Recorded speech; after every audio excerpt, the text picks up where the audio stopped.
is going to be a lot of fun. There's word coming through from Triple H. Triple H saying that this weekend is going to be an industry-changing weekend. An industry-changing weekend.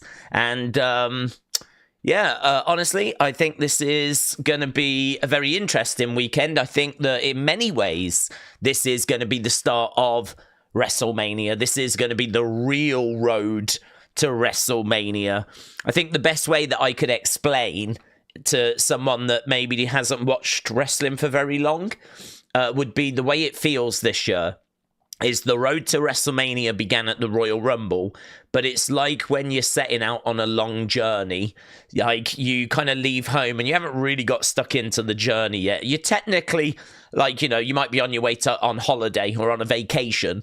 So you've left home and you can still go back if you need to. You still recognize a lot of places. Nothing really feels that special kind of as you're leaving home. But as you get more into the journey and you go to places you've not seen, or like you see things you've not seen, and you get closer to your destination, it becomes a bit more exciting. And I think that's the way I would explain it to anybody that has not watched wrestling for a long time. I would say the road to WrestleMania started at Rumble, but really what we've just had in February was largely throwaway. I mean, there was some moments, but nothing massive. Apart from The Rock on Friday. And so I think Chamber is where the road gets really interesting. This is where all of a sudden it's going to start feeling like we're on holiday. It's going to start feeling like we're on vacation. And we can really start to get a bit more excited. Technically, that starts really now. I mean, today we've got the Elimination Chamber kickoff show. We've then got Smackdown. Smackdown has had some changes made, which I've just been a little bit critical of, and I think justifiably so. We'll get into that. And then tomorrow we've got Elimination Chamber with Triple H saying that it's going to be an industry-changing weekend.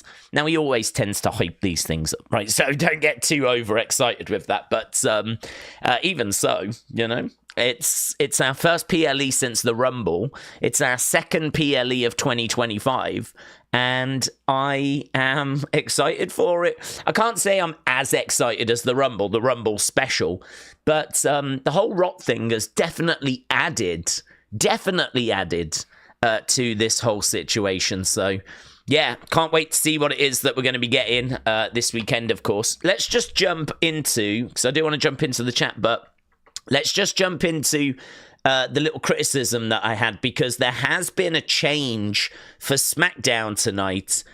So we was meant to be getting a United States Championship match. We was meant to be getting LA Knight taking on Shinsuke Nakamura. Now, not a bad match, but I think Shinsuke would have retained.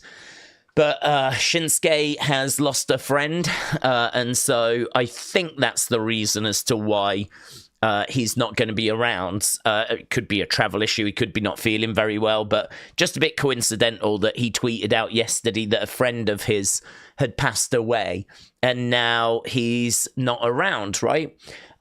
He did use the words older brother, but I think he meant that not as that was my older brother, but like he was a friend so close he was like an older brother, right? So it's not just any friend.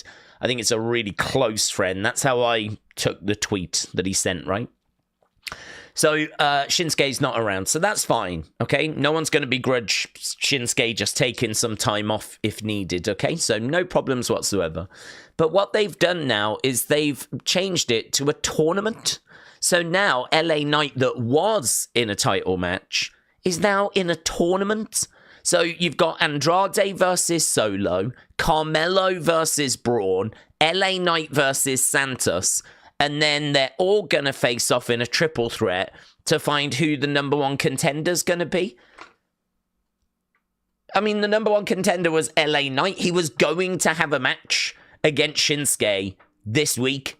And so now we've changed it, and now we're going to do a whole... I mean, this is madness. Like, surely, if we're taking out a championship match, you just put another match in its place? Why have we got Andrade Solo, Carmelo Braun, LA Knight Santos all in a tournament that's not needed? And what if LA Knight just ends up winning this thing? We're back to where we were at the start of this show anyway, so that means all of that becomes irrelevant. This, honestly, I mean, thank God we've got Cody Rhodes on this show. We got Tiffany and Trish on this show. I think Chelsea's going to be in action on this show. Like, there's other stuff here, but this is maybe I'm missing something. Perhaps someone is going to be like, no, you've missed this about it, but I don't get it. I don't understand. Why have we got Andrade Solo, Carmelo Braun, LA Knight Santos, each having a match? That's 3 matches. Winners then go into a triple threat, and that triple threat's going to be... So that's 4 matches tonight. 4 matches, all to do shit, when we already had found it. We'd found him. It was LA Knight. And all of that is... I find this so... Do you know, I even put on my tweet, I was like, this is a glimpse. This is a glimpse into how rubbish the SmackDown creative team is right now. There's a problem, which is Shinsuke is not on the show, so we can't do the championship match, right? Now, we would all have ideas how to deal with that. We would all have ideas with like, oh, that's a problem. What shall we do, right? So we'd all have ideas about it. This is what they've come up with. This is what the crack creative team, yeah, the absolute pinnacle of wrestling writing, this is what they've come up with. Shinsuke's out, so let's do an absolutely pointless tournament that's going to eat up loads of time, that might even be won by LA Knight. If LA Knight doesn't win it, then how massively screwed over has he been? He was facing Shinsuke anyway tonight. If he doesn't win this tournament, we've completely screwed over LA Knight, right? And if LA Knight does win it, we're right back to where we was at the start. We're right back to where we were. It doesn't make any sense. I don't know if I'm missing something. I don't know if I honestly checked to just make sure that LA Knight was in a title match. And he was. I've got an article telling me it was for the title, right? So I just don't get it. I don't understand. You've lost one match, just replace it with another match. This sort of feels to me like there was going to be some matches tonight. This is what I honestly think has happened. I think there was going to be some matches tonight that didn't really have much purpose. We were just doing some matches. And what this has allowed is it's now allowed us to actually give those matches some purpose. This is now going to allow us to go, oh, you know that match we was going to do between Andrade and Solo? All of a sudden now we can make it part of a tournament. And that Carmelo against Braun match, we can make that part of a tournament. As all of a sudden these matches, which didn't have anything going for them, all of a sudden we can make them important. And maybe that was the thinking. Perhaps that was kind of where they're coming from. But, oh my God, do better. Someone watch NXT. Someone from SmackDown, watch NXT. Because that show, from start to finish, is so entertaining. It's so good. It's got such purpose. It's, got surprises, and it's, really great in-ring action, and there's stories that are being built in the background that then, do you know what I mean? Oh my God. I get that this is a go-home show. I do realise that. But Triple H has been doing pretty well with go-home shows because he's not been putting all the title matches on the PLEs anymore. You might have noticed that under Triple H, the PLEs have got a lot less matches. And that's because he tries to make SmackDown and Raw a little bit better. He tries to make SmackDown and Raw a little bit tastier. And, a United States Championship match here would have been an example of that. But now we find ourselves in a situation where one little setback has now resulted in us going down this road, which is a road that I find quite frustrating, to be honest with you, because I just don't think it's good enough. I don't understand how you go from LA Knight being the number one contender to now going into this flipping, doing this tournament instead. So that's my preview. Don't worry, I'm not going to make you sit through a preview of SmackDown. That is my preview of SmackDown. and it flipping is annoying. Wyatt 6 have tweeted out. We'll have to see what people are making of this tweet. Oh, hello.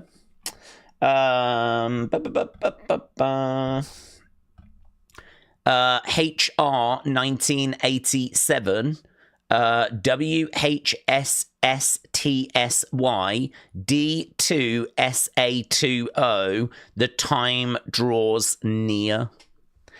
So, to be honest, there's not anything that really jumps to my mind by looking at that, apart from it's a code that needs to be cracked. I would probably be thinking, do the numbers represent letters in the alphabet? We've seen that before. But 1987 is interesting because that makes me think, obviously, of the year. So, are we dealing with a year there? HR... It's a tricky one, that one. Let's see what people are saying. Bray's birth year 1987, says Caleb. The year definitely makes me think that. If that is his birth year, HR, would those be initials? HR 1987? D2SA20 WHSSTSY. To be honest, I would probably be putting some of these into Google, seeing what kind of stuff comes back. I would be looking for that HR. Because I agree that feels like a year, but could be misleading. A20 D2 S. Could that be broken down into a few parts? A20, D2, maybe SA20, D2 and SA20. Yeah, I'd be looking to like break these down. I feel like that's going to stand for something. I feel like that is probably going to be like Wyndham, Huskus. Do you know what I mean? Like it's Sister Abigail. Like I feel like it might be the first letter or the last letter. Like the Y could be the Y for Uncle Howdy. S could be the S for Alexa Bliss. Dexter Loomis. But you haven't got an N for Rowan, have you? But I'd be thinking that's probably something along those lines. That I feel like the year is important.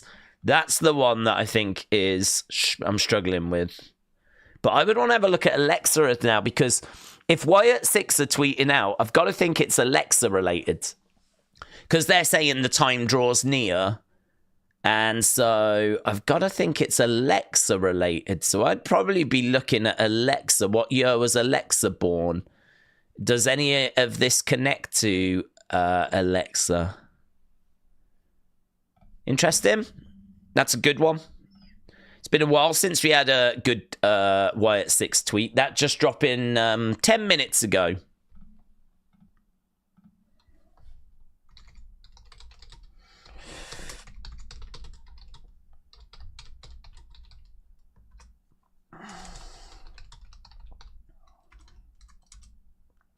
I'm just going to put it in a tweet. Felt like 1987.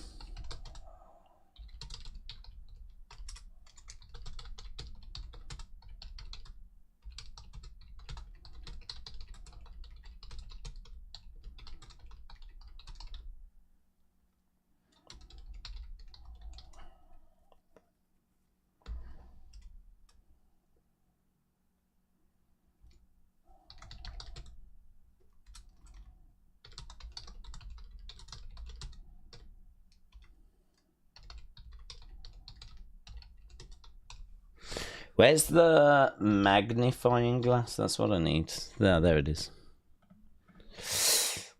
Good one. Yeah. People might have cracked it already. Let me just put that into the Wyatt's folder. Oh. Yeah, let's put this into a Wyatt's folder, and then we'll jump into the chat. I don't think the kickoff show starts just yet. I think we've got like an hour or so, so we're doing all right for time. I've had my rant about Smackdown. Obviously, SmackDown's not a big deal. It's all about Elimination Chamber tomorrow. But I think the important thing, or the thing that jumps out to me, is the fact that that's just a glimpse into here's a problem, here's how we're going to deal with it. And I just feel like there's better. I just feel like there was a better way of dealing with it, to be honest. Okay. Do you see this match happening? Intercontinental ladder match, says Connor. Yeah, I think there has been a lot of talk about doing a multi-person match at WrestleMania. And I think that it is definitely on the cards. There's been discussions about it. HR 1987 to establish the Oversight Commission on presidential capacity and other purposes. I don't think it would be that, would it? I don't think it would be that. This is what people are putting into Google now. Jazzy said, this is what I found. So a movie for D2S-A2O. Demon to some, angels to others. That could be a description of of Alexa.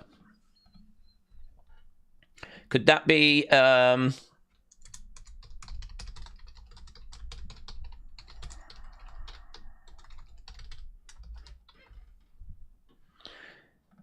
demon to some, angel to others? It's interesting. Yeah, I think there's a little bit of work to be done there. Okay, lovely. Yeah, people saying 87 was the year that Bray was born. I wonder what the HR means, though. I don't. That doesn't strike me as something Bray related. HR. It makes me think of the Queen. Okay, let's go into the chat and see where we are. Chris, shout out to you. Said Wyatt 6 just dropped a tweet. Chris, appreciate it, buds. Dave Walker says, Nana, LA Knight, yeah. Well, I mean, look, I'm not a massive LA Knight fan. I don't hate him. I have no issue with him. But I've never been, like, on that hype train. And so for me to be annoyed about the fact that LA Knight might be getting screwed, I mean, I've got no idea how the LA Knight fans are feeling. I mean, I'd imagine they're in flipping meltdown. And so they should be. Because I know that wrestling isn't a sport, but could you imagine in boxing if, like, Anthony Joshua was the number one contender to Usyk got injured, and then all of a sudden Anthony Joshua's now put into a tournament? You'd be like, hang on, a second ago he was meant to be fighting for the title, and now he's in, like, some sort of tournament. Like, it's just weird. It's strange. But LA Knight might end up winning, but then my counterpoint would be, well, we're just back to square one, aren't we? You know, do we really need to see LA Knight winning a little tournament to become the number one contender when he was number one contender anyway? Like, I don't know. I just so Dave, shout out to you. I'm guessing you're an LA Knight fan. I'm guessing you are.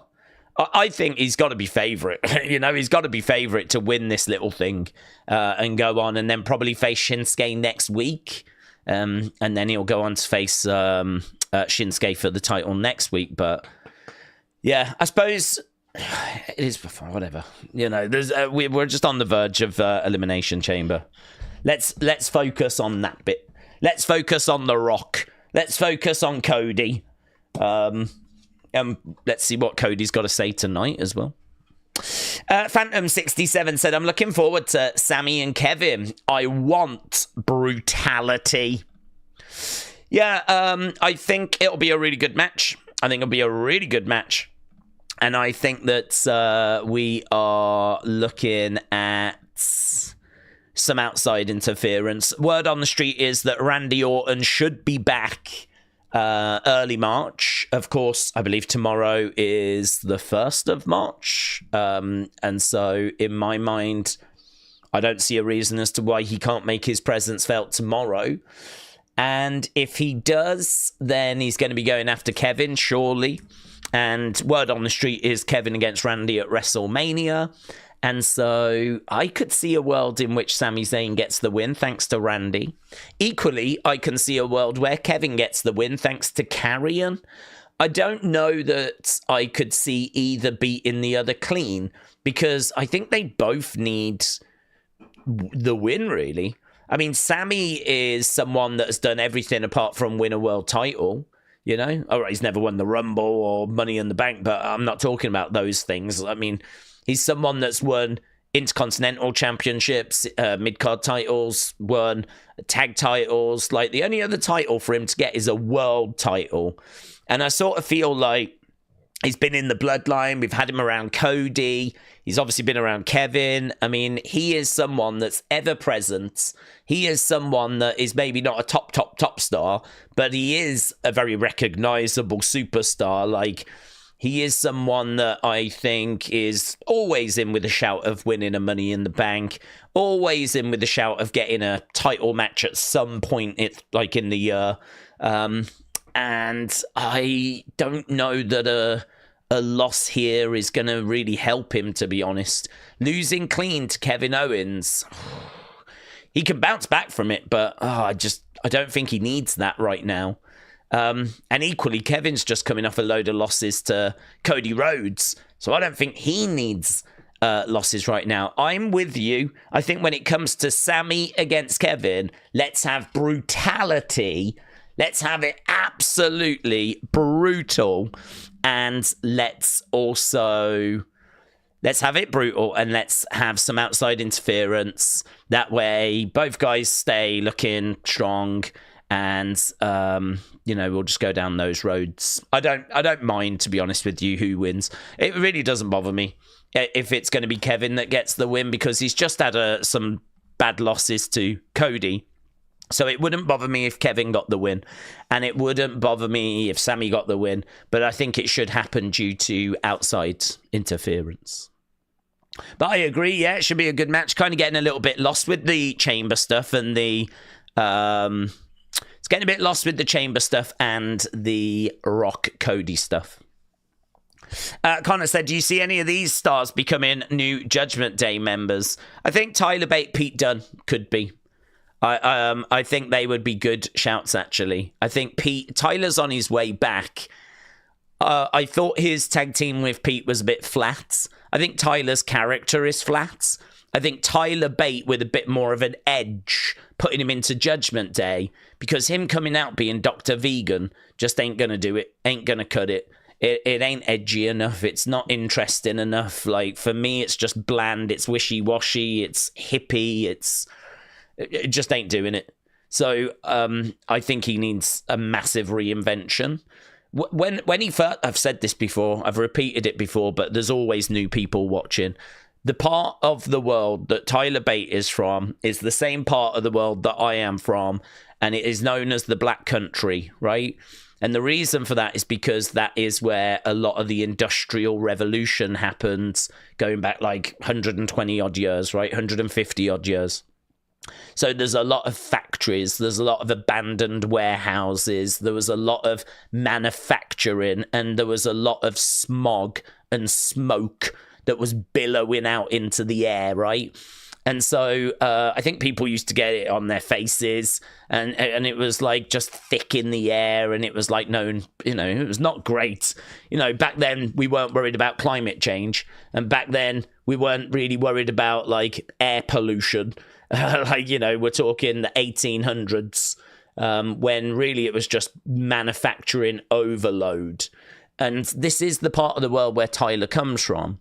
And so this is why on his gear, you'll see like the chain, because a lot of like chain was made around here. It's industrial, it's manufacturing, it's metal works, it's glass works, it's foundries. It's all that sort of stuff. And not anymore. I mean, it's all gone now, of course. Because, the world's moved on. But that's kind of what the area is known for. And for me, like when he came through, he had a bit of a throwback look as well. He had that mustache, and he didn't wear knee pads. He had just blue trunks on, and he was the big, strong boy.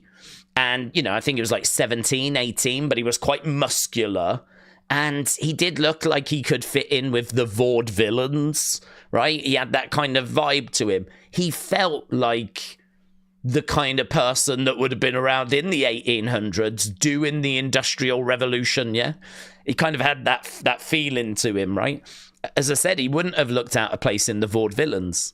He's abandoned all of that now, grown out his hair, lost his moustache, changed his ring gear, comes out in like a white sort of robe type thing.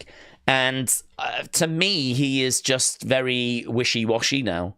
To me, he just does not have the same impact that he carried before. He's lost his edge. He's lost, you know, kind of what made him cool in my mind. And so I think putting him in with Judgment Day would be a very good solution to that. Because all of a sudden he'd be in with a group that is going to make him edgy. He's going to be in with a group that's going to give him regular TV time. Tyler Bate is still a young man, actually. He's still a young man. I think he's still only, 24, 25? Something like that. I mean, he could still have a 20-year career. Naturally big, naturally strong. Not Brock Lesnar size, but, you know, he's got a good build to him. And so I actually think putting him in Judgment Day would be a really good move. So that's the person that I would look for to go for, because apparently he is ready to return. I just think that the current gimmick he's got feels a bit like a death sentence to me. I really struggle to see it getting over. So I like him. I like him a lot. Never has a WWE wrestler ever competed that has come closer from where I was born and raised, right? In the history of WWE, like no one has ever like competed for WWE. I mean, he was about 2-3 miles away from where I was born and raised. Probably a bit more, probably about 4 or 5, something like that, but really not far. And that is just pretty special to me to think that someone that close to my home has made it to the main roster of WWE. He is legit someone that I really hope makes it to the very top. I'm right behind him. I really want him to succeed. But that's why I'm, you know, maybe a little critical of kind of his current gimmick. I don't think it's good enough. I don't think it's going to work. I could be proven wrong. Could be the greatest thing we've ever seen, but I don't get that vibe. So, yeah, I would definitely look to put him in Judgment Day. I think that'd be a really good move for him. Arsenal fan 63, shout out to you, buds, said, hey, fantasy dreams of Chelsea Green against Nikki Bella.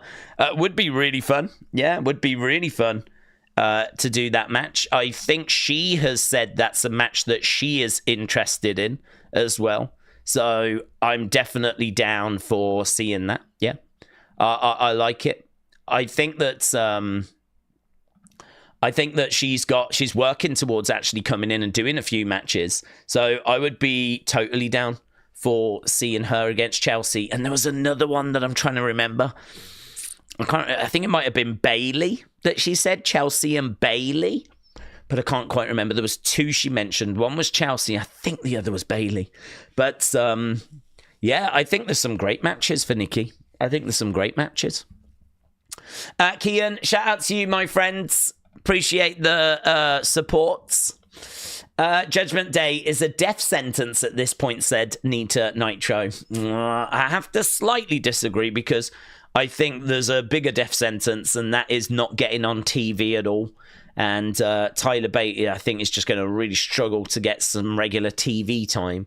They may move him to SmackDown, where there might be a bit more of an opportunity, but we know post-WrestleMania, SmackDown's going to go back to 2 hours. I think, is it May? It goes back down to 2 hours. It's not going to stay 3 hours forever. It's just they've increased it for WrestleMania season. And honestly, I think he might struggle for TV time. Last time we saw him, he was in a bit of a tag team with Pete Dunne, but they weren't really making great waves. You could make an argument, though, that Pete Dunne's struggling on his own as well. So you could make an argument that, like, Pete Dunne might actually need Tyler Bate to come back to kind of really help him.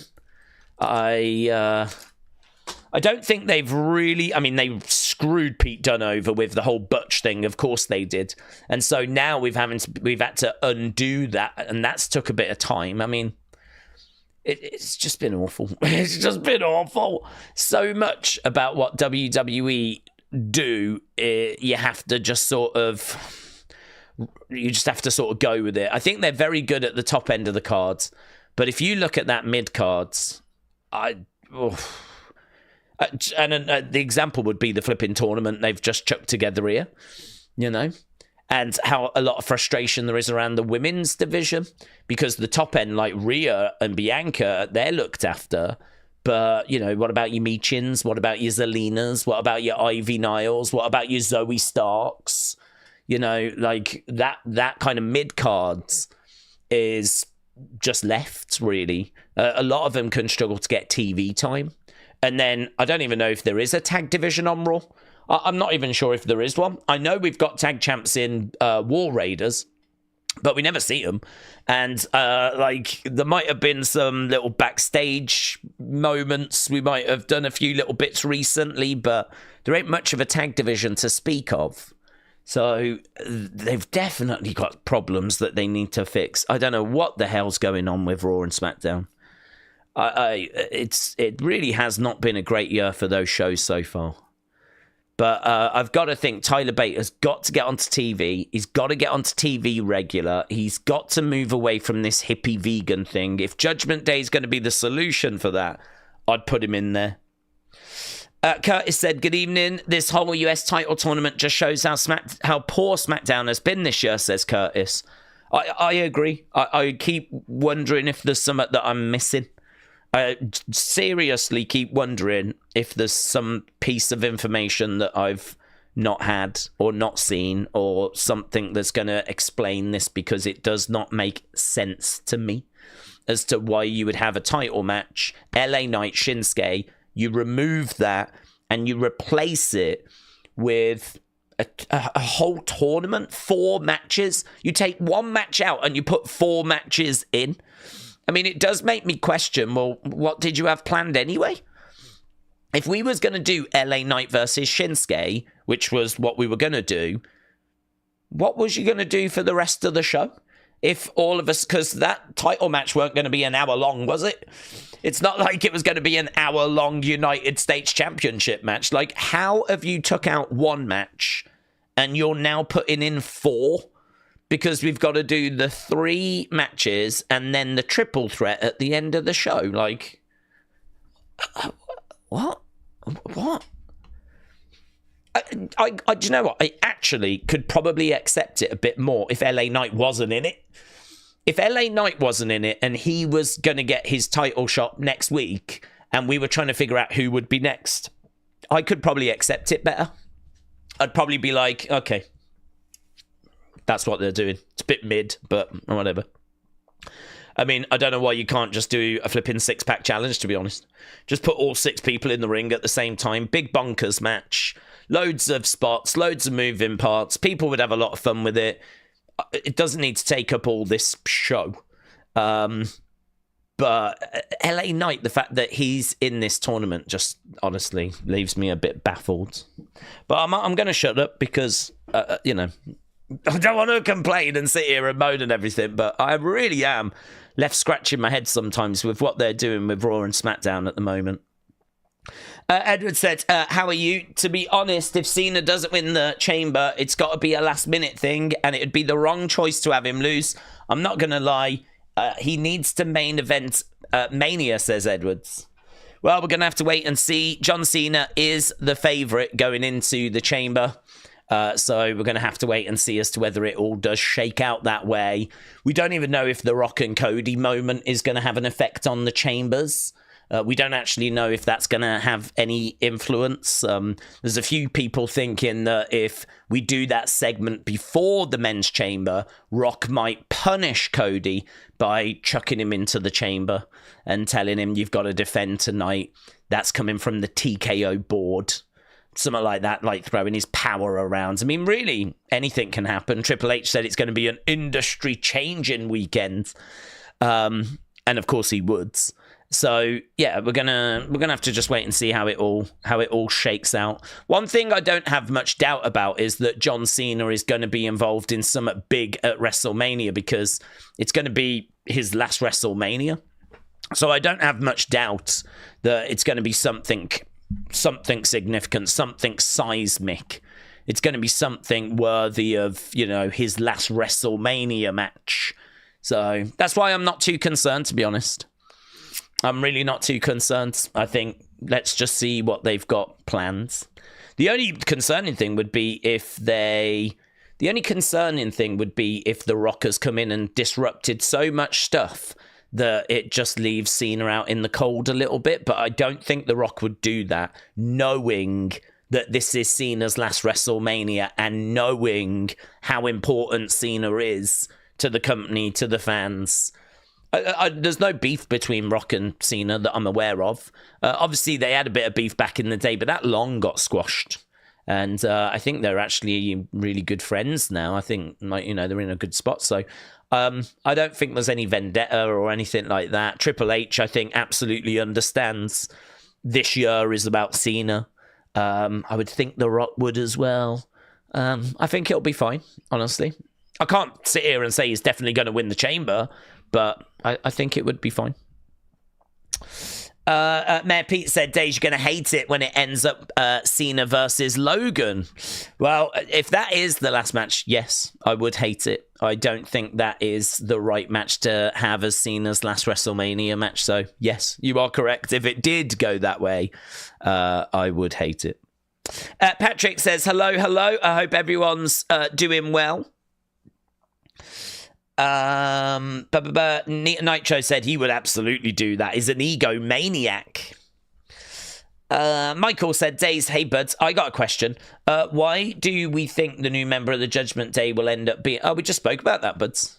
I said personally I would put Tyler in there. I think it is someone that really needs a new direction, and I don't think his current gimmick is it. So I think it should be someone that kind of need... A lot of people are always like, oh, let's go to NXT, let's get someone from NXT. But to be honest with you, there's so many people that are struggling that are already on the main roster. I feel like we need to try and help them first. So I would go through a list, really, of who's on your main roster that's struggling to get on TV, or who's on your main roster that needs a bit of a change of creative, and there's plenty of people that fall into those brackets. But yeah, we were just talking about Tyler Bate. Muggsy said, who do we think will get the spot of the night in the chamber match? Oh, Logan, of course. We've got to make sure Logan gets his moments, haven't we?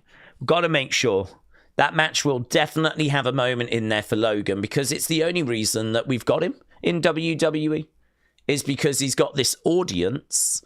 And, I mean, think about the Rumble this year. He had his moment where he, avoids elimination by jumping on the commentary table. I mean, that was meant to be impressive. I couldn't have given two flips about it. I thought it was a bit rubbish, considering some of the amazing things we've seen from KC Catanzaro, now known as Katana Chance. In my mind, it's Casey Catanzaro for life. But she was doing amazing stuff, like actually walking on her hands, bending over, wrapping her legs around the ring post, using her core strength to then sit up, grab the post and get back into the ring. Or all of those amazing moments Kofi gave us where he was trying to avoid being eliminated. Logan jumping onto the commentary table was pretty mid, to be honest. But that was his moment in the Rumble. The more impressive one was the one of him and Ricochet both staring at each other and then both springboarding and smashing into each other. that obviously moment was pretty viral. And then, of course, in his matches, he's done his frog splash whilst he's recorded it at the same time. He's frog splashed onto KSI, who was dressed as a Prime bottle. He's done a frog splash that destroyed the table, and he was live streaming it as he was doing it, jumping with his camera. Like, he's always got to have his moments. If you was to tell me that Logan's going to jump off the top of the pods, in fact, you'd probably get really good odds on that right now. That would be worth a little bet. If you could get plus money on that, I'd definitely do it. I think that might be the real bet. At some point, will Logan jump off the top of one of the pods? I don't know what the odds are on that, but I'd be quite happy to put £10-20 down on that easy. No problem. Because you might even do the Kalisto spot where he climbs to the middle of the chamber and then, swings. And then as soon as he kind of gets to that bit, lets go so that he can, splash down. That's what Kalisto did. He might even do something like that. I don't know. Or we might have the pod break in. We've seen that before. For me, it's going to be Logan. You've always got to get a Logan spot in there so that it can go, on his social media and, be seen. Brony, shout out to you, bud. Hope you're well. Hannah, hello, says salutations. If you was to sell your soul to Dave Meltzer and join the world of wrestling reporting, would your new name be Daze Meltzer? Shout out to you. Yes, it would. It would. I can confirm that. Curtis said, Daze, do you think it is a mystery opponent? Who do you think is the mystery opponent? Well, I would love for it to be Nikki Bella. We know that she's been training. There's been footage of her with Natalia, so that would be the dream scenario. But I'm not ruling it out being the way that Nick Aldis spoke last week. He was very excited. And I suppose Nikki Bella would definitely fit that. And she has said that she wants the match with Chelsea Green. And she is expected to work a program in 2025. Whether it would be now and all of that, I don't know. But I don't know. The way that he was, it kind of felt like there was some sort of, Zarya or some sort of beast. Not that she's a beast, but she's big, she's strong, yeah. Some sort of problem, like a Nia Jax. I don't think it'll be Nia Jax, but I don't know, yeah. I got the impression it was going to be he might be cheeky. Imagine if he gives Piper Niven the opportunity, the Secret Harvest, and actually makes them fight each other. I mean, again, I don't think that will happen. But the way he was acting, it was. I can't wait for next week. I can't wait to see you get yours. You're going to get what's coming to you next week. That was the way that Nick Aldis kind of came across to me. So I am expecting either a really big name like Big Time Bex, or which I don't think it will be, or Nikki Bella, which I think there's a chance. Or someone that's got a bit of size to them, someone that's going to be a problem, K-Pop Lover said Paige returns tonight. I don't know. Is she under contract still? Plus, I don't know if she's still with AEW or not, to be honest. That'd be an interesting one if they would bring her back. I don't know. Her run in AEW was flat, really flat. She seems to have really lost her way when it comes to having that kind of X factor. I think, to be honest with you, when it comes to Paige, the world has moved on in the sense of when Paige was around, it was the Divas era. And so you had all these pretty girls that were doing Total Divas. And then here was the anti-diva. Here was Paige, who had that kind of goth vibe and really stood out as a result. And that made her special. That gave her edge. That made her stand out. It made you want to root for her. This girl from England that had a bit of a goth thing going. She was always in black. And she has been kind of overtaken now. We've got Rhea Ripley, for example, who is that, but to a greater extreme. You know, and I think that we're not in that Divas era anymore. So, you know, we've got Tatum Paxley down in NXT. We had Shotzi, who's doing like the whole punk stuff, coming out in a tank. Like, all of a sudden now you put Paige out there. I don't think she stands out anymore. She's a pioneer. She's definitely someone that's played a part in the women's revolution. I mean, she's the first ever NXT women's champion, and what the NXT women's division has done for women's wrestling is, you know, I mean, incredible. The talent that came through, you know, Becky, Charlotte, Sasha, and they were all after Paige. Paige was the first women's champion. But unfortunately, she got to the main roster, got into that feud with AJ Lee, and, you know, I mean, it just sort of ran out of steam, really. It was such a shame. So, look, if she was to come back, I mean, it would be great. It would be great because, you know, she's definitely played her part in the history of women's wrestling. But I think it would be a challenge as well, to be honest. I think it would be a challenge because I think what made her unique and special, I think would be challenging to present as unique and special in 2025. Adam, shout out to you, buds. Wrestle Andy said there was more figure reveals today. Yeah, I saw some of them. I didn't get a chance to really look at all of them. There's been loads of news today. I mean, I could seriously do Unseen Now. I could probably get away with doing Unseen Now. Was there, you know what I'm going to ask, was there any WWE superstars? That's what I'm interested in. Oh, there was. Diesel. Oh, I love the Iron Sheik. Oh my God. I love this series. I think this is so fun. Iron Sheik, Zeus. Diesel is good. I'm pleased Diesel's going in. Zeus, I could take or leave. I mean, he wasn't really around. Do you know, they're still in this line, this Walmart exclusive line, they still don't have Stone Cold Steve Austin. They've still not met. Muta's brilliant. Sheik, yes. I'm so pleased Sheik's going in.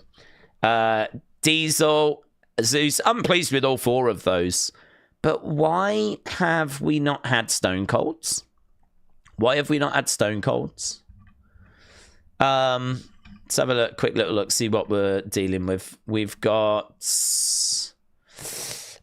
Series 118. So we've got Gorillas of Destiny looking. Tonga Loa looks great. Tama Tonga looks a little moody and thin. Jacob looks a little thin. Looks a bit thin there. Solo looks okay. Looks a little thin. I don't know. Tonga Loa easily looks the best one out of those for me. He looks great.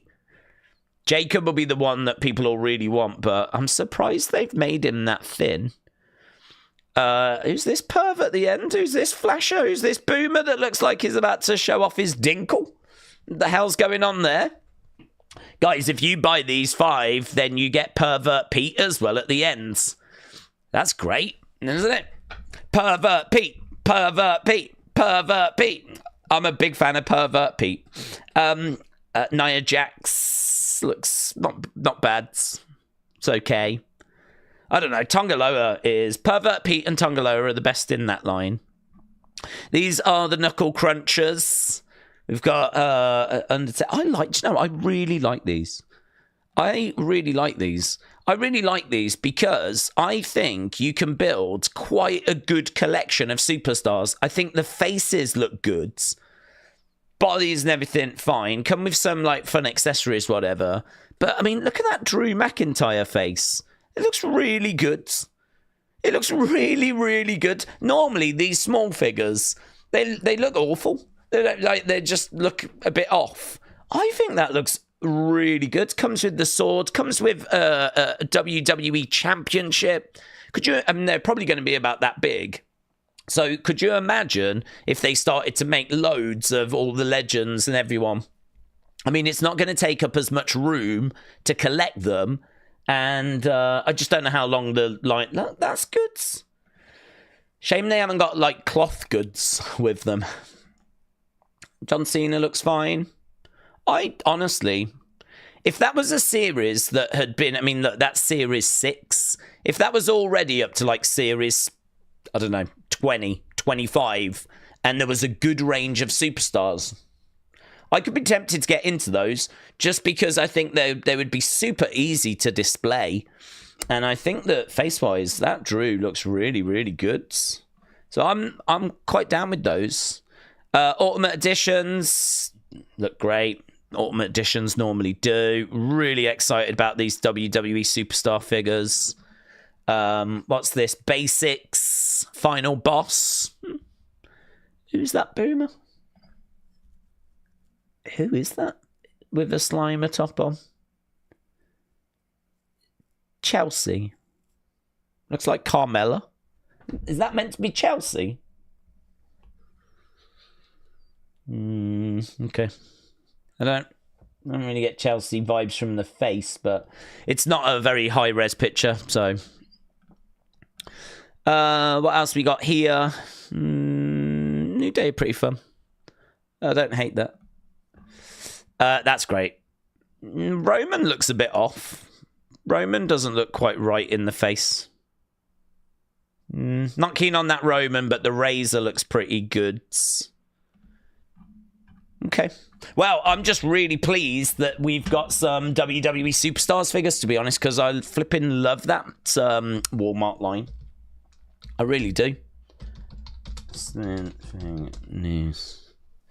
So, yeah, Wrestle Andy, shout out to you, buds. I did see that there was new figures, but I did not see what they were, and I did not see... Oh, there's a few others as well. There are a few others.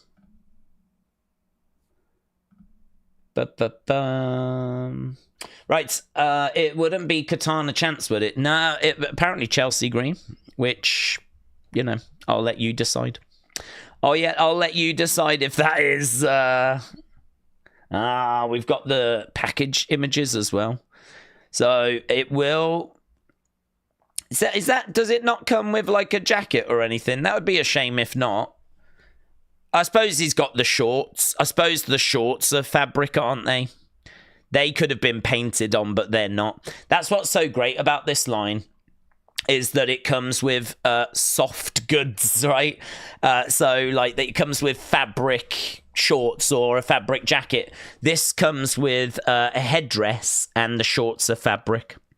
That Sheik looks great, honestly. Looks really good. It looks like that's plastic, actually, which is a bit of a shame. So the shorts are the fabric item, but the headdress is going to be plastic. It is what it is. Ooh, Diesel comes with a Diesel Power shirt. That wasn't in the other picture. That's great. Do you know, that was a shirt that he wore at the time. And, you know, that's great. I really like the fact that he's got that shirt on. It does sort of hide his grey ring gear that he wore when he wrestled. That's kind of underneath. I've got a fair few of these. I don't ever take them out the box. But, yeah, that is cool. I do like that. It does look like a good figure, actually. Zeus, yeah, big entrance gear there. No cloth item, but just big entrance gear. And there was another one.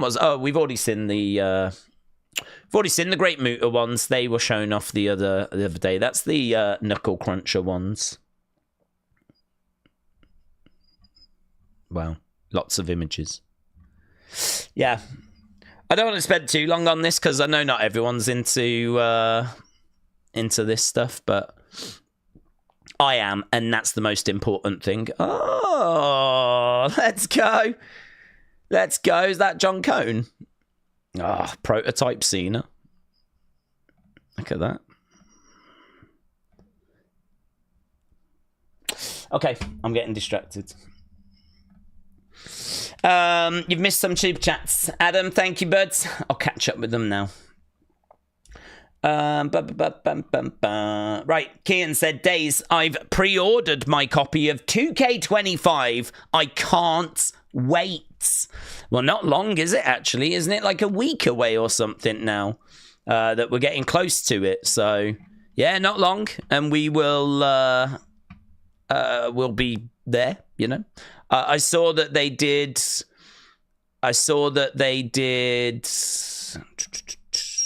a big kind of creator fest thing with all the video game creators. So, you know, it's really ramping up now, isn't it? Patrick says, hello. I hope everyone's doing well. Dork Knight said, hope life's treating you well. Shout out to you, buds. Adam said, what's the prediction for the men's chamber? I think it's a tricky one, buds, honestly, because there is a spoiler doing the rounds. I mean, what I don't want to say the spoiler. I can tell you Cena's the favourite, right? And I didn't get a chance to do predictions. I only tend to get very small windows during the week where I can actually do stuff. And so there was like lots of things that I needed to do this week. Obviously, we've added a faction. I've had to change this part of the stream to accommodate it. I needed to make the graphic. I needed to sort the questions out. Actually, the champions side of stuff, this stuff here, has actually been taking me quite a bit of time. Had I have not done any of that, maybe we would have done predictions. But I am really enjoying like the members side of stuff and this champion side of stuff. I think it's really good. I think it's got room for growth. I think that people seem to be quite engaged with it. We get a good amount of people joining us for that side of the channel and everything. But it did take up a lot of work, and it did mean that I didn't get a chance to do a predictions video. Had I have done one, I would have gone with John Cena because, you know, Cody against John Cena has been rumoured since the moment The Rock kind of made it clear he won't be competing. And obviously that's a little more up in the air after what went down last week. But, yeah, I think John Cena winning, going on to face Cody, that is what people are, I think, probably thinking is most likely. So I am going to go with John Cena. But as we said, there are spoilers out there. And I can't say anything, can I? So that's all we can do with that conversation. Mike Kennedy said, I got my first figure today. It was an Ultimate Bray Wyatt. Oh, you're on the slippery slope now, buds. You're on the slippery slope. It's all downhill from here now. It's really fun and actually becomes quite addictive. It's a hard thing to explain because for those that just aren't interested, might just not get it. But like when you get a figure and like you put it on a shelf and you really love it because it might be your favorite, right? It looks a bit lost, a bit lonely. Like you sort of like, oh, I really feel like I need a couple more to like go with it.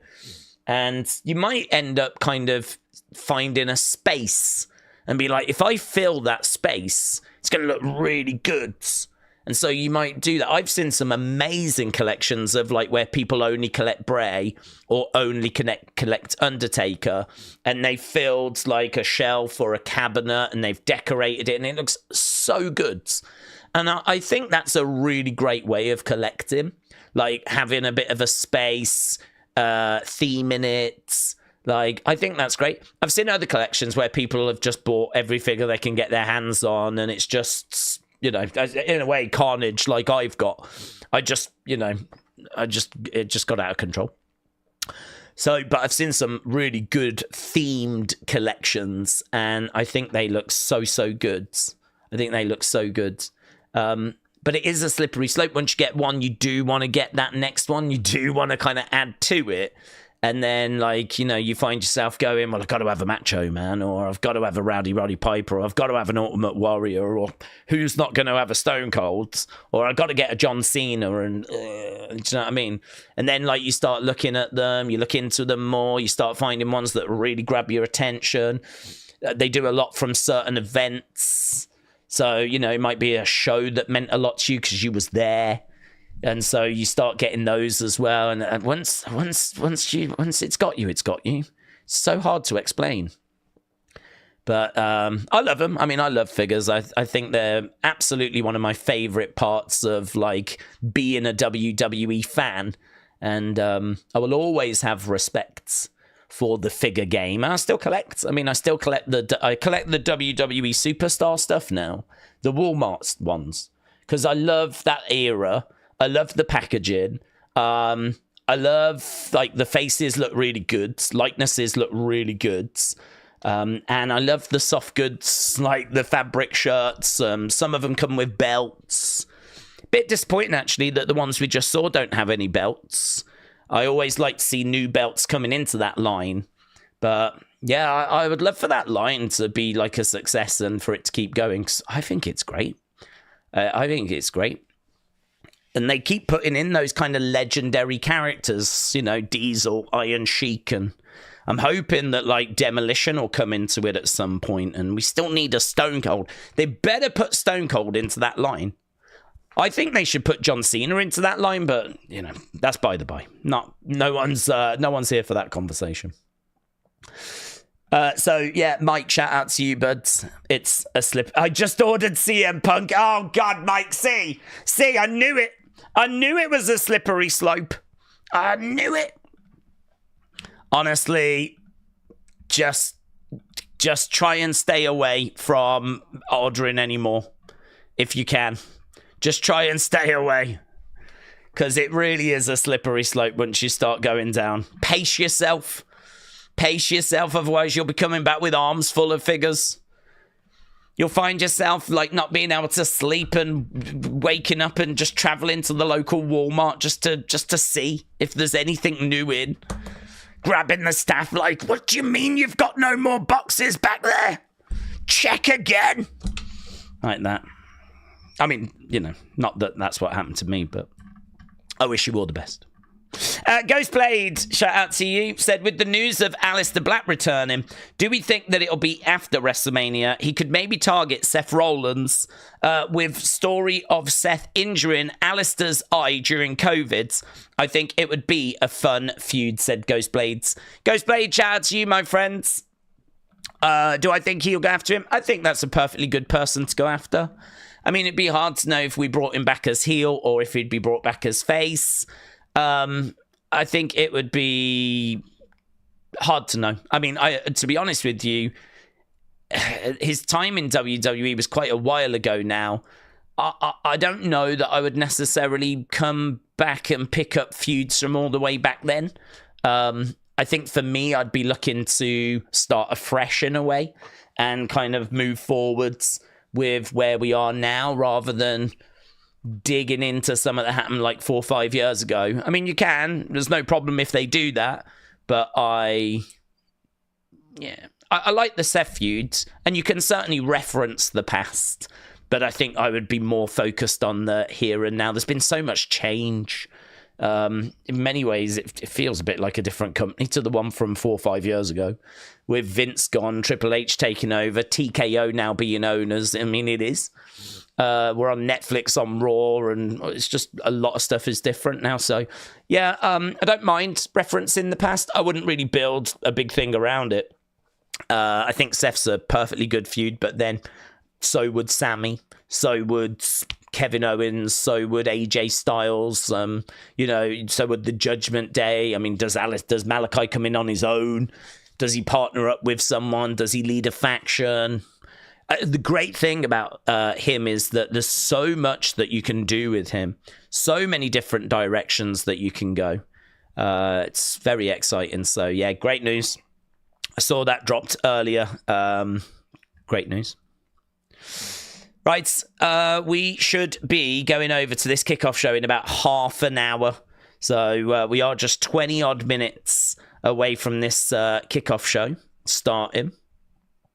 Poppy is going to be providing the official theme of the Elimination Chamber. New Way Out is the name of the track. Mike said, I'm safe. We've only got a Smiths in Barnsley. Are you in Barnsley, are you, bud? Yes. Let's, you'll get to know the staff, buds. You'll get to know the planograms. You'll get to know the layout. You'll know what time the deliveries arrive. You watch. You just give it a week or so. Give it a week or so. You'll actually have a job there. You'll be working there. But these kickoff shows suck. Let's be honest, says James. I mean, that is true, actually. Matt says, not from experience, I've never had waffles unless Days is force feeding me, says Matter. I would love to force feed you waffles. We need to make that happen. If we could do that and film it, I think the community would really love that footage. Matt, hit me up in the DMs. We'll get that arranged. Me just shoving waffles down your throat. BRIG, shout out to you, bud, says the stream keeps acting up. I think it's a YouTube thing, to be honest, buds. I don't have any drop frame showing. We've been streaming for just over an hour, so I don't know that it's fixed or resolved, but there is a known problem with YouTube. Apparently it's affected others where you have to refresh the stream. It keeps glitching and everything. Brother said, do you still work with Wrestling Shop or WWE Euro Shop? Work with is a difficult one to say. I mean, my relationship with Wrestling Shop, I suppose, has been work, but I've never really viewed it that way. I was a customer with them, and they got in touch to be like, do you want to go around the warehouse and film? And so I started doing toy hunts. I mean, I suppose toy hunting is work, but I don't know. I never really view it that way. I still shop with them. I am a customer of theirs. I get all my superstar figures from them, and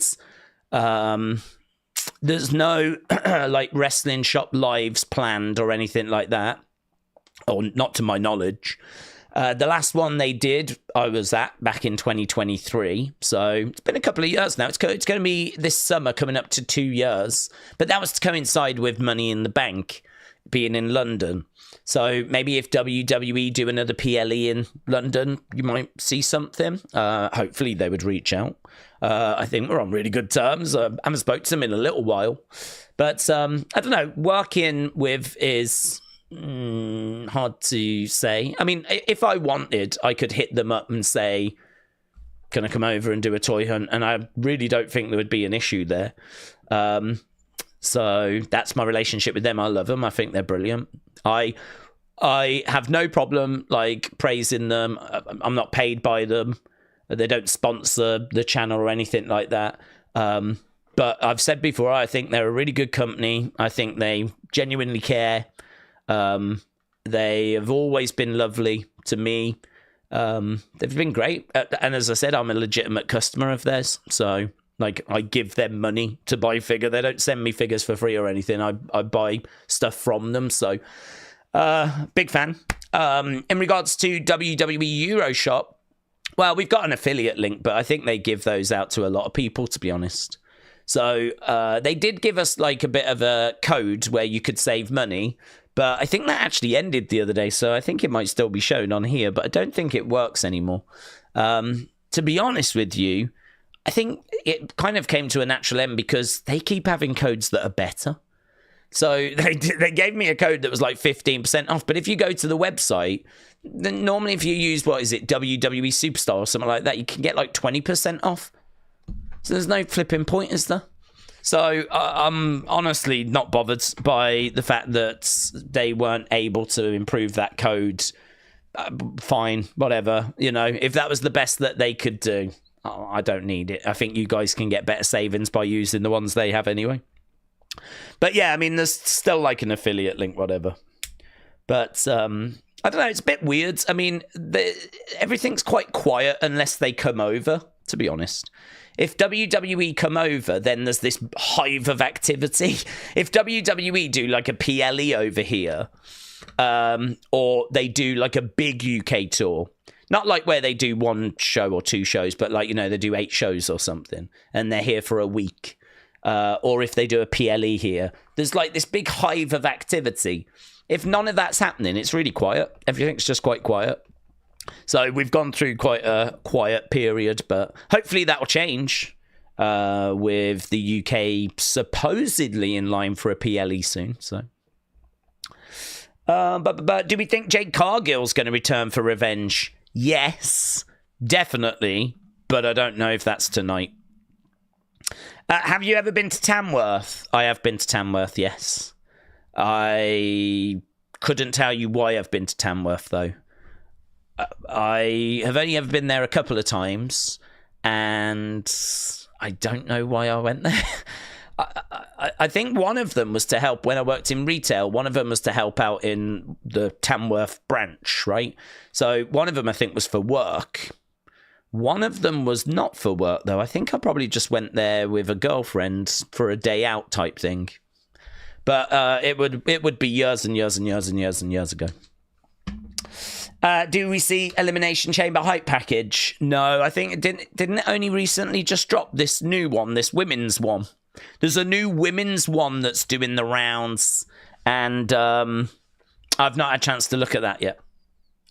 But it's meant to be good. I'm sure they'll show it. They'll probably show it on the Kickoff show in a minute, won't they? The voice of WWE Evolve is going to be Pete Rosenberg, apparently. So Pete Rosenberg is going to be the voice of WWE Evolve. We're going to start doing those streams on Wednesday. We'll be doing Evolve streams. WrestleMania sale update. Currently, it is set up for 50,000. And as of right now, they've sold 45,000 for Saturday, and they've sold 45,000 for Sunday. So, anyone else think it was going to be bigger than that? I thought it was going to be bigger than that. They've sold 50. They'll sell out both days, but I don't know. 100,000 across the 2 days, 50,000 each day. I feel like you could do Wembley and do 90,000 in a day. Maybe even 100,000 if you use the floor. I don't know. Could you get 10,000 on the floor? I don't know, actually. Maybe you could. Could you get 100,000 people into Wembley? Because it is 90,000, but then you do have to have some sort of stage. But WWE have shown that they're quite willing to have smaller stages if they can fit more people in. So I wonder if they... Well, it doesn't matter. We ain't doing Wembley anytime soon, but I'm quite surprised that at the moment we're looking at 51,000 set up for both days and it's still not quite sold out yet. Stay away from Dr. Featherstone's Twitter. Apparently he's posted spoilers. Yeah, I've already seen one. I don't think there was a way I was ever going to avoid it. So I've seen one new. I'm not going to say, don't worry. I won't say here. I have got it in unseen, but I have got it in a folder called spoiler. And I won't write what it is. And I will probably say this is a spoiler. Well, I'll definitely say this is a spoiler. It's one of those where it's out there and it's newsworthy. It's hard to not talk about. I ain't talking about it here. I've probably got to put it in unseen, but it will be, one of those where it's like, I'm going to give you ample opportunity to click off this video. And I'll probably leave it quite late as well, actually. I'll probably do, like, all the Kickoff stuff, all of Smackdown, all the news. I might even do fun and everything and then touch on it, like, really at the end. And get, like, a good chunk of the video done first before, like, talking. It's going to be hard to not talk about, to be honest. I don't know. I'm really torn on it. It's out there, and people keep tagging me in it, so people are talking about it. So it's like, don't know. It just sucks, doesn't it? It just sucks. Do you watch Evolve and LFG? How do you watch it? Well, Evolve's going to be on YouTube. LFG, I think you have to go through, like, Watch Wrestling in the UK. We don't have A&E, so I think you have to go Watch Wrestling. My plan is to go to Watch Wrestling, and I'll just blast the whole series when it's up. The thing with LFG is it's going to be, about 8 weeks long, something like that. And I think they are going to work on a second season, but it's not going to be like, Raw, SmackDown, or Evolve that's going to be every single week for the foreseeable future. Like, Evolve is going to be a new brand. And I'm really looking forward to Evolve. I think Evolve, it's not going to get... my prediction is it'll probably do 2,500, 3,000 views. Maybe this first one might do more, 5,000 views for us. NXT tends to do about 7.58. I think Evolve will be well down on that. But I think this first one might get some interest. And I think they've been really clever, actually, and they need to find more ways of getting main roster fans to check it out. Like having Jessica Carr as a wrestler, that's really clever. Putting her under a mask, that's really clever, because people might want to tune in to see, how she looks. So that's good. But yeah, it'd be good if there was some top. I'm sure there will be some top NXT names. It's funny, isn't it? Main roster stars come down to NXT to help NXT ratings. Now we might see NXT stars like Trick, Julia, Stephanie. They might pop up at Evolve to help the Evolve ratings. So it's just weird. It's like we're really going down a level again. It's good. I like it. I feel like we're deep sea diving and we're going down to new depths, Next, we'll be doing watch-alongs for people as they get their tryouts. Because that'll be the next level down. I kind of feel quite excited about it, actually. But I don't think it's going to do much in the way of ratings. People have only got so much time in the week. Can they really afford to go to that next level below NXT? I can, but I don't know how many others feel the same. But that'll be on YouTube for international audiences, to be for our US friends.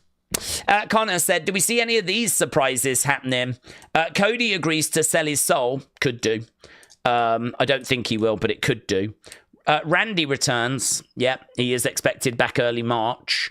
Trish turns on Tiffany. Could happen, but I don't believe it's going to go that way. I mean, we know that Tiffany's got a match with Charlotte. So Trish turning on Tiffany. I don't know where we pay that off. Can't be at WrestleMania. So unless it's just going to be a little side thing on the road to WrestleMania, which it could do. I mean, we do have like 6 weeks. So, I mean, it could be a little side thing as we continue to build to WrestleMania. So, yeah, I mean, there's no reason to really rule them out. The only thing I'd say is I can't see us doing Trish, Tiffany at Mania unless Trish gets involved in the match and it becomes a triple threat. Let's go down.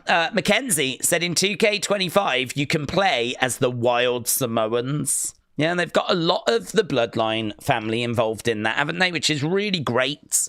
So, yeah, good. You know me. I am not someone that's like that bothered by the video game. I liked the video games in the past. I don't know, modern video games, they're so big. There's like so many microtransactions and there's a lot of stuff in there which is just a bit, I don't know. I sort of feel like it's got a bit too big. It would feel like it would take too much time. It would feel like another job to me. So for me, I'm not really bothered. But for those that are excited by the game, yeah. I mean, there's so much in the games now. I don't even know what people want. It used to be people wanted GM mode, but I believe that's in there, isn't it? Roster's goods. I'm sure there's always another wrestler that you could mention, but I don't know, man. I came from the time where you had about 10 or 12 wrestlers in the games when I was young, So you used to have like your big names, but there was plenty of names that were missing. Now I feel like you've got pretty much everyone, or you can just go to the community creations and just download someone's version of a superstar that's missing, So, yeah, good to see the Wild Samoans in there, though. It's great to see them getting their flowers. Mayor Pete, shout out to you, said Chris Featherbrain isn't a reliable source. No one's going to leak anything to him. Are you going to call him out when it turns out to be false, says Mayor Pete. Well, I mean, I don't necessarily go out of my way to call people out. I mean, I think that there is a weird relationship that wrestling fans have with dirt sheets. The way I feel about dirt sheets is that I know that they're not going to get everything 100%, but it's just who's more accurate than the others. Like, I think there is genuinely plans that change. I've said this before, like, we know that The Rock has come in and changed plans, for example, right? We know that, like, Shinsuke was meant to be on this show. Like, they announced in advance that they were going to do LA Knight versus Shinsuke. Now here we are at this show, and all of a sudden that match isn't happening, right? So that is clearly a plan that changed. The Rock came in, he changed plans. All you've ever heard about is how Vince would rip up the script before the show and do something completely different, and how that would frustrate a load of people. So, you know, I'm not looking to defend the dirt sheets here, but what I will say is I don't go into the dirt sheets with an expectation that everything they say is gospel and everything they say is going to be 100%. I go in with it being, who do I genuinely believe has got a good enough success rate where I think they are being told information? Like, the ones that I don't have time for are the ones that just blatantly make stuff up. Like, you know, you people that are trying to make it as a journalist, but they haven't got any sources. So they just come out with lies.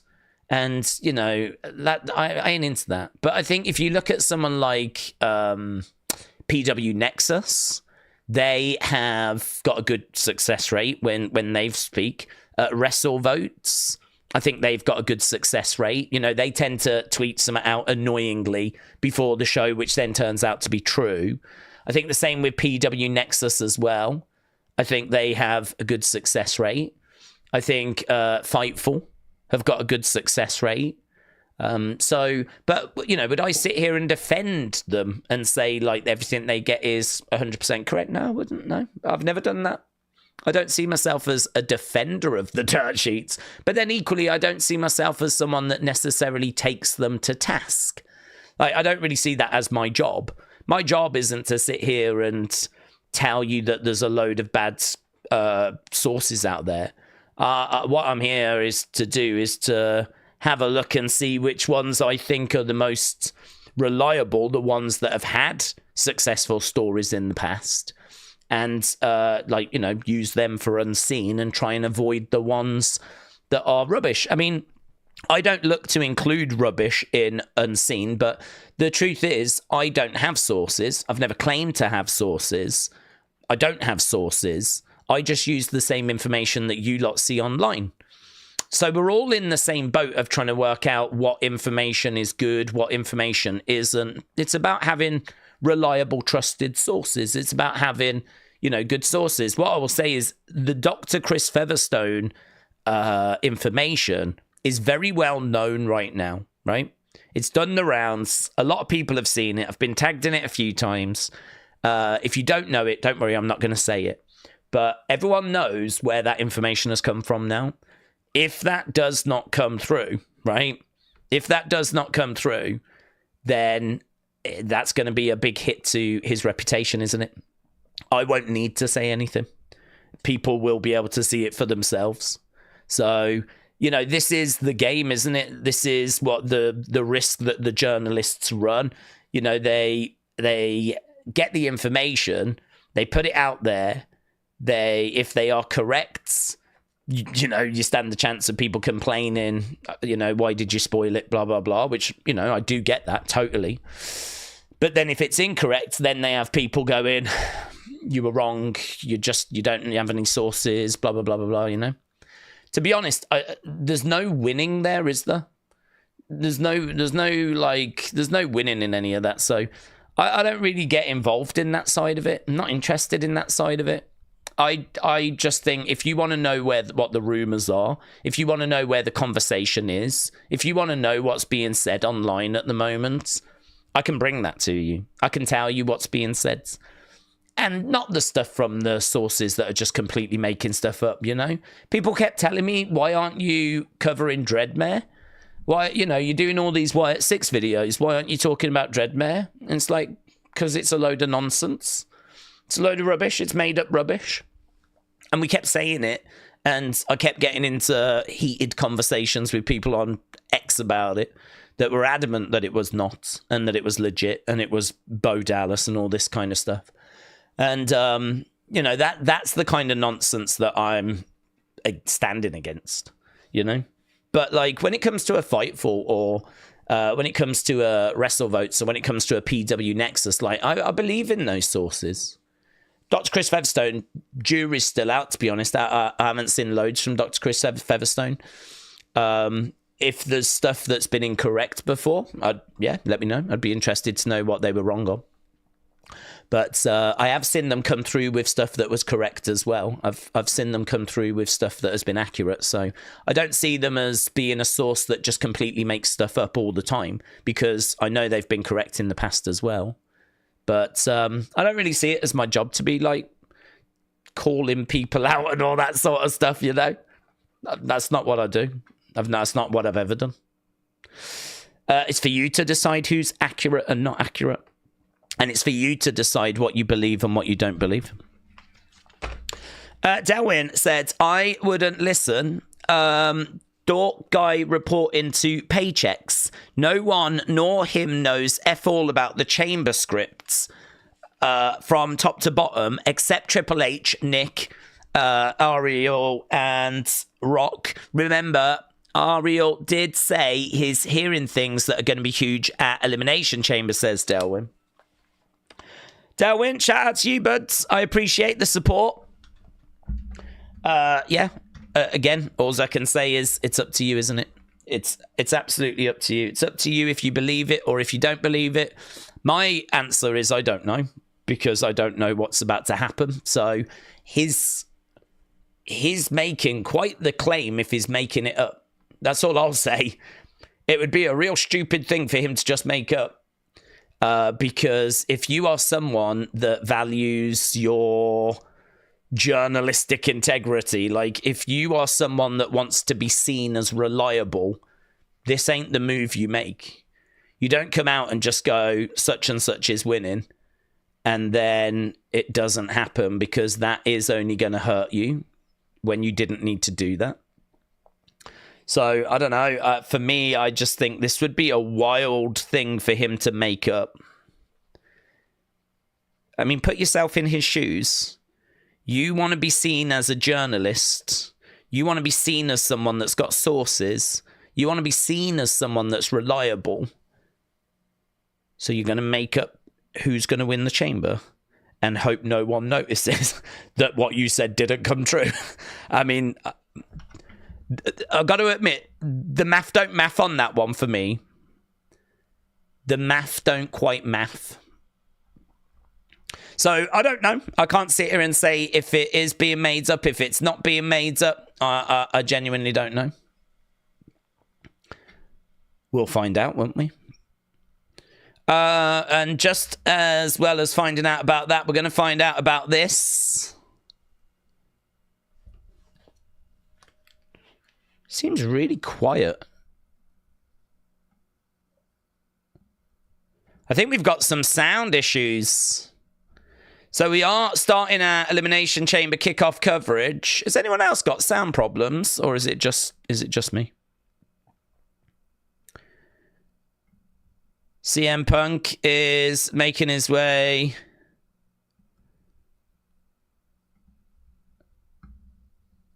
Horrible sounds, really horrible sounds.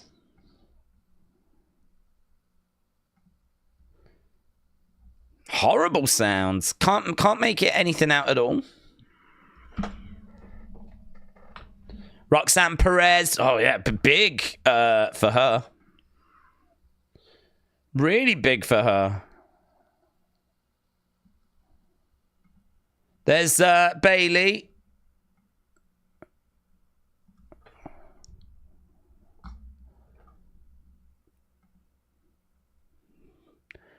Not a flipping clue, mate.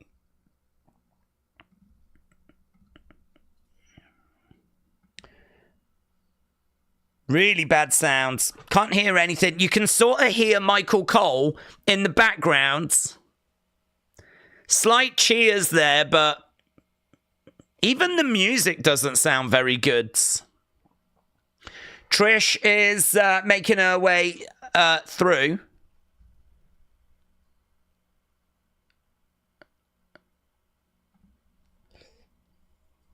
Audio's fine. Really? God, no. Really bad.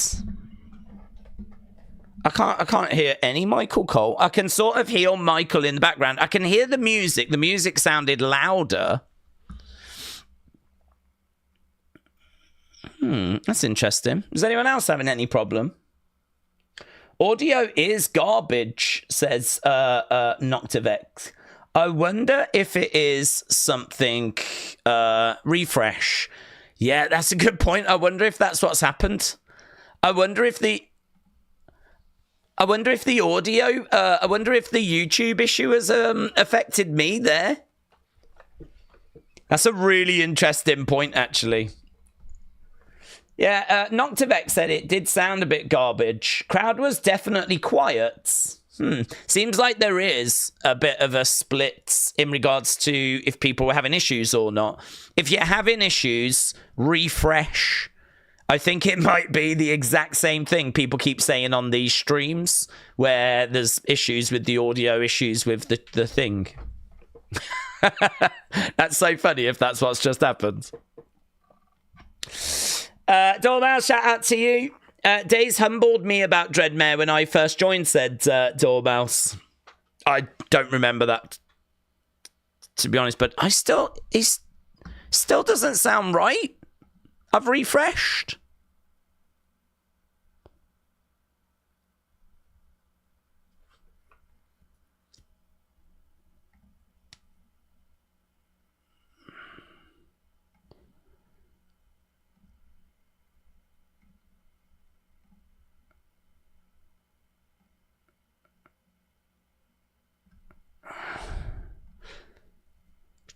Talking about WrestleMania 6.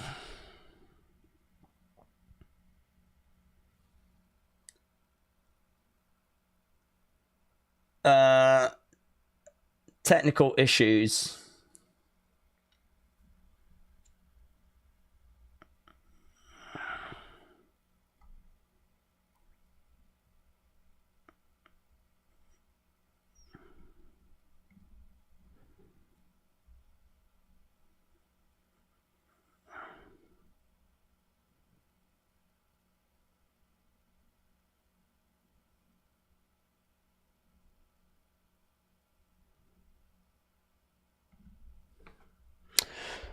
I'm on YouTube. It's working fine for me, says James. Oh, that's interesting.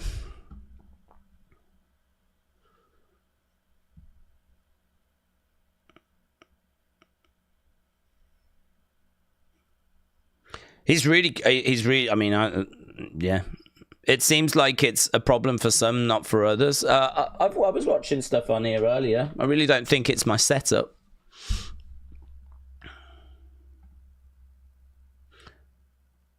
Will he sell his soul? Will he sell out?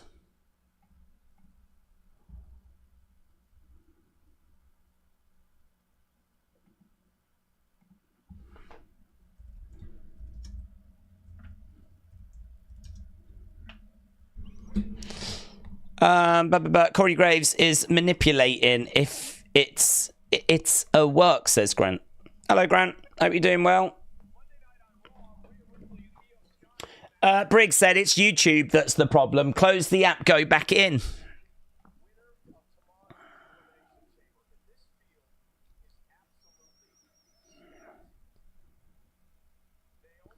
Yeah, it's better now. It's better now, but I think it was a YouTube issue for me. That's much better. I can hear it much better now. Okay, so if you are joining us, we've got Michael Cole. He's in the entranceway.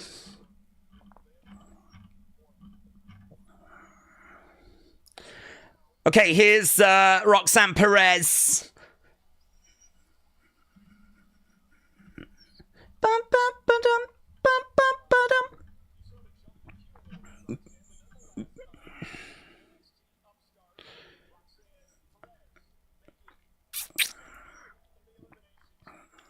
Roxanne Perez making her debut. This is starting at 11:30. Are they just going to go half an hour or maybe an hour? Perhaps they'll finish at like half an hour before SmackDown starts. Maybe they'll do that.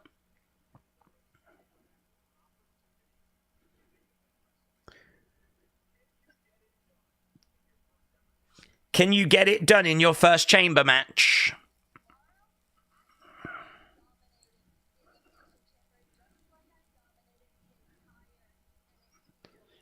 I plan on dominating. I made history.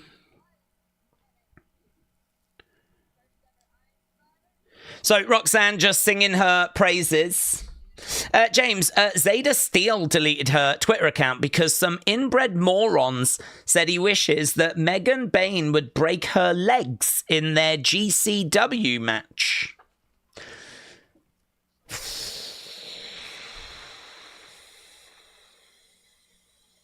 You're never going to get rid of those people. I don't know. That to me, is that worth deleting your account over? I mean, they clearly are wrong for saying that, but you are never going to get rid of those people. There are people with mental health issues. There are people that are really struggling, that want to make themselves feel better by putting others down. Are we ever going to get rid of trolls on the internet? Don't know.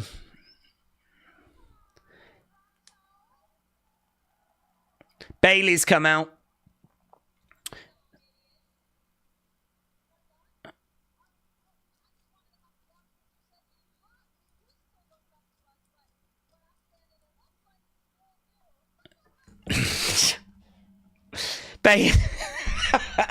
Bailey says, "You said you used to look up to us, but it looks like you still do."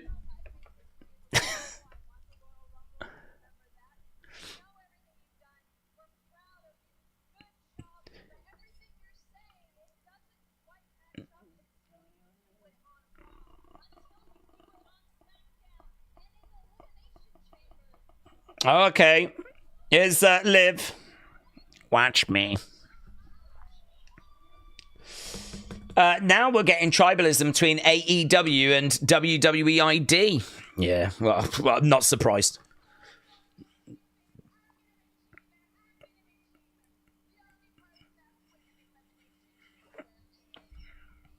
So Liv said she's the only one that's going to win the chamber. So we're dealing with the women's chamber first. We've had Roxanne come out. We got Bailey out there. We got Raquel. We've got Liv.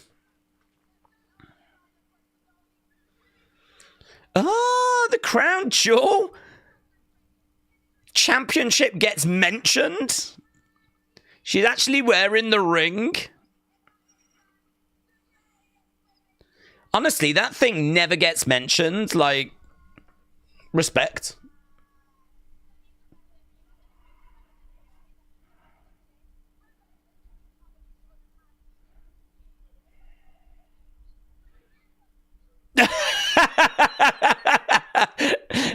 Bailey's like, go get her, Michael. Go get her.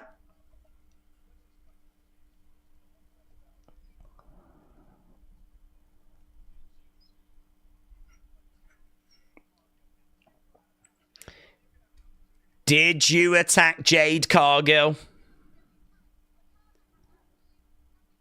We had nothing to do with it, says Liv. But so what if we did?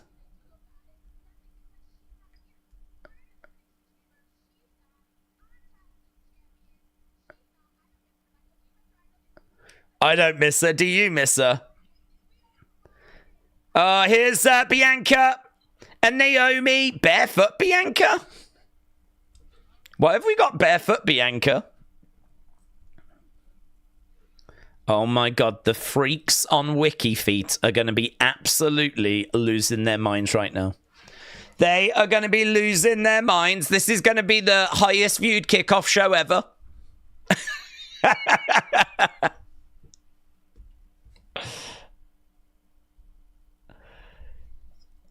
Okay, so this thing...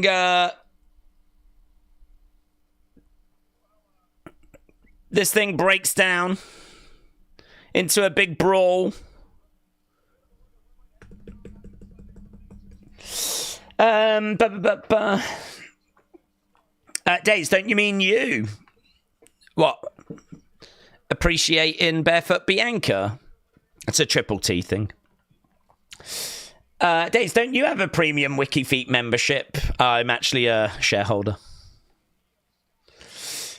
I was born short, like a person was born black. We were both born this way. Neither of us deserve to be judged for our own differences.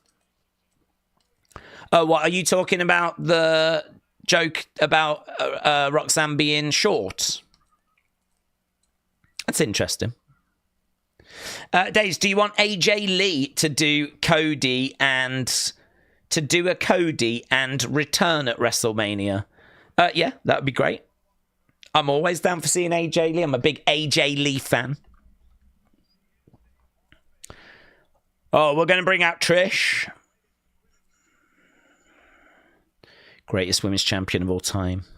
Hannah said, with all the news like Black's return and being imminent and Dwayne's appearance, do we think WWE will alter plans on the day of tomorrow as it will make things unpredictable but messy? I don't think they're going to change the plans they've got now. I think plans have been changing, but as of right now, I don't know that plans will change. Yeah, we'll have to wait and see. I tell you what's really interesting, just going back to that Dr. Chris Featherstone thing. Now that news is out there, could WWE use that to change plans? Because I've got a feeling if it doesn't go the way that he reported, that'll probably be what will get said. WWE saw the news doing the rounds and they decided to change plans.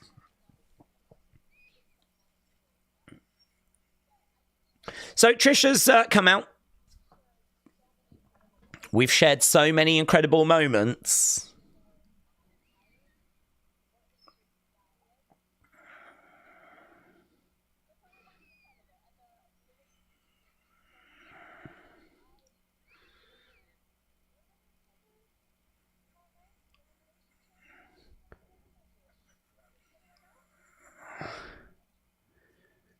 Stratisfaction.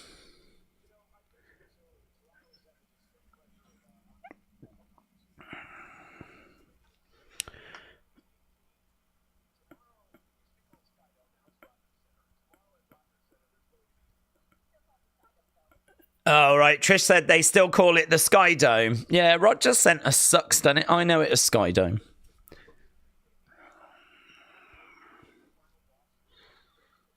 Toronto's a great city. I love Toronto.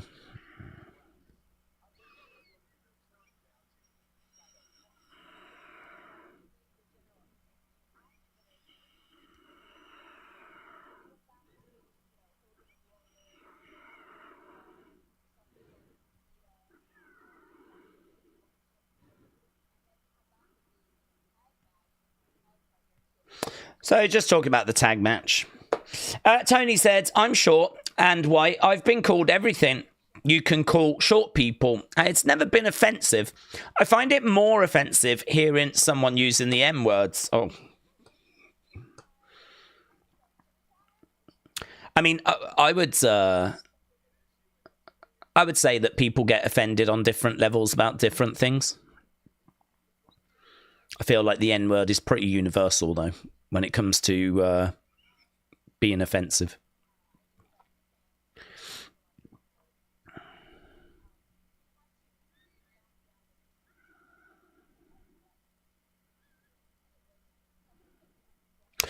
Okay, so Trish just talking about knocking down preconceived notions.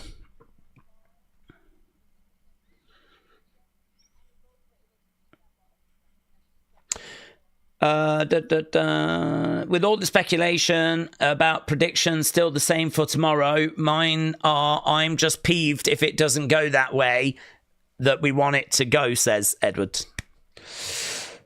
Depending on who's going to win the men's chamber match will determine what decision Cody gives The Rock. I don't see face versus face for the Mania main event, says Lenny. Lenny, shout out to you, bud. Here's Nia Jax. Oh, and Candice.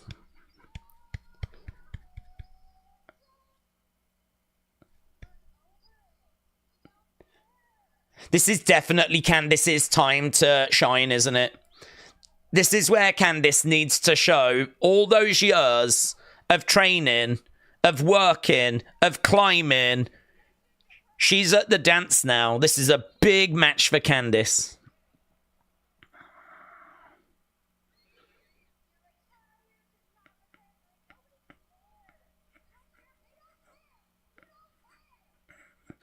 Nobody cares. They are booing. I think they don't care about what you have to say.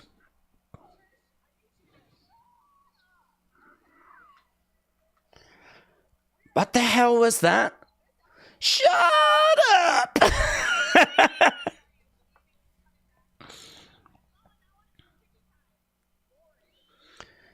No one cares about you leaving, coming back, leaving, coming back.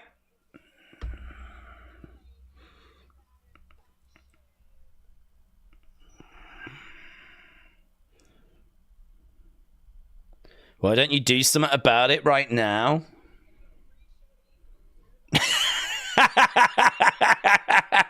I'm not giving a free show to these losers.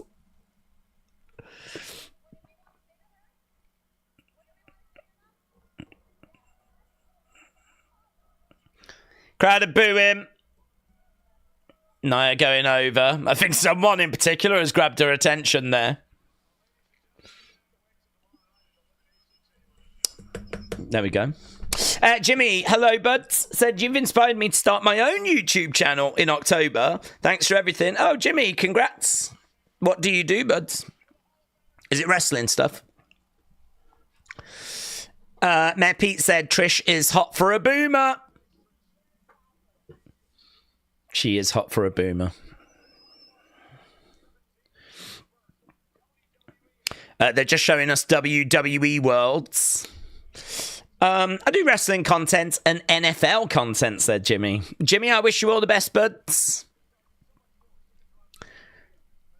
I hope the community go and check out your channel. Show you some love.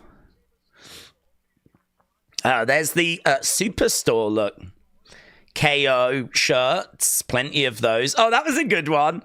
Of him on the tower like King Kong. That was good. Lots of championship titles. Tony, thank you for the community you've built. Tony, shout out to you. Mombi of Baby Barry. I did see that picture of you and Bazza. Put it over on the community thing, so... Tony, shout out to you. If you smell... Okay, we're just looking at what went down last Friday. I want your soul. Mackenzie said, when Nia said shut up, it sounded like Hook to her. Maybe it did to you. Mackenzie, are you hearing things you want to hear? It didn't sound like that to me. That does happen. That is something that happens in life when we really want to hear something from someone. Sometimes we can. Yeah. Yeah. Retro, shout out to you, buds. I've been watching a long time. I've never been in the chat, though, says Jacob. Oh, hello. This is my first stream in the chat. But I am normally here, says Jacob and Isaac in SML Rebooted. It is lovely to hear from the shadows. It is lovely to see new people emerging that normally just sit back. So shout out to you, Jacob and Isaac. Is it Jacob or Isaac that I'm talking to? I don't know. Perhaps it's both. Proctor Dill said Jack's finisher is played out. Complaints of stiff or weak daily. Give her a Jack's hammer. Focus on the power and not her behind. Out of the shadows. Yeah, just like Batman. Days, please say banana peel for me in ASMR, said Miss Clown. I don't know. That's, I think that's for our personal streams. I'll call you later, but Smurfy Toon said, I also started a YouTube channel since I've been watching your streams. Oh my God, everyone's starting. I feel like people watch these, right? And they're like, that's terrible. I could do better than that. I'm going to do a YouTube channel. Is that what's happening? Is that what's happening? Are people watching this going, that's content? I mean, in all fairness, it is hour after hour of a man just having a mental breakdown. So it's not the highest of bars, is it? In all fairness. So I'm pleased that so many people are inspired. I can definitely do better than that, Boomer. Cody Rhodes' final words before Elimination Chamber. That's going to be on SmackDown tonight. His final words ever. Cody Rhodes is the undisputed champ. Yeah.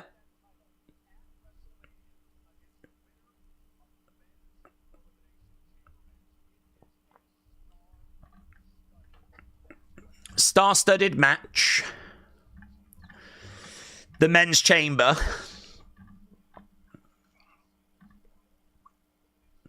Including John Cena's final Elimination Chamber.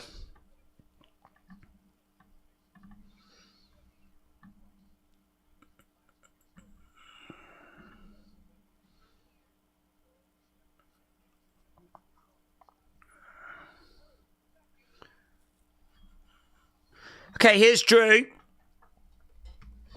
Days, I want to let you know that I'm not doing a YouTube channel, said Mr. B. Mr. B, shout out to you, buds. Give it a week. You'll change your mind. Okay, here's Drew. He's made his way out. I don't know why, but whenever Drew's music comes on, I get irritated, said Jacob and Isaac. I miss you on Monday Night Raw. Oh my God, that is so beautiful.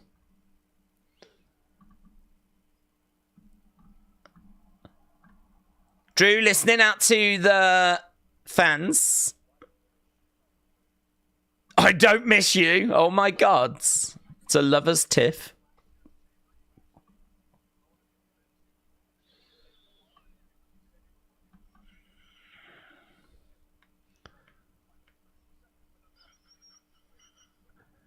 You did win the world title.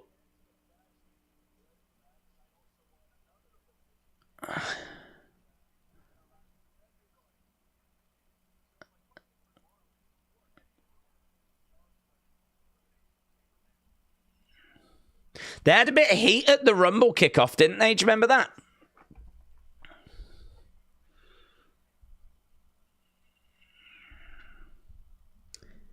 CM Punk chants have broken out.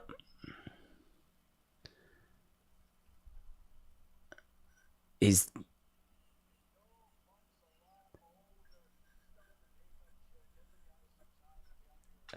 know that Punk's a bit older. He's still in the makeup chair.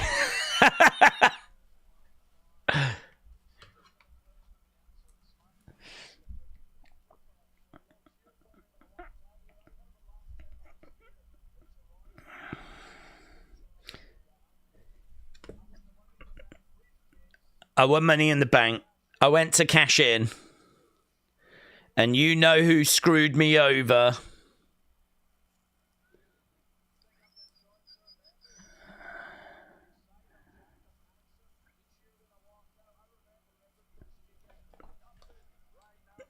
You get nothing right now from Drew McIntyre.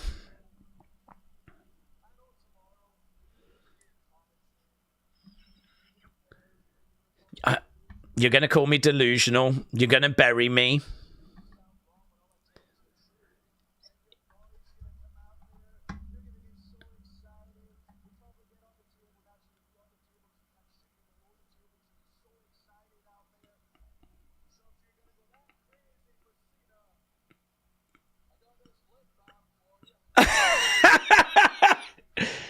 So he can kiss his ass.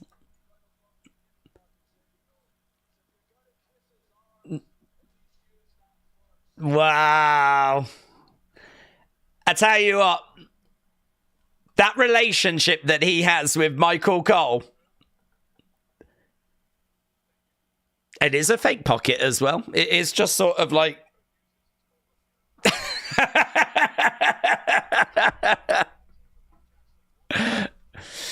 Yeah, that relationship is a bit fractious, isn't it? It's fractured.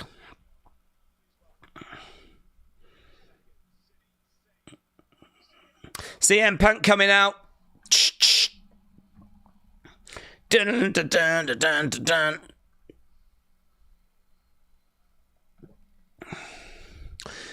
CM Punk.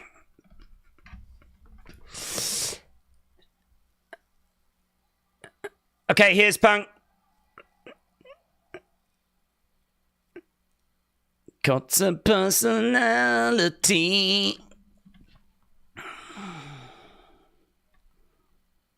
Ah, it gives him a little cuddle.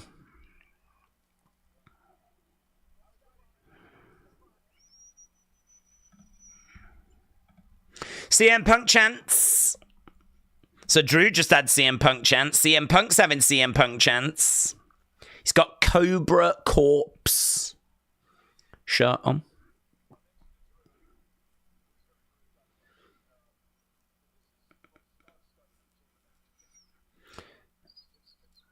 So Michael Cole just running through the participants. I swear, Daisy's wardrobe, does it just consist of black t-shirts? I mean, it actually pretty much does. Or certainly the ones that I wear.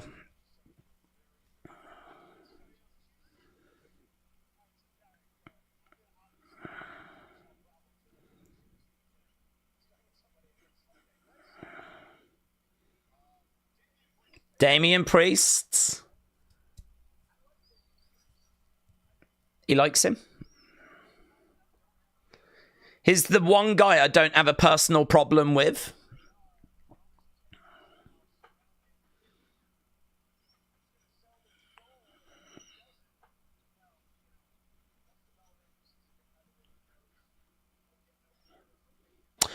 That's interesting from CM Punk. He just said, who's going to sell their soul if Cody doesn't? And I don't know that that's been mentioned or referenced that someone else could. We've spoke about it, but I don't know that any of them have spoke about it. That's interesting. That's interesting.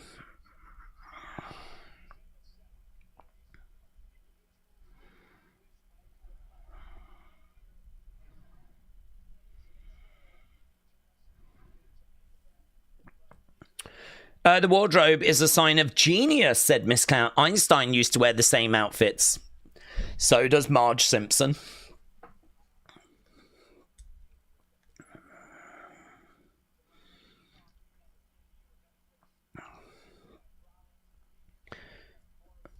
You saw me on the debut of Raw on Netflix pin Seth Rollins and beat him. I expect more of the same in the chamber. So he's just running, Punk's just running down his list of problems that he's got with all the different people.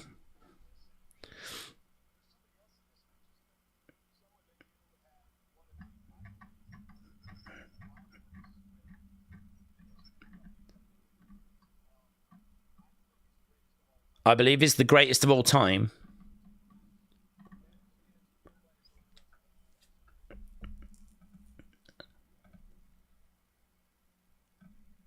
John Cena mentioned. What's he going to say about John? They cheer John.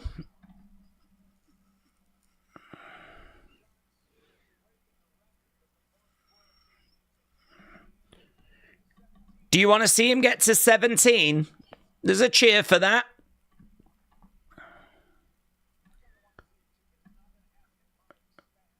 CM Punk says, I want to see it too, but not at my expense.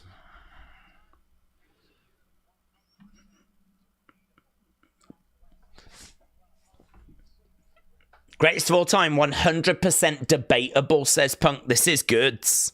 This is goods.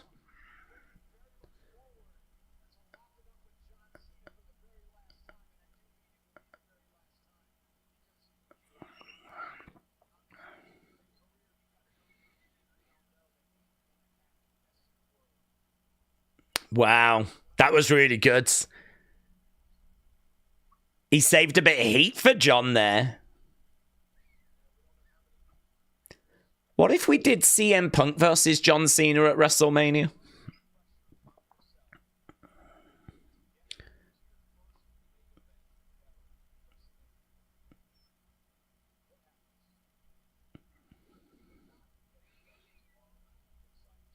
What happens if you can't get it done tomorrow night in the chamber?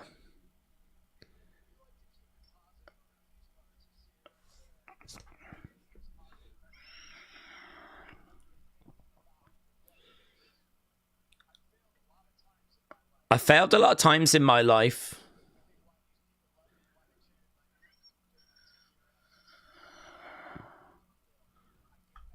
When I do fall, when I do fail, I get back up.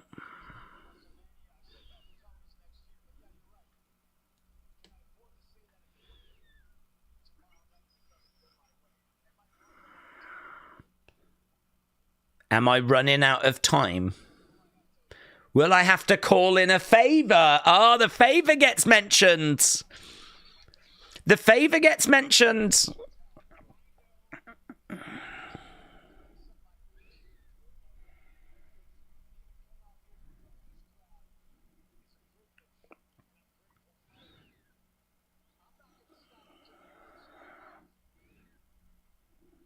I won't stop till the wheels fall off.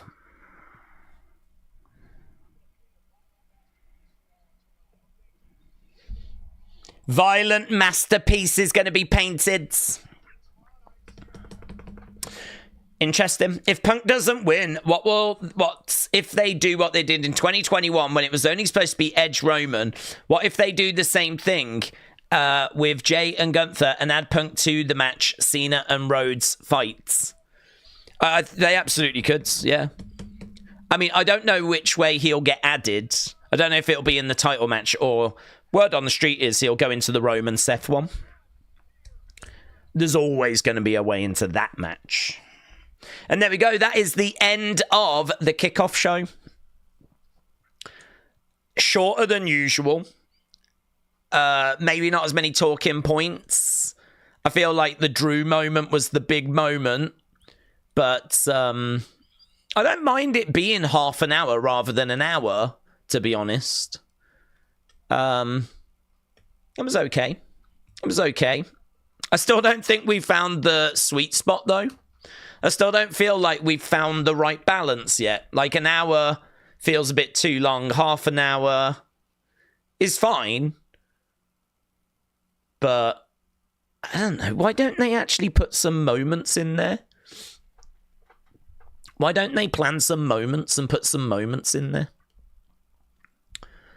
I suppose we had a little bit of a brawl. And I suppose we had the lip balm thing. Outside of that, there really wasn't anything, was there? Don't know. It was fine. Skippable again.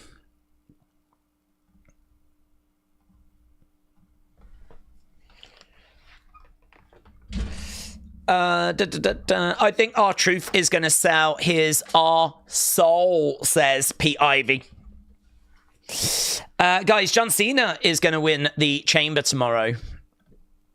There's no point in watching these, said Jacob Loves Wrestling.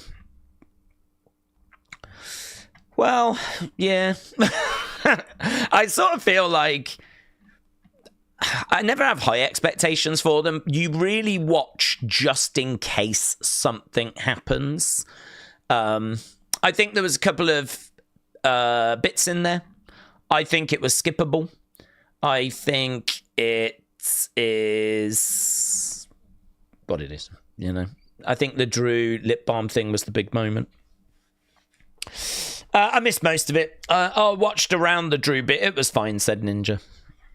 That was incredulous, says... Oh, that's a good word. Incredulous. Very good. Bring back kickoff matches so that you can use more people, said Sean. The one time you skip it, something big will happen. That is very true, yeah. CM Punk heel turn tomorrow, said Keeman. I don't know about tomorrow. It could do. I mean, could you imagine if like he joins up with The Rock tomorrow? I think Cody says no. And then it's going to be very interesting as to what I think the Punk just given us a bit of a clue there. I mean, he did just say who will sell their soul if Cody doesn't. I think that's interesting. I really do. It could be nothing more than a question.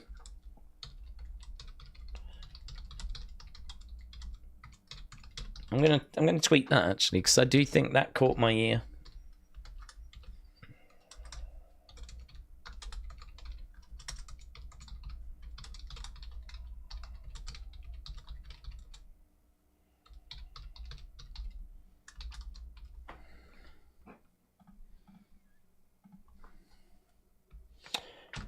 Who will sell their soul if Cody doesn't? Why is he mentioning that? I mean, I suppose you have to plan for all eventualities, but it's an interesting thing for him to come out with. I would love for it to go that way. I would love for him to sell his soul. Because I don't feel like we need... I don't feel like we need... I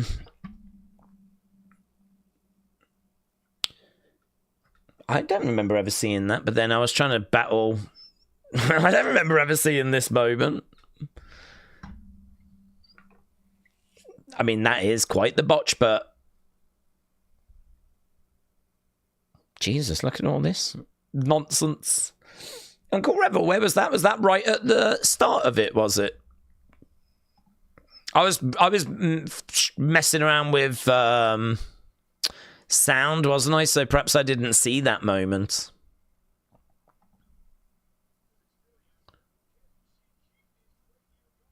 I'm just scrubbing through to see... Uncle Rebel, when was that?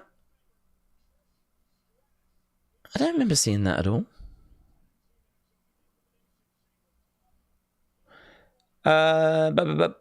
Punk. I had that. Oh, what? You did get that moment. Oh, I must have had it as well, but I just never noticed. I never saw it.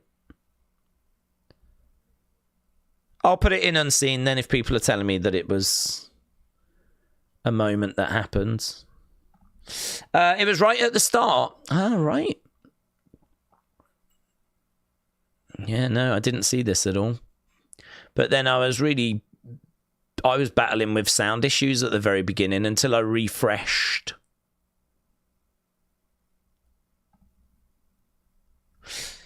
Oh, there was another botch as well. Do you know, there was another botch.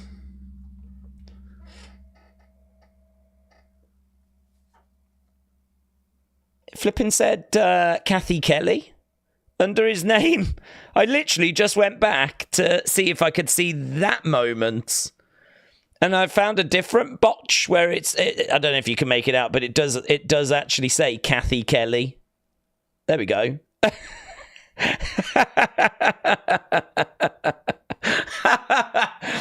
Do you know why that's funny? Because I've got Twitter in front of me, right? And I saw loads of people going, Kathy Kelly, is that you?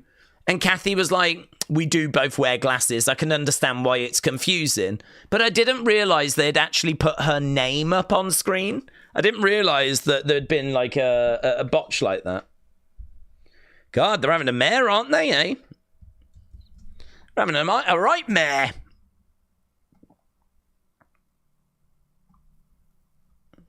Lovely. It was uneventful. Well, you say that, but there was a moment where they called Michael Cole Kathy Kelly and the whole flipping screen went mental, apparently. So, I don't know. It became a bit more eventful. If you're into your botches, it was certainly not uneventful if you were botchamania. I definitely want to do gnome art, says Tony. That was a quick kickoff, said Sports Time. Yeah, it was. I can't say it was worse for it. I think sometimes they can sort of outstay their welcome. This one still didn't really have that many moments, did it? But it was fine. It is what it is. We don't have high expectations for him anyway. Or at least I don't. A botch for the crotch.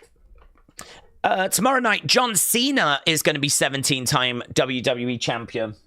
He's not in a title match tomorrow, but if he wins, he'll get the chance to face Cody at WrestleMania.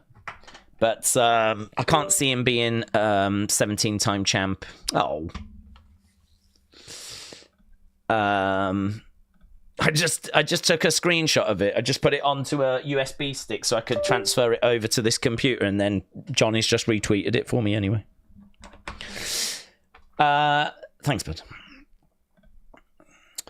Right, you'll appreciate that kickoff after 3 hours of boring ass Smackdown.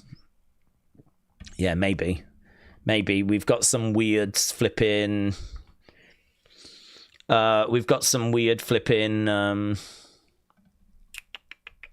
tournament, haven't we? Yeah, I'm just reading the comments about what people thought of that. There's not... They didn't go back to Logan, did they? Michael Cole was like, let's start with Logan Paul. CM Punk was like, can we start with someone else? Michael was like, let's start with Seth Rollins. Punk was like, can we start with someone else? I don't know if they ever really spoke about Logan, that like being in there. Yeah, well, there we go. It was what it was. CM Punk said, do I have a soul to sell? Only time will tell. Is it a little bit on the money? Is he making it a bit too obvious? I do sort of feel that way now. Okay, let's get into the chat. Let's see what people are saying. So, Proctor Dill said, if it turns out Kathy Kelly has been Michael Cole in a mask this whole time, I'm going to have a lot of self-evaluating to do.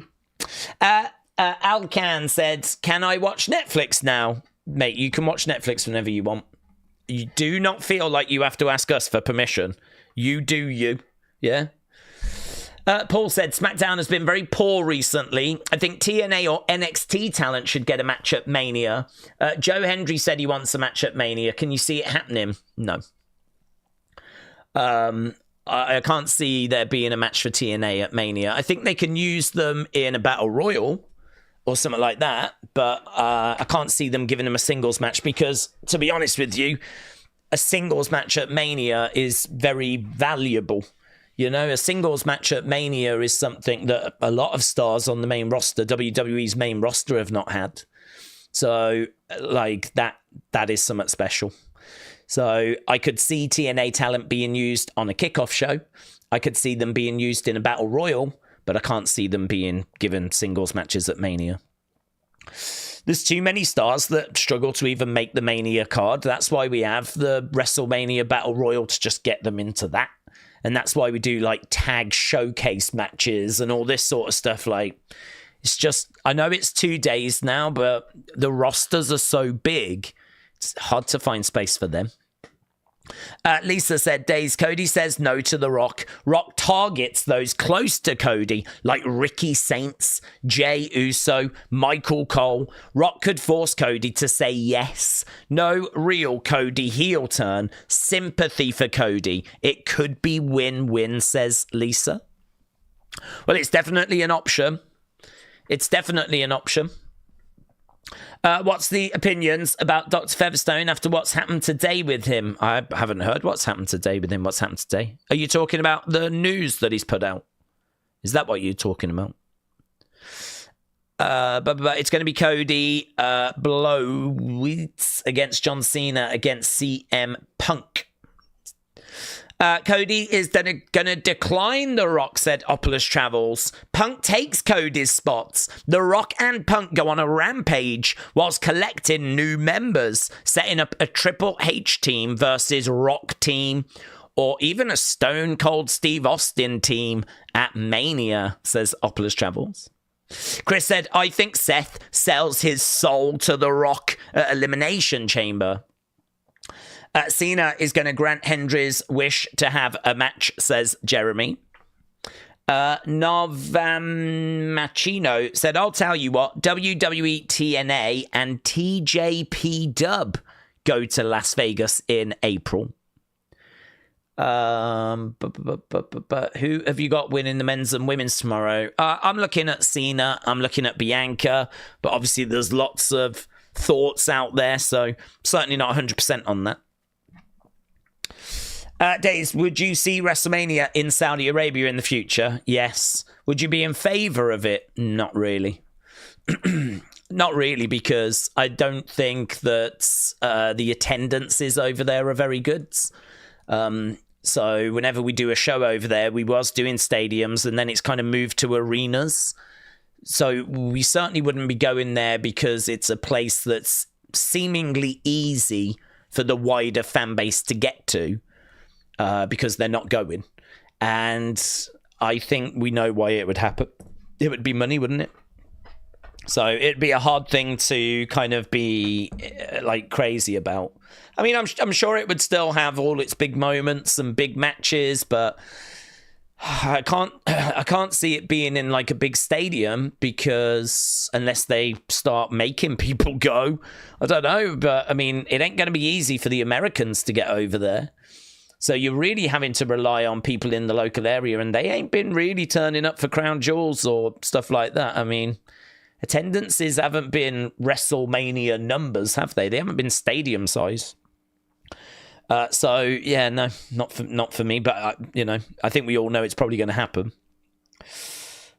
6 women tag announced for tonight: Bianca, Naomi, and Bayley against Liv, Raquel, and Roxanne. Big Half, shout out to you. Amin said, Days, it's Ramadan for me and my family tomorrow. I might miss the chamber. Understandable, buds. If you're having a religious period, is that how you would word it? I wish you all the best, buds. You can always catch up with it, of course. It's a shame to not be able to watch it live. But that's the great thing about Netflix. That's the great thing about the modern age. You can always catch up with it. Dash Kingdom said, how do we feel about Australia just agreeing on getting a major WWE weekend, including PLE, Raw, and SmackDown this year? What PLE might it be? I am really pleased for Australia. I think they deserve it. I think they were a great crowd before. Australia actually has a pretty proud history of pro wrestling. It's an area that has, you would think, wouldn't actually have much of a history, because it is a little bit kind of out on its own. It's a decent distance away from the US. It's certainly a distance away from Europe. I suppose it's not that far from Japan. It's kind of down from Japan. I don't actually know in a plane how long it would take. It's probably still a good chunk of time, in all fairness. But yeah, surprisingly, a very rich pro wrestling history in Australia. And obviously, we know they're producing great talent now. Where Grayson Waller and Buddy Murphy, Buddy Matthews, Rhea Ripley, Big Bronson Reed, Dakota Kai, all coming out of that area. So I'm pleased for them. What do I think it could be? Well, I don't think it would be a SummerSlam, or it certainly wouldn't be a WrestleMania. I'd have to think it would probably be like a Money in the Bank. You've done Elimination Chamber. I don't think you would do that again. So I think it would be like, a Fastlane, or a WrestleMania Backlash, or a Money in the Bank, or one of those kind of B shows, But even B shows, I mean, really what we've got tomorrow is a B show. What we've got tomorrow is Elimination Chamber. Elimination Chamber is not Rumble. Elimination Chamber is not WrestleMania. But, I mean, it's going to be in the Sky Dome in Toronto, which is a big space. It's going to have The Rock involved. I don't think under TKO and under Triple H, I really don't think they're looking at the B shows as being what the B shows were under Vince. I think every PLE now, they are really trying to maximize, and they're really trying to make feel as big as they can. I mean, obviously, things aren't going to feel as big as WrestleMania, but I think they really are trying to make these shows feel as big as they can, because they know that if they make it feel as big as possible, they can, sell more tickets and get more places interested. I think the dream for WWE is that people are bidding for PLEs so that they can take even their B shows to London and have London pay money for them, or Australia and have Australia pay money for them. And, you know, they can then start all 12 of the PLEs, or 11 or however many there are. They can, you know, start getting places bidding on them, because they can, you know, give you the SmackDown, give you the Raw, give you the show, do the pop-up shop, make like a whole big weekend out of it. And they know that that's going to boost the local economy so that they can get cities bidding on it and all that sort of stuff. So I think they're really trying to make everyone feel bigger and more special. And I think a good example of that is tomorrow, where it certainly doesn't feel like tomorrow's just a little show that you can sort of skip, you know? Tomorrow feels like a pretty big moment. We're going to figure out who's going to be facing Cody, who's going to be facing Rhea, what Cody's doing in regards to The Rock. We've got what's going to be a brutal match between Sami and Kevin, and we could get Randy returning. I mean, we could get the return of Randy. And again, not only that, we've also got Trish. You know, Trish being back in Canada, that's always going to get a great reaction. So that's probably the least interesting match, is that women's tag match. But Trish being there is going to get a good pop. So, yeah, I think that they're doing a good job of trying to make all of their shows feel like they've got, like, you know, some value to them. What do we think about CM Punk teasing, selling his song? I think it was interesting. It caught my ear. I think it was interesting. I don't know if he did it maybe a little too much. I'm not sure. But, yeah, interesting. There's a little article that's just popped up about Stone Cold. Right.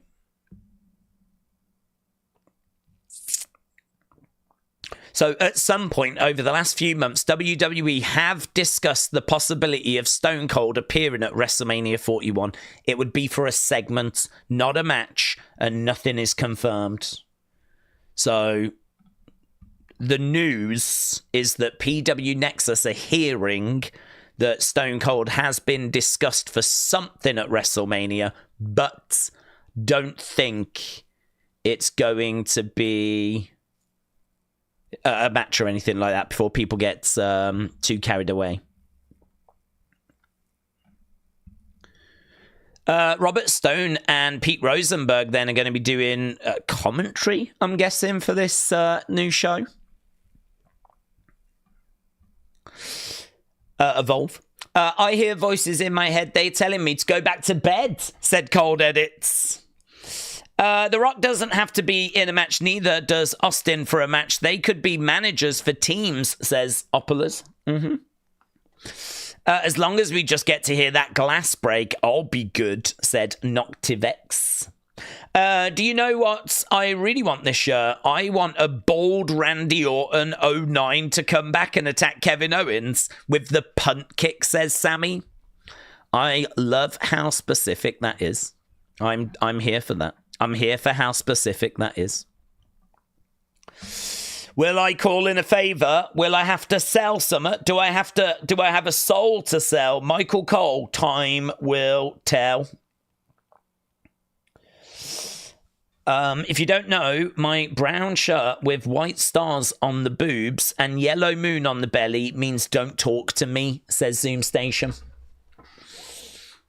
If I was wearing a shirt that had white stars on the boobs and a yellow moon on the belly, it would make me do that. Hannah says, we've seen some great feuds in combat sports history, such as Yankees against Red Sox, Hawani Khan, but what would you say is your favorite feud of all time? Zelensky and Trump.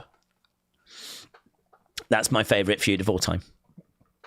Uncle Rebel said they were selling $400 Cody jacket, the one that he wears coming out at the Chamber Store. They've been selling it for a while. Yeah, it's been on, I think, WWE Shop for quite a while.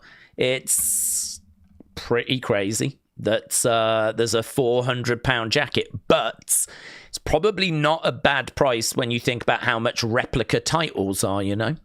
So, probably not bad. But Lawrence said, is SmackDown worth watching tonight? I don't know. I've not seen it, so I can't say. It starts in about 32 minutes. I can tell you that the preview bit was, or, you know, kind of what's lined up doesn't look all that appetizing, but the Chelsea Green thing's going to be interesting, and the Cody segment's going to be interesting, so I would imagine that for a 3-hour show, it's probably going to end up being like 6.5, something like that. And I would imagine the high spot will be Cody, whoever challenges Chelsea, and then whatever the main event's going to be. But I would imagine the main event will probably be that US triple threat, wouldn't it? So, I don't know. SmackDown's been quite miss in 2025, but if you're a WWE fan, you know, it depends what you've got going on in life, isn't it, really? If you've got loads going on in life and you just don't know if you are going to be able to fit this in, then I think you might be able to skip it. But if you're a WWE fan, like a 3-hour show that might have a few interesting bits in there, that might be enough for you. Like, it's enough for me. I don't watch these shows and think, oh God, I'm going to stop watching them. You know, I watch them, and you know, yeah, there's times where like there's a lot of stuff that doesn't really appeal, but there will always be enough on the shows. You know, I really don't find myself scoring shows like 5 or 4 or stuff like that. I mean, if I give a show like 5.75, 6.25, that's kind of around, I got enough from this show. That's kind of how that is. It was okay. I got enough from it. If I was to consistently be scoring shows 3, 4, then I might have a problem. But I really never get to those scores anyway. So even when a show is bad, it normally still has enough to keep me, like, you know, make me think it was worth watching, you know.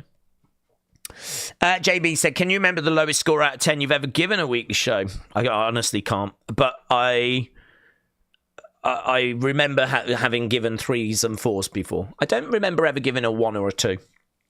I mean, the way that my kind of out of 10 scale works is average for me is about 6. If a show was just fine, like there were some moments in matches, couple of talking points, no big shocks, it's probably going to get 5.5, 6, somewhere around that ballpark, right? Obviously, as the match quality improves and as the shocks or talking points get bigger, then it finds its way going up that scale. It's really got to be a show that was significant, like a show that we would talk about at the end of the year, to if it's in the 8s. To get into the 8s, I go into the 7s a fair bit. I'm in the 6s a lot.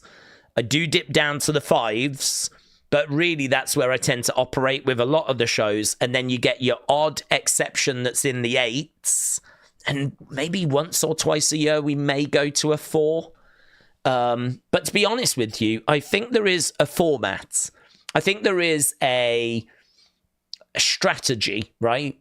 Which means that they have a template, which means that they can deliver shows of a certain standard on a consistent basis. So it might be that, you know, we always do something the week before to build the match the next week. Yeah. So there's always some story that's happening.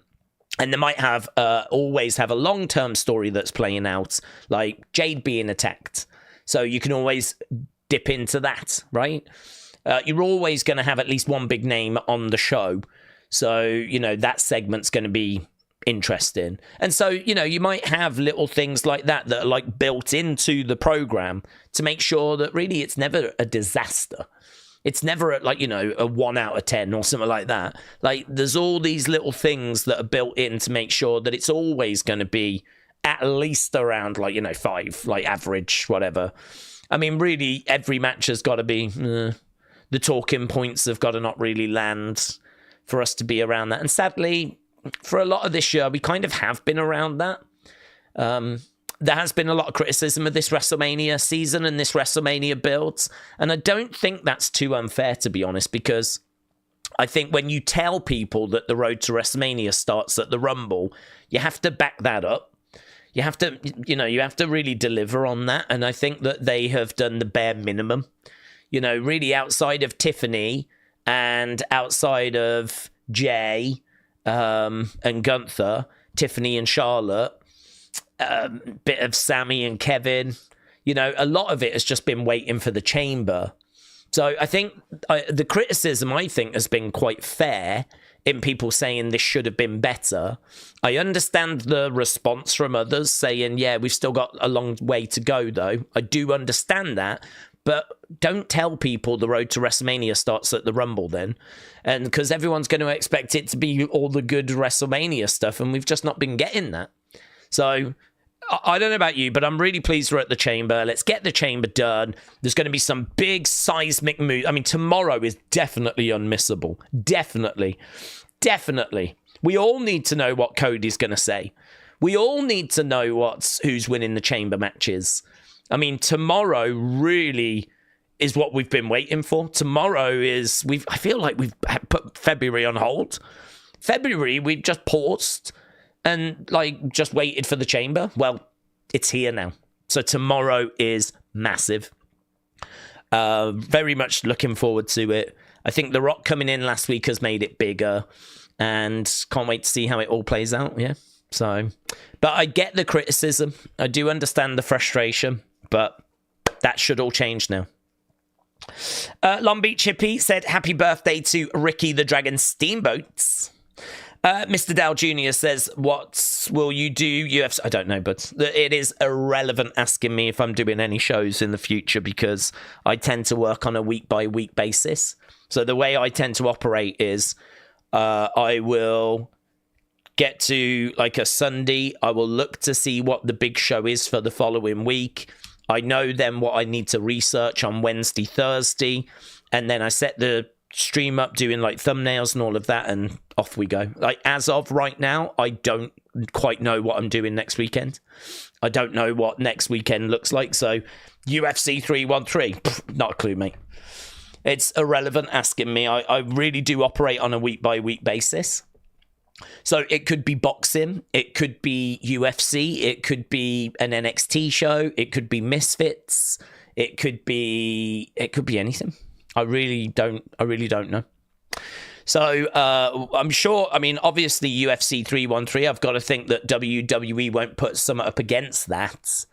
It really would probably depend if there's major boxing, which off the top of my head I don't know because I haven't even looked into it. But yeah, I do it week by week. Opulus Travel said, Days, do you remember Randy, 2009, Triple H handcuffed to the ropes? He ended up RKOing Stephanie and then kissed her whilst his spit came off of his mouth onto her cheek. Well, I remember the moment, but I don't remember the spit part. But I remember the moment. I think it's actually WWE's most viewed video on their YouTube channel. Batman Big Fan says, do you think Ray versus Gunther could main event? Oh, Jay versus Gunther could main event one of the two nights. I think it could. I don't think it will. I think it could. I think that Jay is someone a little bit polarizing. I think it's really over with a lot of people. Live crowds love him. Kids love him. But there's a bit of pushback on social media. And I sort of get it. I think Jay sort of gets it as well because he did make a comment today, right? Which I thought was really interesting. I'm going to see if I can find this comment. I'll show it you. It's in Unseen. Did I put it in Other maybe? Let's have a look. Yeah. This is the comment he made to CBS Sports Key to Wrestling, putting it up 11 hours ago. He said, I always thought that we, the Usos, put on great matches, and I would agree with that. Usos, one of the greatest tag teams of all time. No, not a shred of doubt. One of the greatest tag teams of all time. If you look at it, we had great matches with the Wyatt family, the Shield, the New Day, all of those bangers. Yep, completely agree. Main events, WrestleMania 39 against Sammy and Kevin. Meltzer gave 5 stars. And I know people will say, who cares what Meltzer scores stuff? I hate Meltzer, right? I understand. But he gave it 5 stars, right? Dave Meltzer, who ain't a massive WWE fan, yeah? People criticize him for being so critical of W. He gave them 5 stars in the main event of WrestleMania. So I think they are really one of the great tag teams.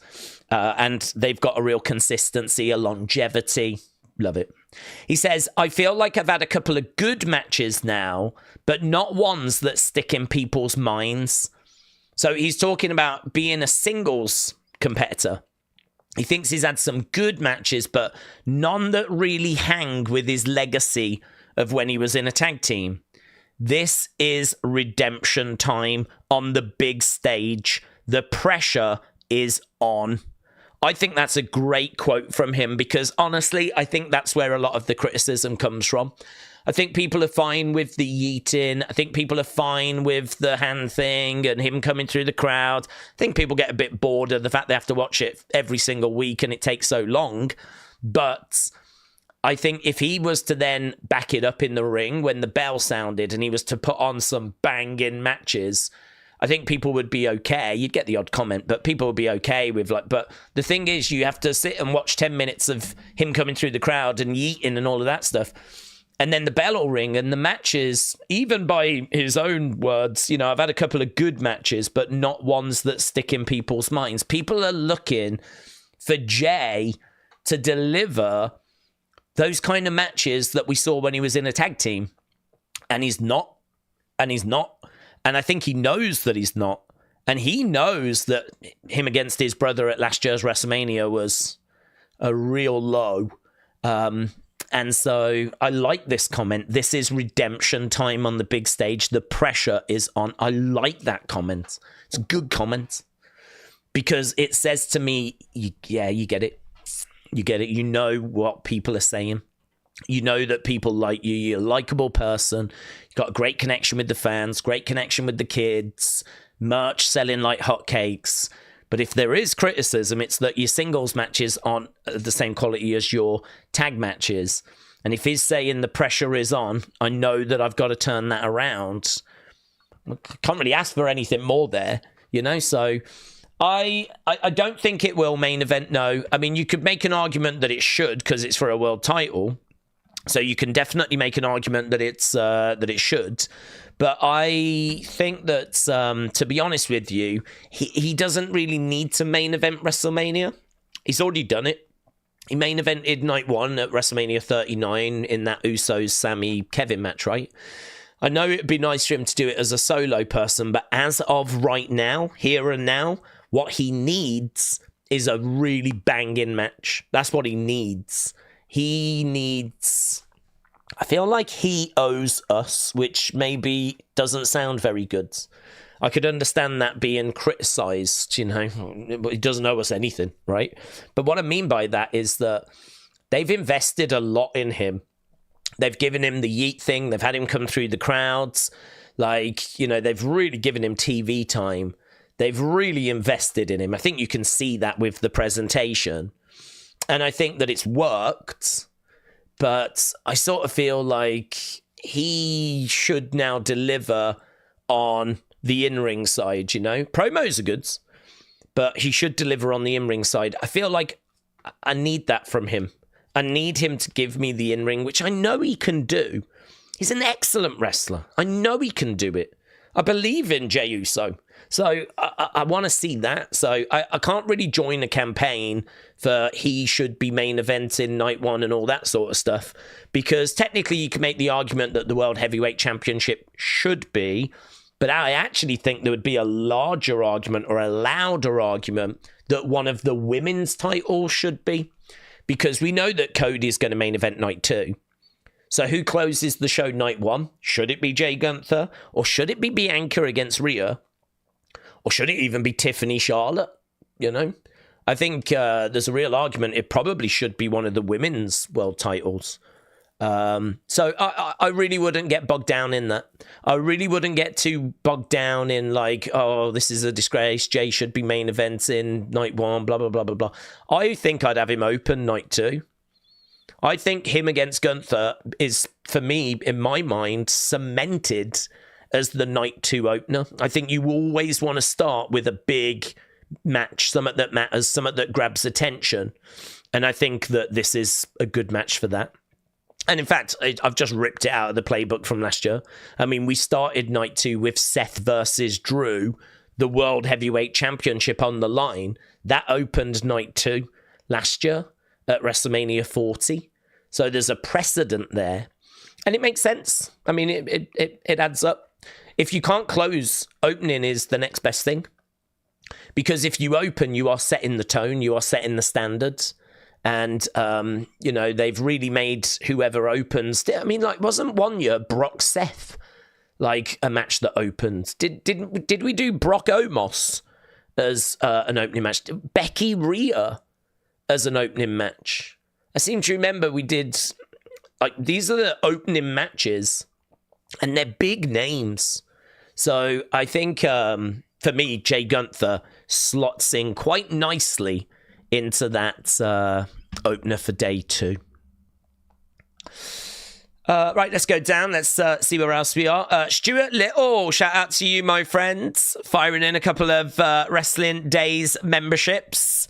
Really appreciate it. Just talking about that, you can vote. Everyone can vote on the channel right now.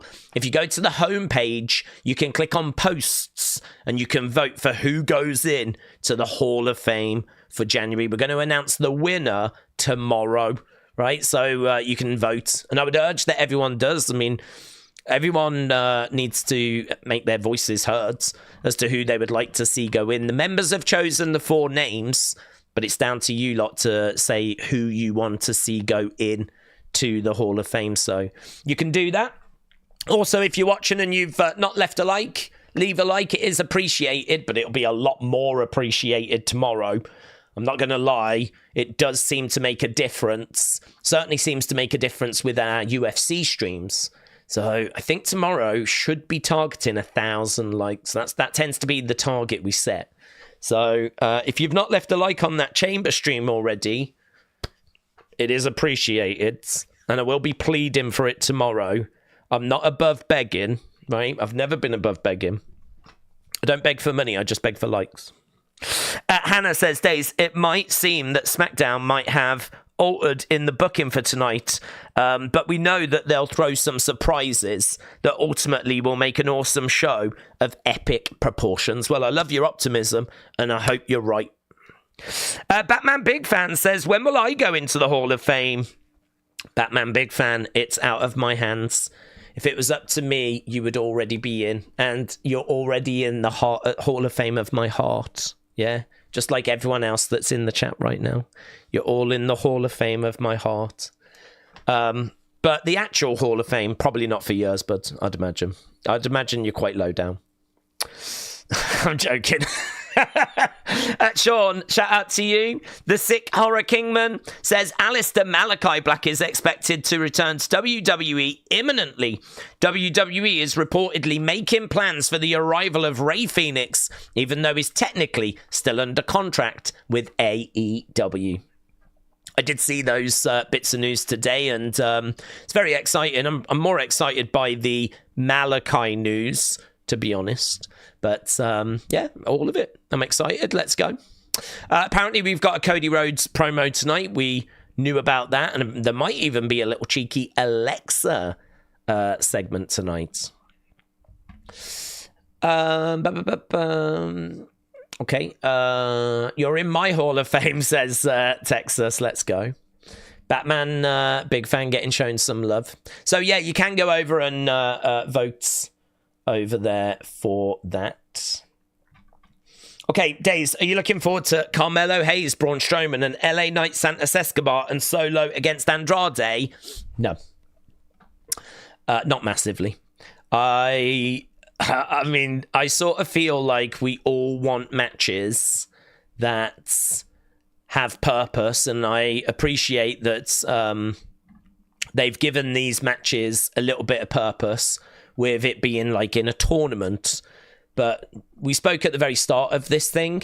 It was meant to be LA Knight against Shinsuke for the title tonight, and that had to get changed because Shinsuke's, I think it was his friend. The way he worded it was a bit confusing. I think it was his friend that was like a brother to him, has passed away. And so I don't know if that's the reason. It absolutely could be, but it doesn't look like Shinsuke's available now. So they've taken LA Knight and put him into some weird tournament instead. Is it a big deal? No, not considering we're on the verge of Elimination Chamber. But we did speak about it earlier, and I do stand by the fact that I think it's a real indicator as to where the creative team is right now. That we've lost Shinsuke, and this is what we're doing instead. And I think this is not what I would do, and I don't think that this is good enough. I don't think it's exciting enough. And I think it's a bit of a concern that they got thrown this problem and this was the solution that they came up with. So that I've had my say on it. I don't really want to focus on like too many negatives because I agree with CM Punk. Positive, mental, attitude, PMA. We're here to have fun. We're here to look forward to tonight's show. We're here to look forward to tomorrow. But I got to tell you, that one has been a little bit of a head scratcher for me. A bit of a head scratcher. Don't forget that Punk is on SmackDown tonight, says Batman Big Fan. Yeah, there will be some stuff here, I'm sure. I'm sure it's going to be a show well worth watching. Yeah. How good, I don't know. But we'll find out together, won't we, in, 11 minutes. Pop to Dill said PMA is actually pies and mash, and they're amazing. That's a really good point. Hello, Days. Hello, Taker 1990. Wrestle Lamia did a video on how to save SmackDown. Great. Edward said, Days, I'm not going to lie. No one deserves it more than me each week. I'm here week in, week out. I've been here since day one. I ain't no rookie. I'm going to go in this year or it ends now, says Edward. A. Jobson says you're a goat, Edward. So there we go. It's working, Edward. Connor said, Days, who have you got winning the unsanctioned match tomorrow? Sami Zayn or Kevin Owens? I've got Sami Zayn, but that is because I'm a Sami Zayn stan, right? So I've got Sami Zayn. Tommy said Raw and NXT is in the penthouse and SmackDown is in the outhouse. Days, how's it going? Said Suzanne. I'm good. I hope you're doing well. I hope you're ready for tonight's show. I really am hoping it's going to be something good. Texas said, I came here to talk shiz about WWE and its fans 15 months ago. I haven't stopped watching. It has won me over. Did you really? I love that. I came here to talk shiz about WWE and its fans, but actually, no, I'm still here and I'm still watching. Oh, that's great. Texas Liberty, shout out to you. To be honest with you, even if you came here to talk shiz about fans, even if you came here to talk shiz about fans and you're still here doing it, right? I'd have respect for that. The fact that you're that dedicated, even that would have impressed me. So I'm a big supporter of your work, whatever you choose to do.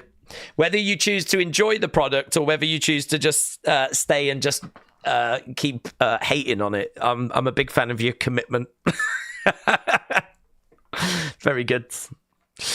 I was watching a video of Days showing Funko Pop Said Who review. Oh, yeah.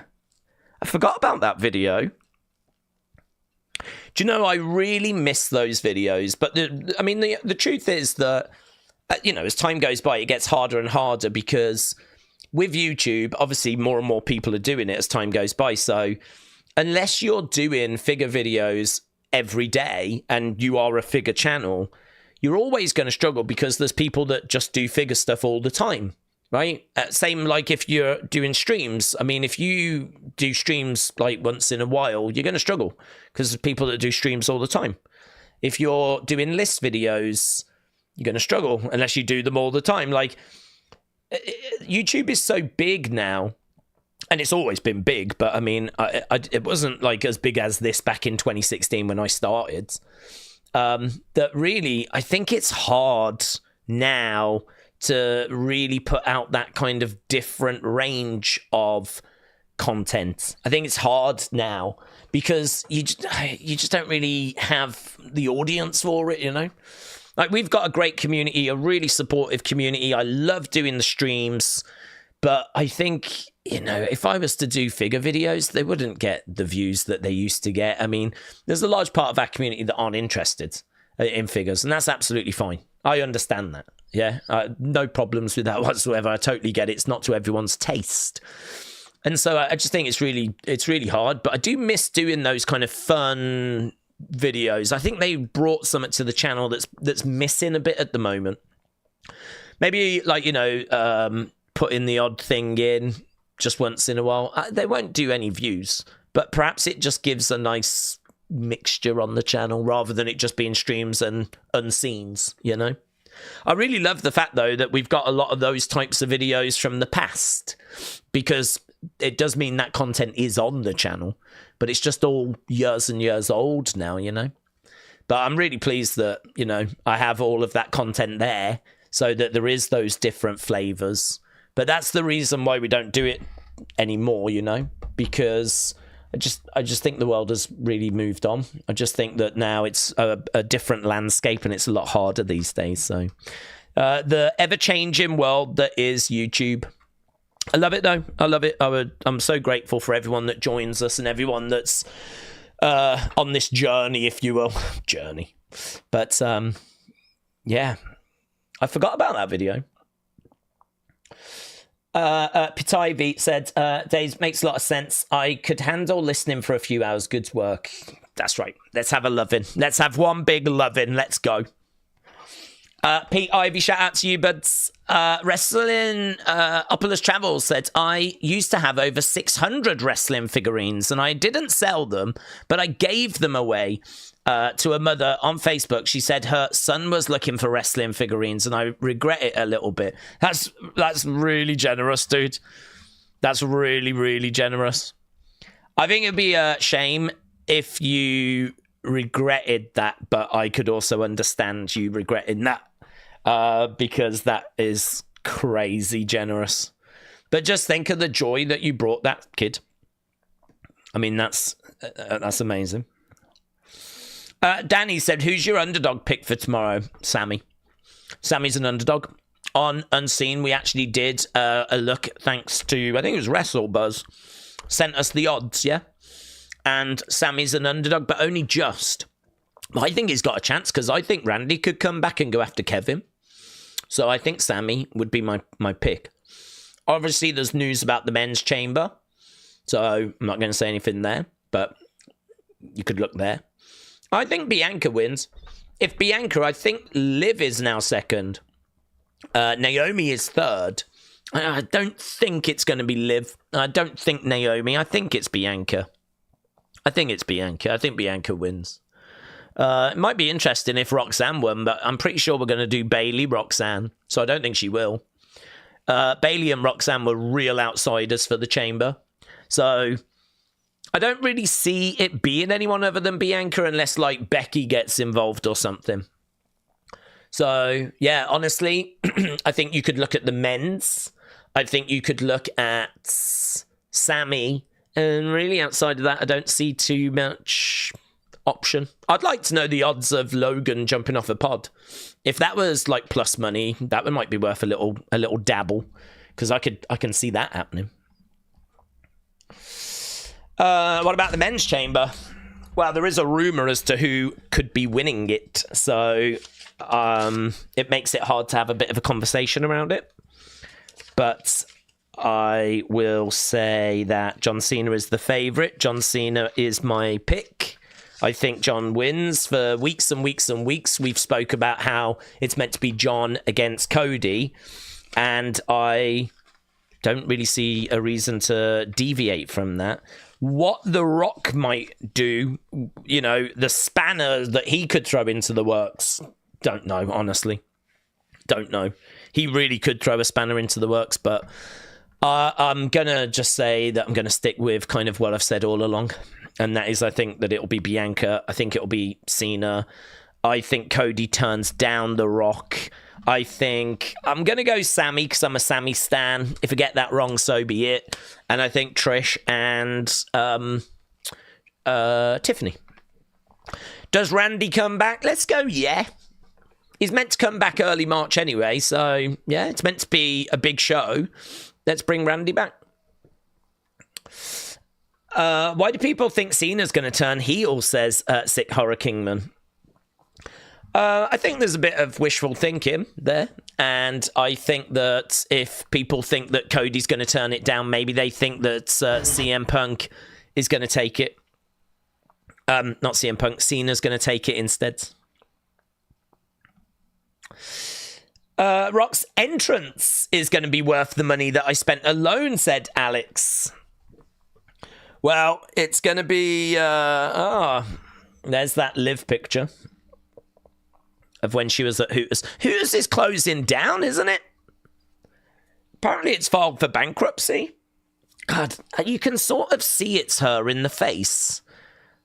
But it sort of doesn't look like her. It's weird, isn't it?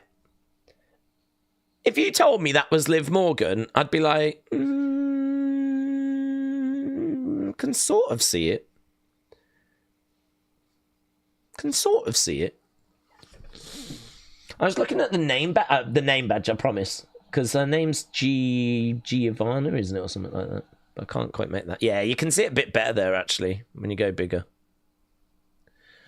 There we go. I think everyone knows that she used to work in Hooters now.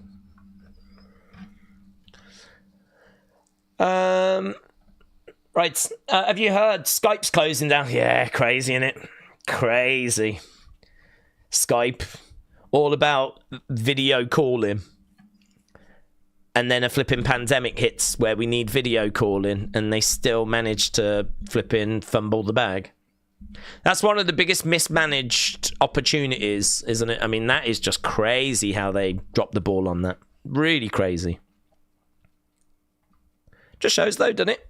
Everyone's battling away, trying to get a piece of the pie. And they really dropped the ball on that one. Okay, then. Here we go, kids.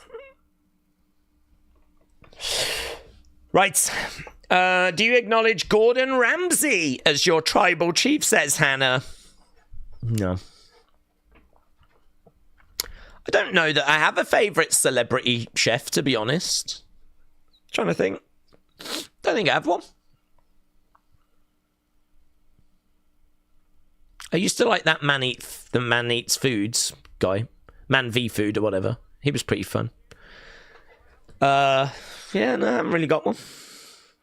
I used to like Jamie Oliver when I was young. Not bothered, no. Right, we're at Scotia Bank Arena. CM Punk, CM Punk, CM Punk, said Rishi. The Naked Chef. Yeah, that's when he was cool. He was kind of... There was a bit of lad culture around in the late 90s, like Britpop, Oasis. Music was cool. Lad mags were around. Like, it just sort of felt edgy, and you had the Attitude Era, and he was doing a cooking show called The Naked Chef. He wasn't naked. But, you know, he had a flat, and he had a scooter. He had an attractive girlfriend, and he was cool. I suppose in a way he was a bit like what influencers are to kids today. He was kind of cool in the 90s. And then, I don't know, as time went by, he became a boomer. He stopped being cool. It's the Soul Man, yeah! So we're just looking back on what went down last week, and he confused us all.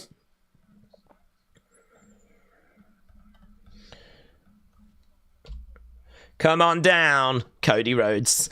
FHM magazine taught me less, said JB. FHM, yeah, for him magazine. That was good. They had ones that were called Nuts, and there was another one as well. I can't remember what that was called, but they were like lads mags. So, you know, they'd have articles about cars and technology, sports, and then of course, you know, you'd have like female TV presenters interviews, and then they'd have like them in like bikinis and their underwear and whatever. It was one of those that like it was just stuff that lads like, really. I don't think, I mean, there probably was offensive stuff in there by today's standards, but I bought a couple of those. They weren't adult porn mags or anything. They were like, you could get them like from a lot of places. They're weird by today's standards. I don't really know. I don't think there's anything like it today, to be honest. Something that's got like, it was just a different time, wasn't it? So hard to explain now. Ian said, Days, I just want to say thanks to you and the community. Hopefully we don't get any weird Rock promos tonight. Yeah, Ian, I hope you're doing well, bud. You've very much been in our thoughts. Same with Mitchell as well. There's been a few people that I know have gone through some hard times recently, so yeah, shout out to you, dudes. Shout out to you. The Exalted One said, Days, it's been a while since I've been on the channel. Just wanted to say that you do awesome streams. I'm going to go to WrestleMania 41, really? Shout out to you, man. Shout out to you. Well, I hope you have a great time, and welcome back. You know you're always welcome here. Your locker room. Your locker room is right this way, courtesy of the final boss. He's got his own bus. He doesn't need a locker room. He doesn't need it. Is it going to be Trish? Trish Stratus.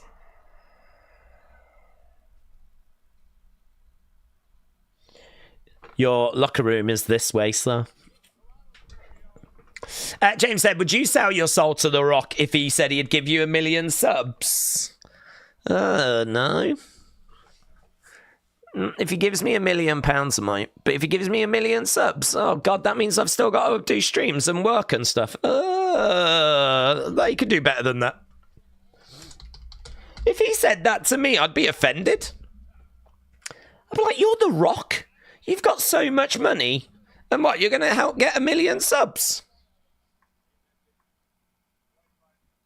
Show me the money! Make it rain. That's what I would say. Make it flipping rain. Honestly, give me flipping £20. I'm out of here. Right, here's Trish. Let's see what this boomer's got to say. She's a good-looking boomer, though, isn't she? Good for her.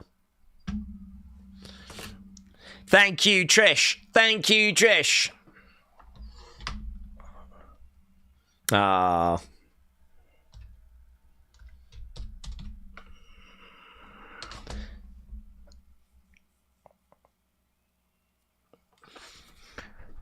Welcome home, Chance.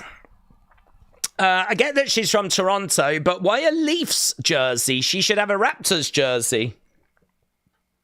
Perhaps she's got Raptors underwear. Thank you, Trish. Thank you, Trish. Thank you, Trish. Look, just take a deep breath there.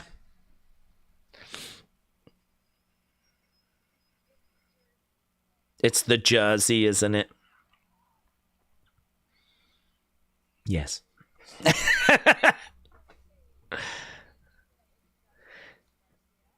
Oh, there's quite a few. I can see quite a few of those Toronto Raptor Yeet shirts.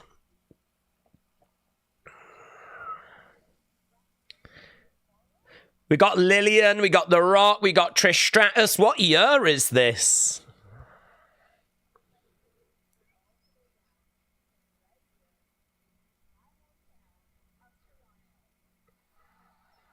Do we think Cody will sell out his soul, said Jeremy? I don't think so, buds. Days, you still got a crush on her after all these years? I would if she was wearing a Raptors jersey.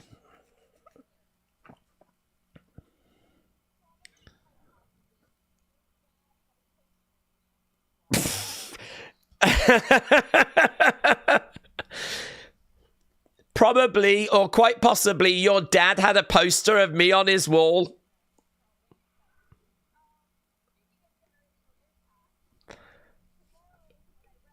I bet the dad was like, well, I can explain. I mean, I did, but honestly, I mean...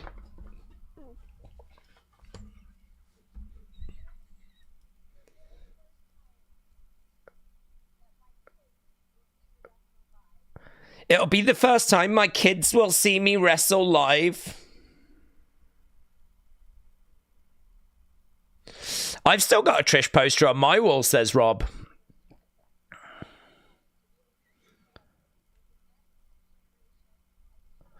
So Trish is talking about mixing it up with the next generation of talent.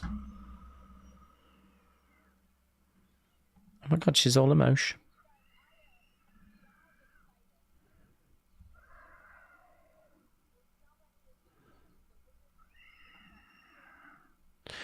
So she's talking of teaming up with someone that's been taking the women's division by storm.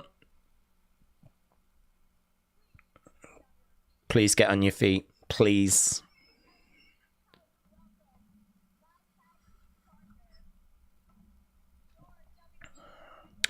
We're bringing out Tiffy time. Tiffy time.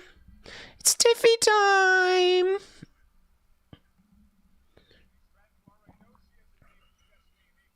So that was really for them, wasn't it? I don't begrudge them it. I don't begrudge them it at all. Tiffy time, baby. Okay, so here's Tiffany.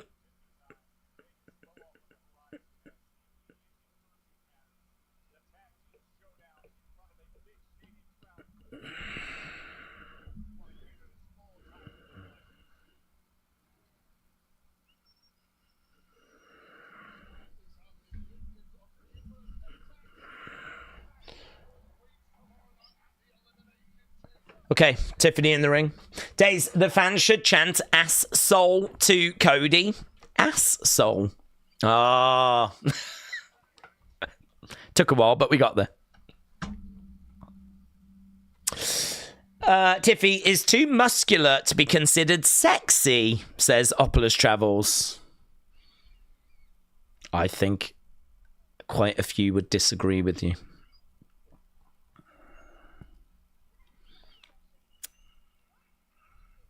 What time is it? 10 past 1. Trishy time? They've worked on that together, haven't they? It's Trishy time and Tiffy time, and then they... Cringe. Let's show someone out here some love. Oh, they're taking it off. Take it off! Take it off! Take it off! Take it off! Yeah, here we go. Oh, they've kissed it.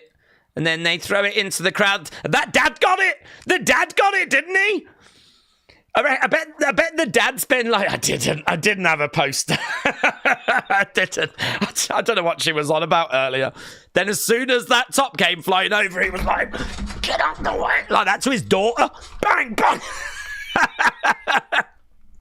It's my shirt. It's my shirt. Oh, bless. I hope he did.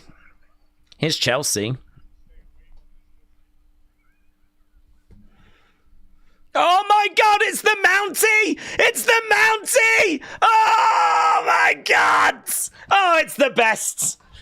Oh, it's the best. This is the best. Oh my God, look at the Secret Hervis. Oh. She always gets her man. Has she got the shock stick? She needs the shock stick.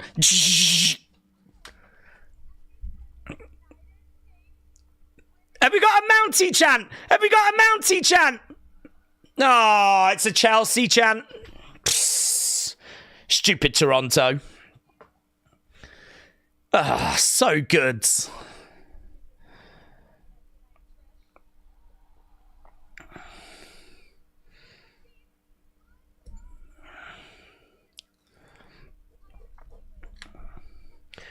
Unlike Austin Matthews, I actually win. Who's Austin Matthews? She always gets her man. Piper's the worst. What, you don't like Piper? Look at you wearing.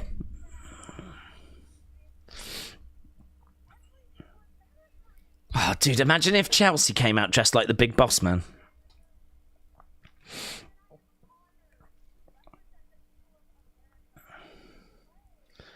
Oh, booze for America. Booze for America.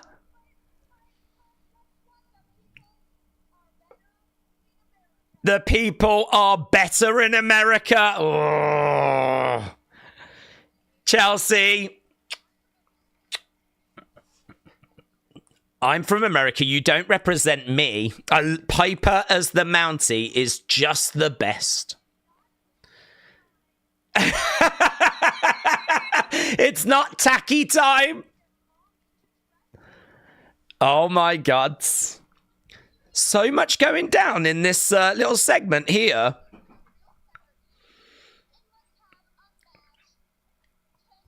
Oh, looks like we might be getting Tiffy and Chelsea.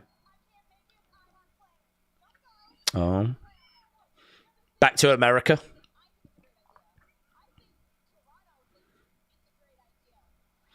Toronto agrees.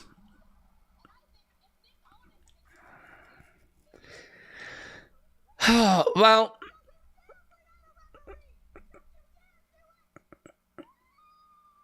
yeah, referee comes running down. So does that mean that we don't get the Chelsea? So we don't even get the Chelsea surprise. This was the Chelsea surprise. Oh, well, there we go. I need Piper as a Mountie figure. Oh, my God, yes. Yes. That does need to be a figure, you're right. Looks like Tiffy is face-turning for now, said Davids. Ring the bell. Lot of changes have been made, according to Sean Rossap, said Alex. Which certainly seems that way, doesn't it? We know about the Shinsuke change, but I'm surprised...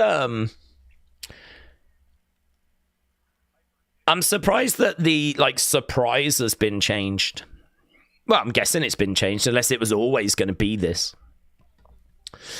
Chelsea is the only Chelsea I like, says James. Chelsea's gear is amazing. It's half Canadian, half American. That's true, yeah, good spot. It is. It is half and half.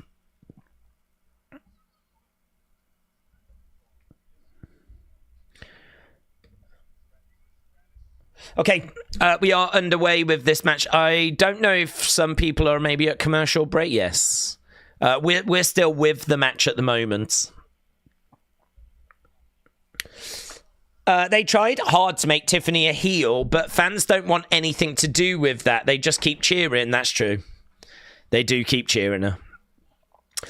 This is the rundown on Fightful. This was in the rundown about an hour ago, says Mayor Pete's. I don't always look at the rundown, to be honest. I know that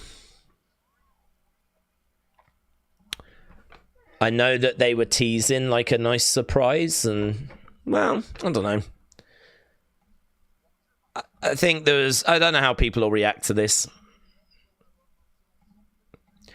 Part of me was quite hopeful it was going to be like a Nikki Bella or someone from NXT or something like that. Ah, kick coming in there to the Mountie. Tiffany goes down. I ignore rundowns, but I didn't hear about any surprise, so I checked. Days, I was joking about Tiffy. Jordan Grace, I think, is unattractive. Okay. I work at LAX and Seth Rollins walked by. Really? He turned and looked at me like he saw me before. Really? Dark Angel, shout out to you. That's a great story. That's very cool. So, yes, we do have Chelsea in half American, half USA attire. Jared said, I can't help but feel that Trish is turning heel tomorrow, or maybe next week, to help build Tiff as a babyface. It's a good shout. It absolutely could happen, yes. I don't know when we would do the match, though, because we know at WrestleMania it's going to be Tiffany against Charlotte. So I don't know when we're going to do the match. But, yeah, I mean, it makes sense as to why we would go that way. I totally get the thought process. Inside Cradle. Kick out. Chelsea as Bret Hart and Piper as Jim the Anvil was great. That was the best dress up, wasn't it?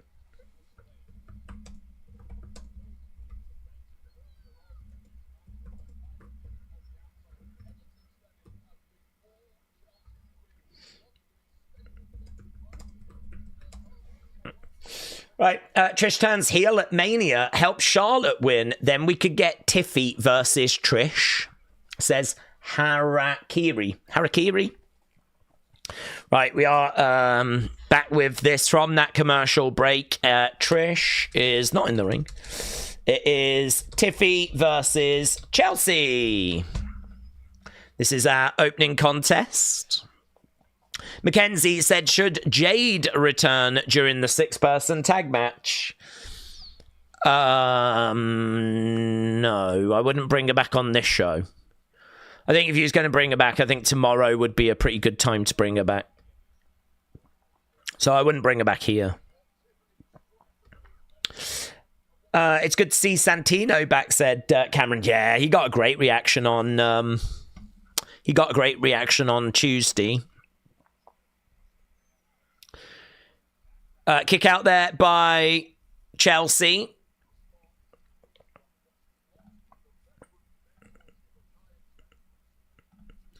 Right, she's going to pick up Chelsea. Tiffany in control. Roll up there by Chelsea to kick out. Roll up again. Very interesting that we've had so many rewrites, isn't it? Kind of interesting that they've once again really changed this show around.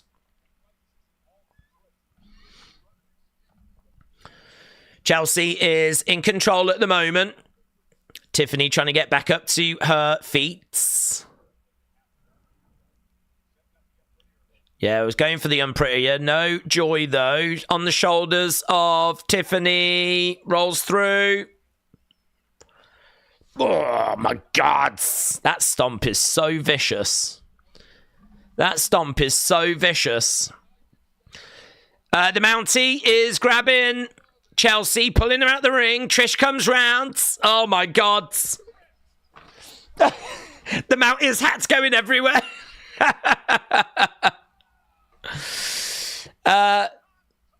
Mountie down. Chelsea down. Tiffany back on her feet, grabbing Chelsea. Looking to get her back into the ring. And here we go. Prettiest moonsault. Oh, Candice! Candice has arrived. Nia has arrived. They're beating down on Trish. Tiffany grabs Nia. They drag Tiffany out the ring. So it's a DQ. So there we go. It's a DQ finish. There's been outside interference here. They're beating up. So that's just going to leave Chelsea in the ring. She's not going to be bothered. She's technically lost by DQ. She's not going to care.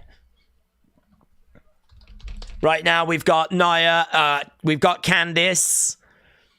They're just beating up on Trish and Tiffy. Chelsea and the Mountie have gone. I don't know where they've gone. They've just got out of there. Oh, Annihilator coming. But Tiffany fighting back. Forearm shot coming in, and again. Oh, she goes down. So, Tiffy versus Chelsea.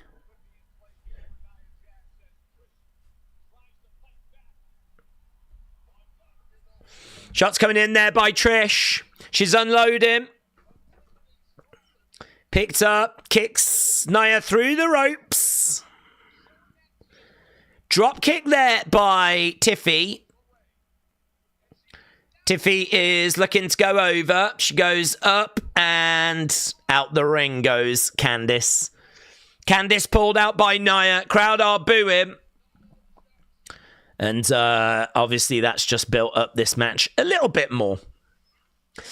Is it me or do these SmackDowns feel like Vince's booking with the starting segment feeling somewhat different? Maybe Hunter is focused on Rock stuff.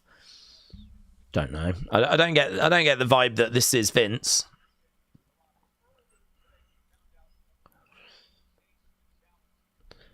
Okay, we're going over to the commentators.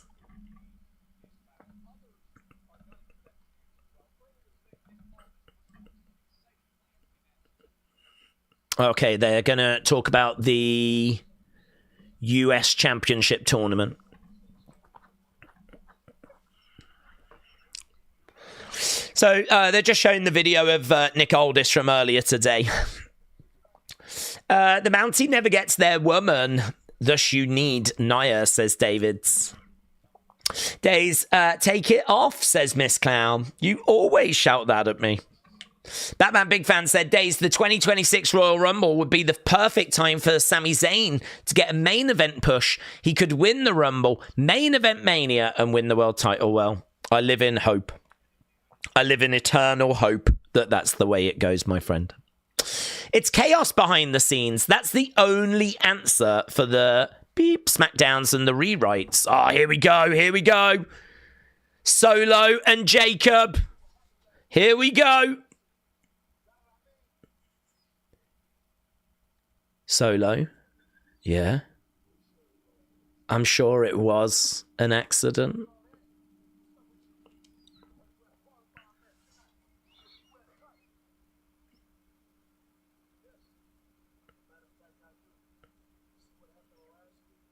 Solo's looking a little better here in this exchange.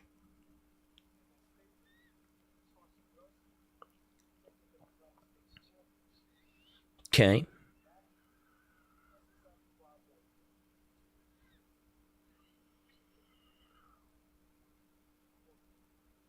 I want you to run the play.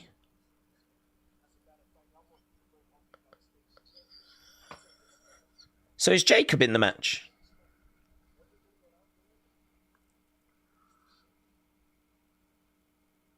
I love you. Everything I'm doing to show you how much I love you. Jacob just walks away again.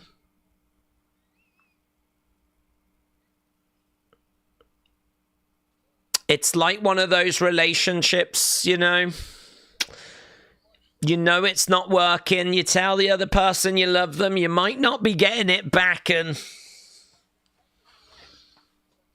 sometimes you have to walk away.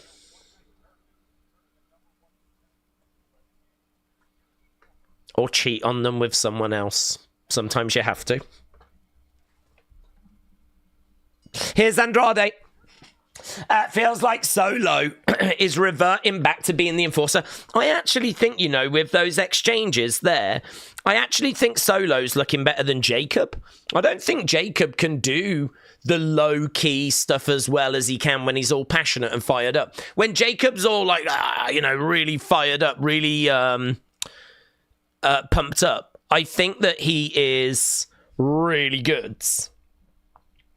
But when he has to just be like, hey, what's going on with you? And a bit more low-key, like not as pumped. I don't think it doesn't, I don't know, it doesn't, something feels a bit weird, a bit off or something. I don't know, it's hard to put into words. I feel like Solo is better in those moments than Jacob, but Jacob is better when he's more animated than Solo. They've toned Jacob and covered him like a Muslim, said Cruise Liner. I don't think they're trying to make him like a Muslim. Brony said they really are making Jacob, no, really making Solo look like a number 2 compared to Jacob. We know that Jacob is better, but they shouldn't show us that on the shows. They should make it seem like they're equal. I think they're trying to make Solo look like he's the good guy, actually. I think they're trying to make Solo look like, Jacob, I'm doing this for us. I'm doing this because you loved me and I'm showing you that I love you back. And I think if Jacob turns on Solo, starts beating him down, I think they're going to try and make Solo the face, which is going to be hard to do. But I get it because Jacob's got some big matches with Cody, Roman. You know, I feel like Jacob's future probably is as a heel. So you could make Solo face. Because you're not going to do heel versus heel, are you, in that match? One of them's got to be a face. I think they're trying to show you that Solo is trying to do the right stuff by the family. Like, he's trying to be the guy that's, I'm doing this to show you that I love you and all that. So that when he gets beaten down and it's brutal, I think the hope is the crowd will feel sorry for him. Well, I don't know if that's going to work, though, because I think the crowd really like Jacob. I think it's going to be really hard to go that direction. That'll be interesting, though, won't it? To see if they can pull that off. Why would Jacob beat up Solo? He loves him. He has not said it since January 6th. I don't think he does love him anymore. I think he loved him when he had the Ula Fala, but as soon as the Ula Fala was lost, we've not heard him saying that he loves him anymore. Like that exchange there, Solo saying to Jacob, let me show you that, I just want to show you that I love you, Jacob. Jacob just snarled and walked away. Jacob's going to form the FWO, the Fatu World Order, and they're going to be the new Wolfpack, says Aubrey. Matt Pete says, I love you, Boomer Sokoa. I love how they let Jacob be himself. His presentation has been phenomenal, says Aki142. Willow says, but why?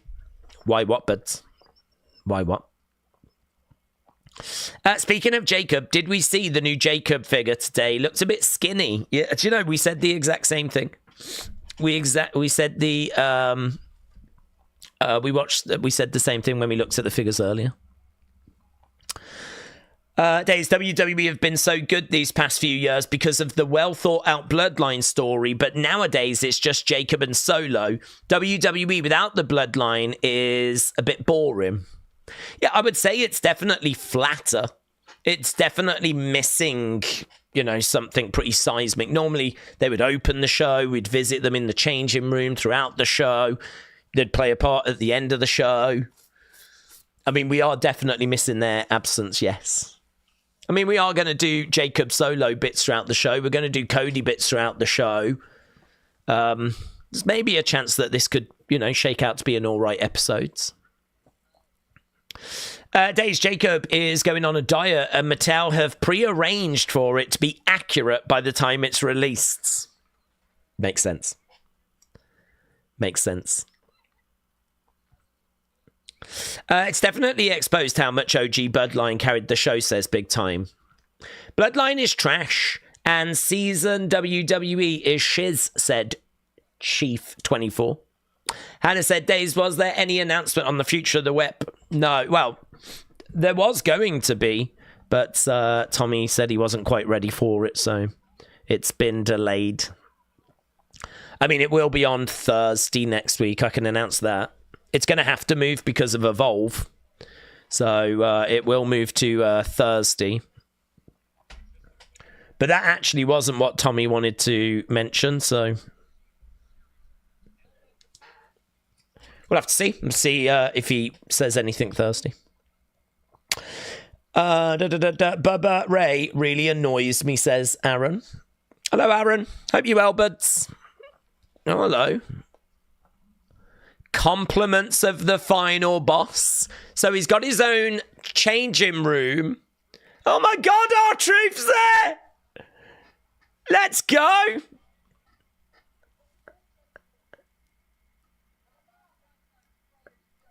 That's a nice spread you've got.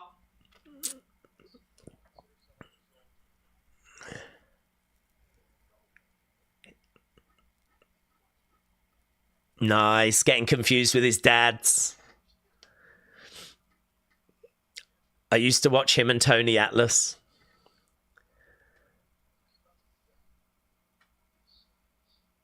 Don't be shellfish.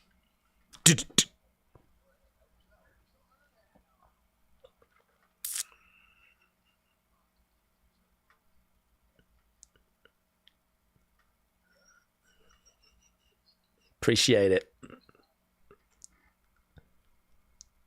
Nice. Well, someone's enjoying it. I'm pretty sure that R-Truth would sell his soul like that. No problems whatsoever.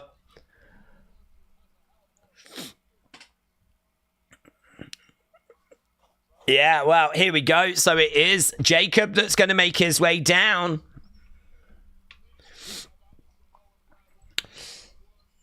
La la la la la la la. 14, 11, 16. Yep. Here's Jacob.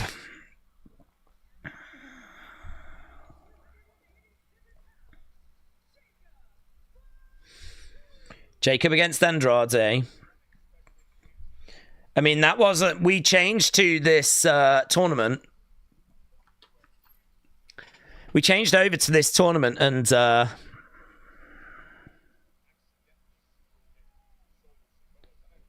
We've even changed the matches within this tournament. I don't think Jacob was in it originally. This match is going to cook. I thought Canada didn't let criminals in, said Frankie. Do you know, that is a really good point, actually. That's a really good point. How did Jacob manage to get in? With his past, I would have thought that would have been a real challenge because it's been a nightmare for the Usos over the years. It's a good point. I'm pleased that we managed to get it sorted. Days, is there potential for Andrade to be a future WWE title holder? Like San Martino? Mahal? Well, it could be like Mahal, yeah. Apparently they do want to break into Latin America, so, I mean, you could see someone... of Mexican descent winning a world heavyweight title if we were ready for a Mexican PLE. I mean, that was what we did with Jinder, wasn't it? We were trying to break into the Indian market, so that's why we went with Jinder. Coach Co said, my dog has got that unique boxer face. That might be why he's a boxer. Coach Co, hope you're doing well. Lovely Hurricanrana there by Andrade. Andrade is climbing up. He is going high risk. Is up top and, whoa, comes down on Jacob.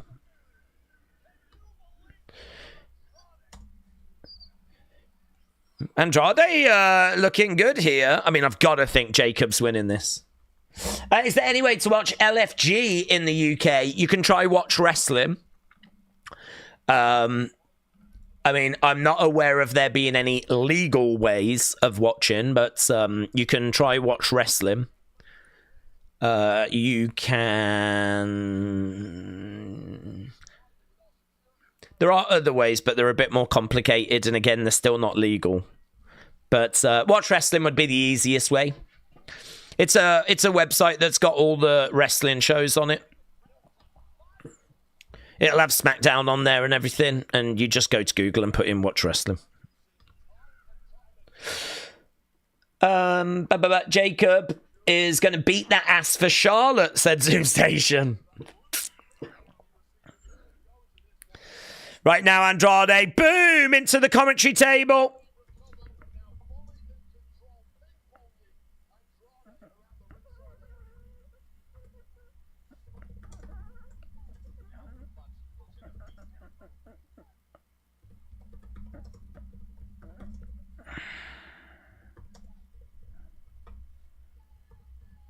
Yeah, what I mean. I still don't know how you say it. Yeah, what I mean.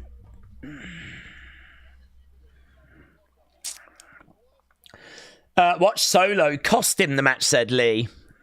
Evan said, do you notice how they're using The Rock's ball at the match announcement transition in the bottom corner? I don't think I've seen that, to be honest. WrestleRant said, I hope that Mello wins. He needs it bad.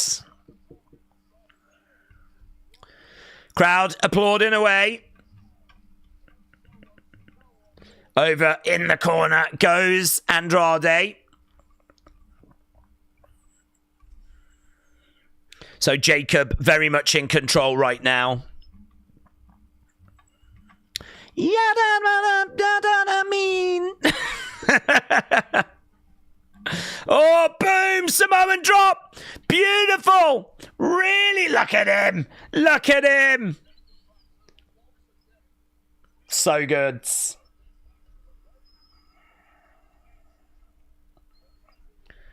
Fatu, Fatu, Fatu. We got Fatu chants.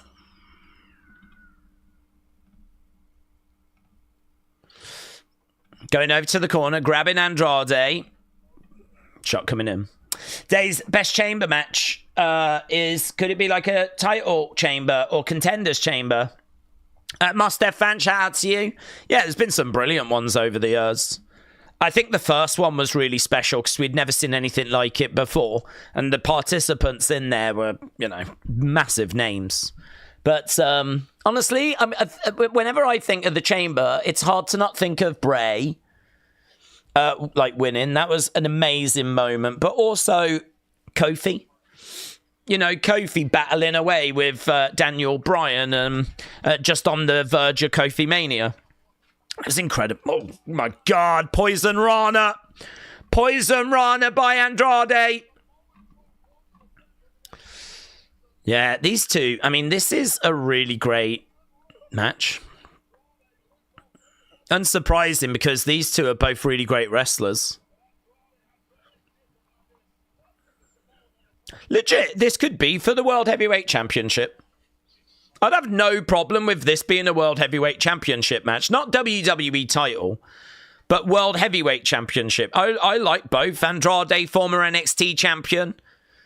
Jacob, thought to be a potential WWE champion.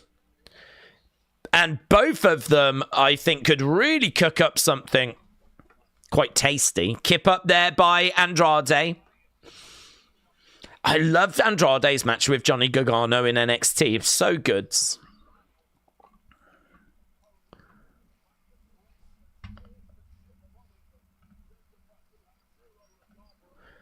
Right, he's going to look to charge over. Here comes Andrade. Gets murked. Jesus. Jacob just absolutely nailed him. Absolutely nailed him. Far two. Charging up, boom, into the corner. Kick comes in there by Andrade. Shield Wild Family was brilliant in the chamber. 6-man tag match, said Kieran.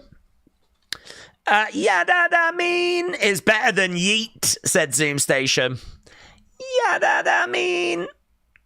Charging over again, double knees. Double knees by Andrade. Jacob down. Here we go. He's climbing up. I gotta say, oh, beautiful. Love that spot. Love that spot that he does.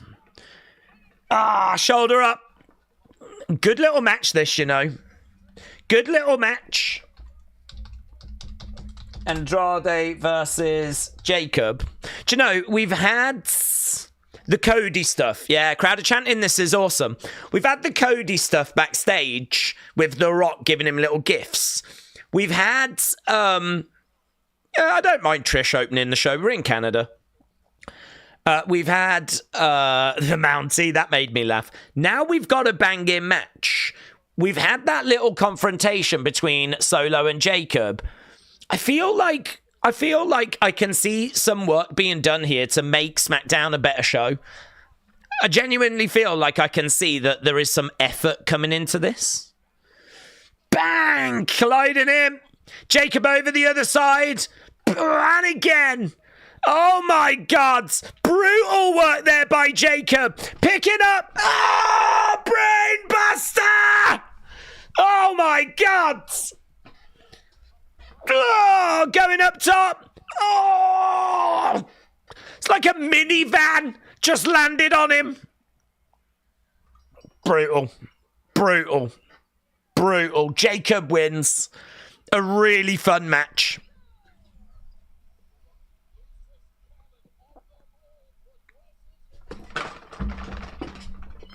Oh my God, brutal. You know what I mean? What a match, said Batman Big Fan. Psh. Yeah, he's going to be in that triple threat.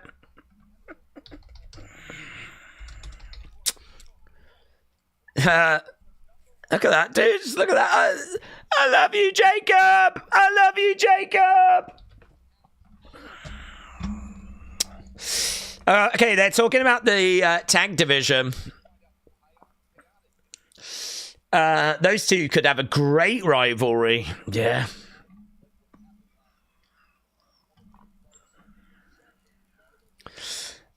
That's what you get, Andrade, said Zoom Station. Strowman's going to beat the hell out of Carmelo, said Connor. Andrade went downhill after his breakup with Charlotte, said Yamil. Maybe, but you know, it just makes me want to watch that match again, to be honest. I want to see Jacob Andrade another time, but at a PLE. I got enough of a taster out of that to know that that's the good stuff and that they've got good chemistry.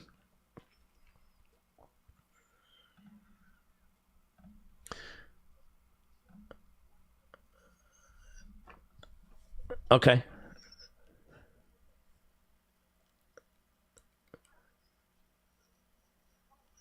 Street Profits. Welcome back.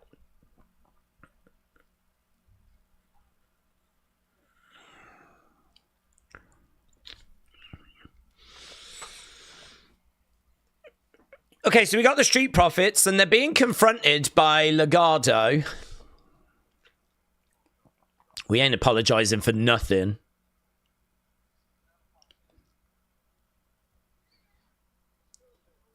Okay, looks like we're going to be getting a tag match here.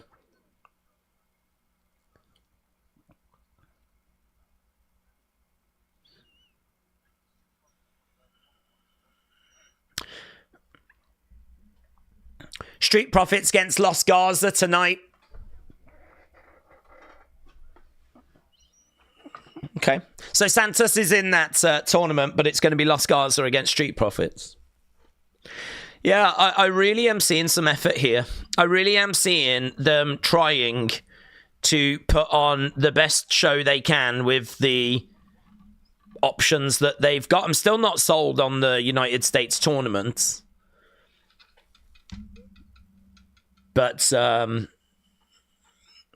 seen enough to see that they really are, like, you know, trying to put on a good show here. That elimination fight back at New Year's Revolution 20 years ago when Hunter won was special. Was you able to see that live?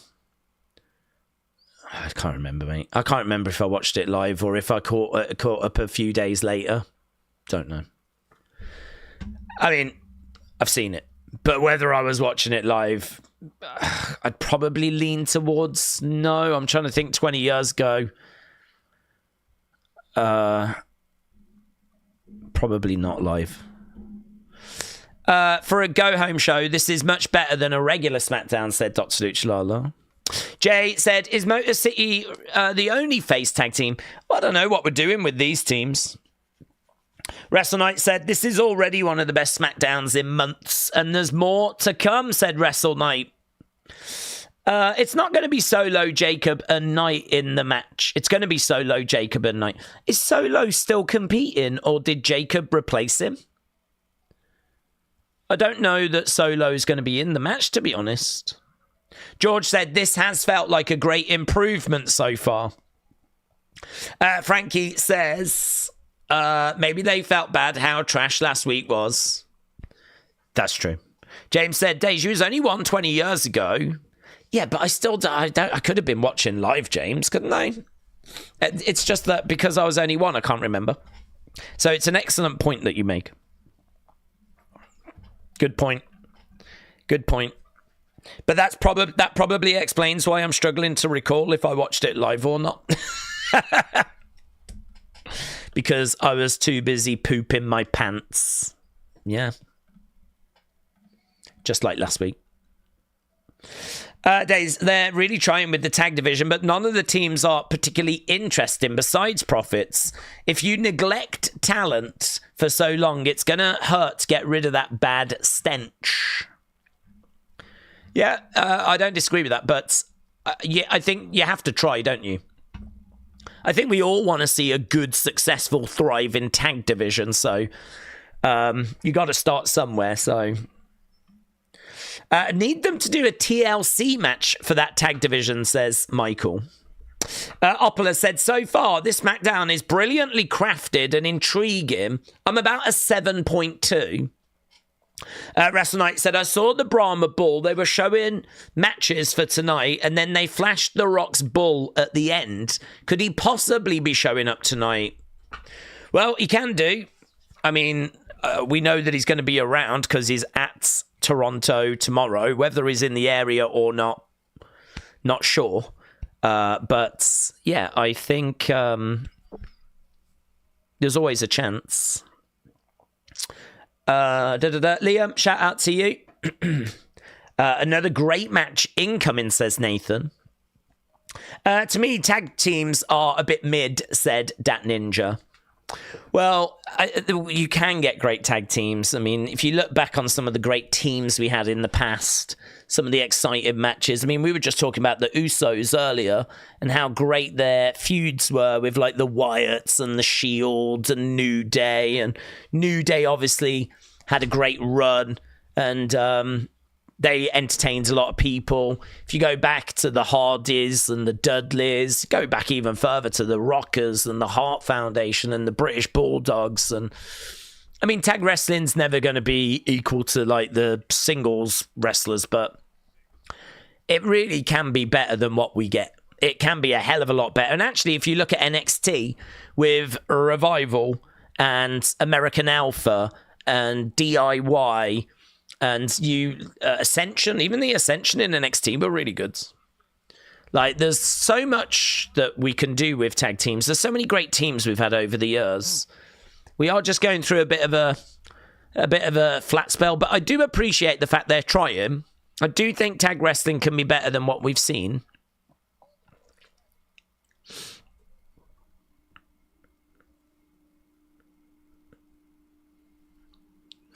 Okay, there's Los Garza. So this is going to be our next match, apparently. It's interesting. There's an interesting message here, look. Crispy Wrestling said, wait a minute.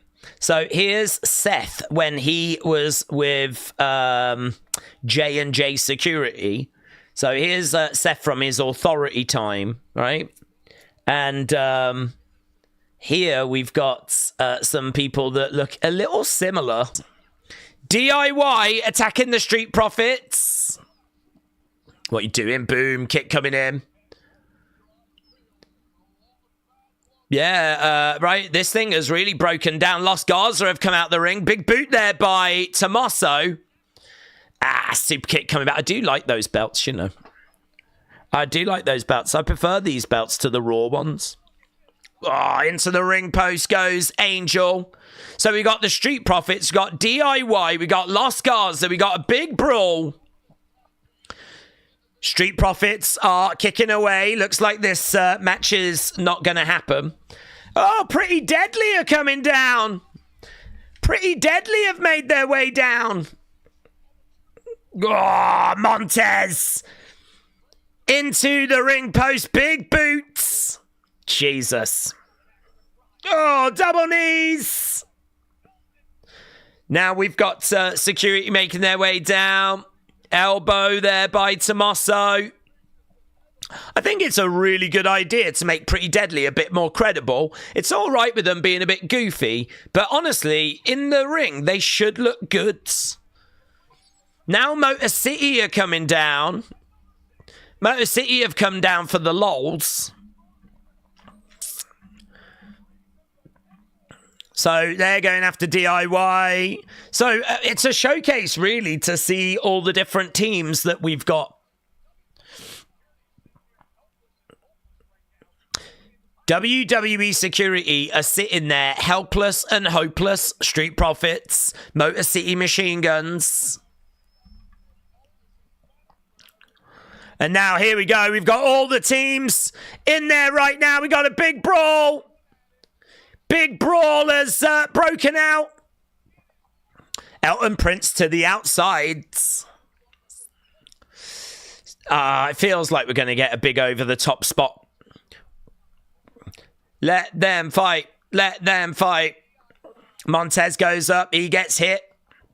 Kick coming in. Dawkins goes down. Here we go. Against the ropes is going to be Berto and Angel. Both come crashing down on a load of boomers. On the outsides. That leaves Street Profits and Motor City in the ring. So now they're fighting away. Oh, Johnny Gargano coming back. It is just a massive brawl. It's still going. I can't believe how long it's been going for. Shots coming in. Yeah, security are trying to settle this thing down, but it's just out of control. Crowd are booing. They were quite happy to let this thing keep going.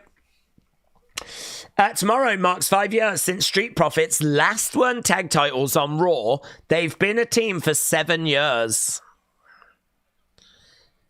Let them fight, chance. Nicole said, Oldest, make this match official for tomorrow. Dark Angel said, Dawkins, one leg naked is very distracting. It is distracting. I agree. I don't know why that's like a fashion thing. Tavian Heights does something a bit similar. Here's Drew. Is he going to bump into Cody? Yeah. I know you've got a lot on your minds. I'm not planning to add to it.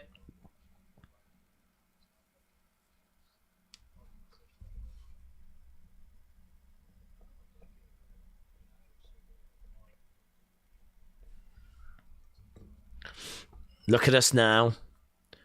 Years ago, we were so low in the card.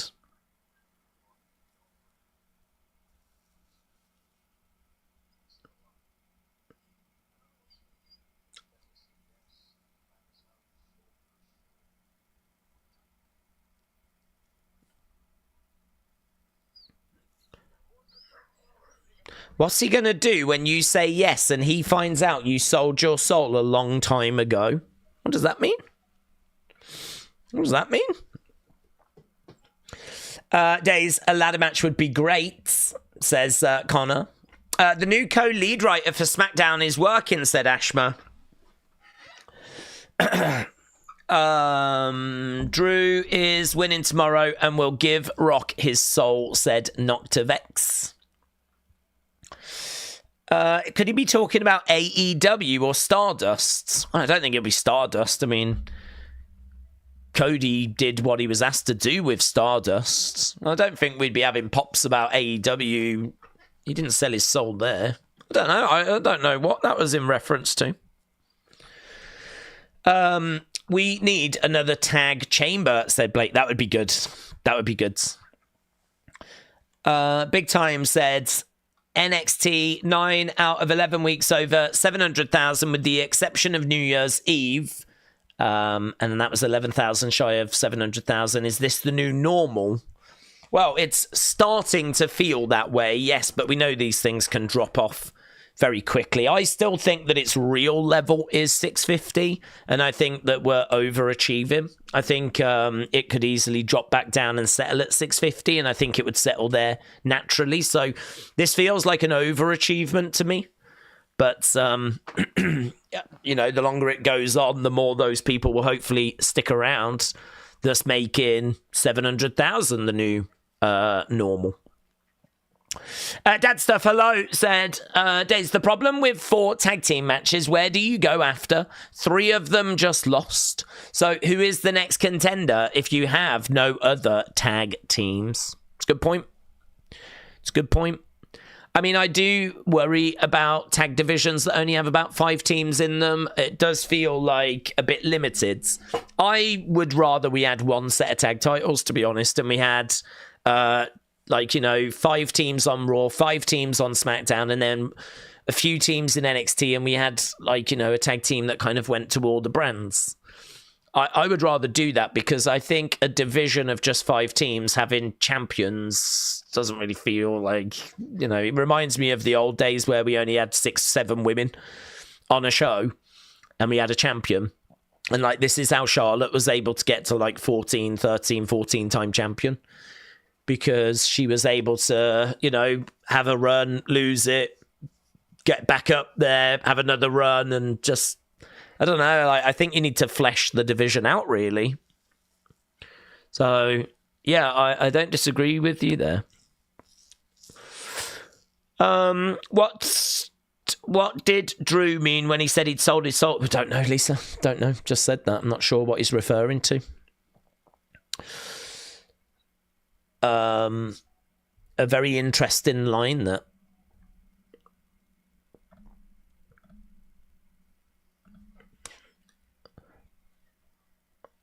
Perth. So, yeah, this was announced earlier. Do you remember, was it yesterday they said they were going to go back to Australia? Well, it's Perth that has been named as the place. So, UFC pay-per-view in 2026. And WWE are going to be going there as well. TKO Western Australia. It's a TKO takeover. So there we go. WWE returns to Perth. And it's in 2025.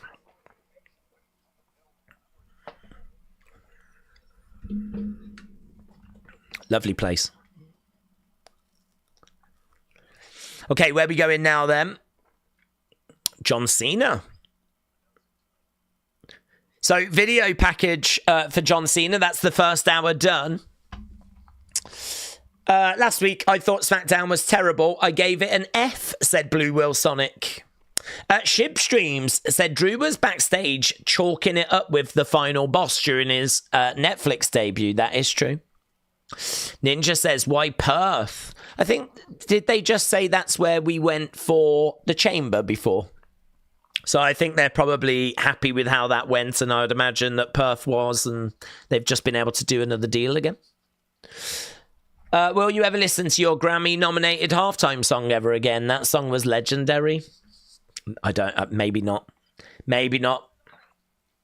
I don't know where we are with halftime score songs.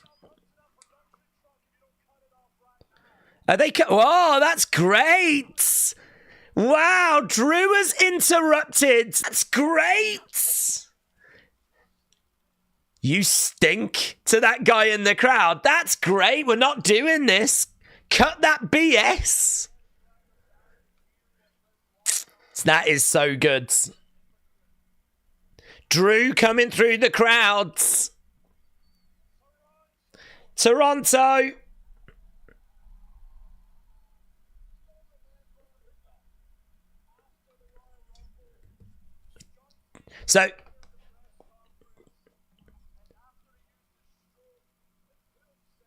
So he's talking about Cena putting himself in the chamber.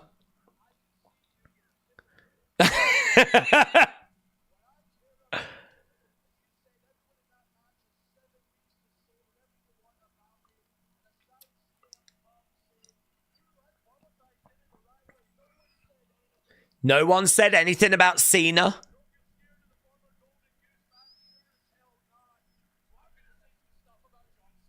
Okay, here we go. Fire away. Fire away. He's kicking monitors off the commentary table. He's going to sit down. We're going to pipe bomb. We're going to pipe bomb.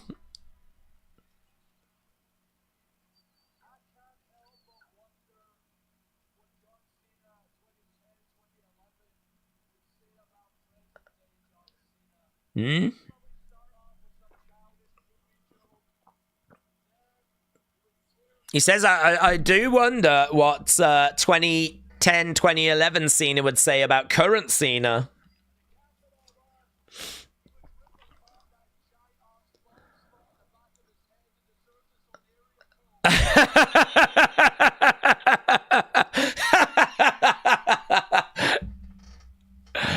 He has a pop at his bald spot. I am so here for that.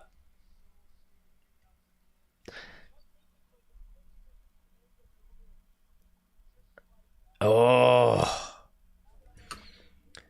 You could end a career just like that politically.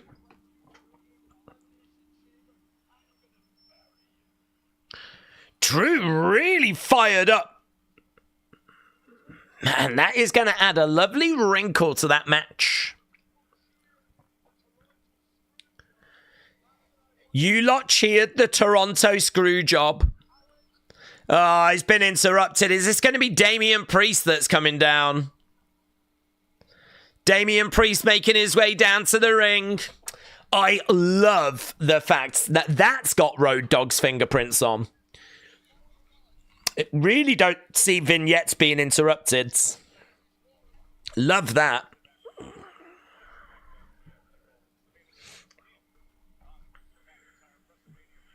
I love you, Rhea. Enough. Damian's not having it. All you do is complain and cry. No one recognised the music, said Zoom Station. Thank you, Road Dogg, said Mayor Pete's.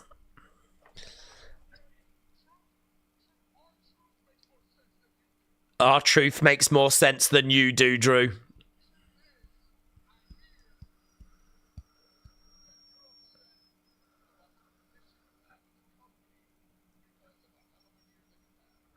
I heard you're upset about the position you have in the company. This is the rumoured WrestleMania match, but it might change.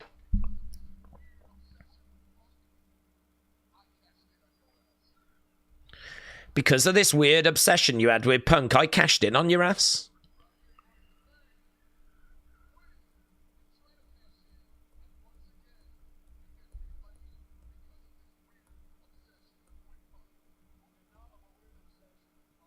I did not have a weird obsession with Punk, says Drew. Even right now, look how you sat. That was a good line by Damian. Look at how you sat. That was a good line.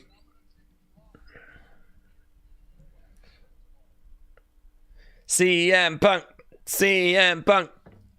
CM Punk chants.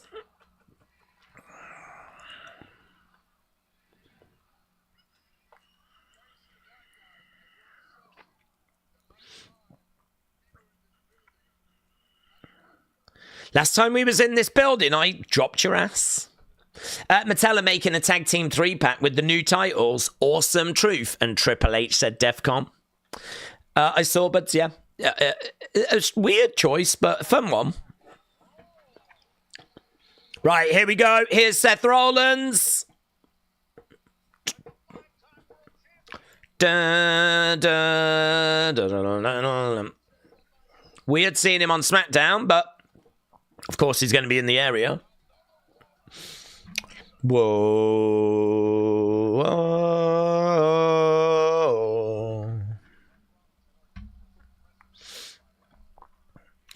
So here's Seth making his way down. And he's wearing a red quilted outfit. Yeah. Our truth makes more sense than you did. That was a great line. That was a great line.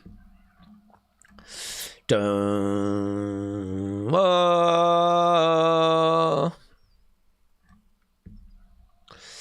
I had to turn it off, said Albert. I can't stand Seth. Oh, really? I can understand that. Drew McIntyre wipes his arse side to side.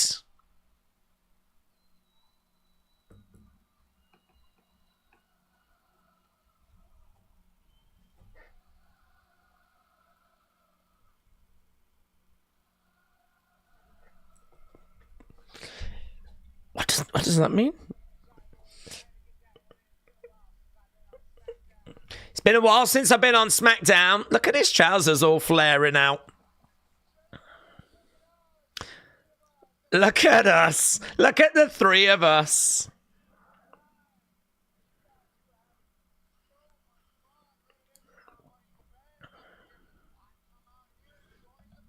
I thought I'd come out here and join in the party because you lot are having so much fun.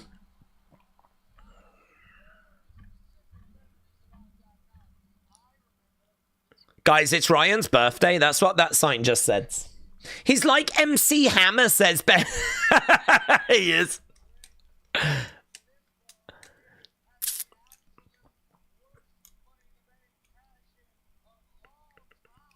If it wasn't for this moron having the absolute worst money in the bank cash-in of all time...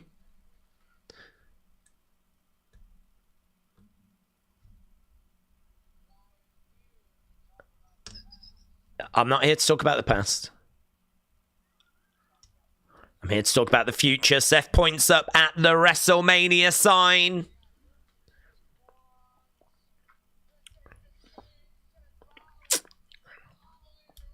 This ain't the same Seth Rollins that hobbled into WrestleMania.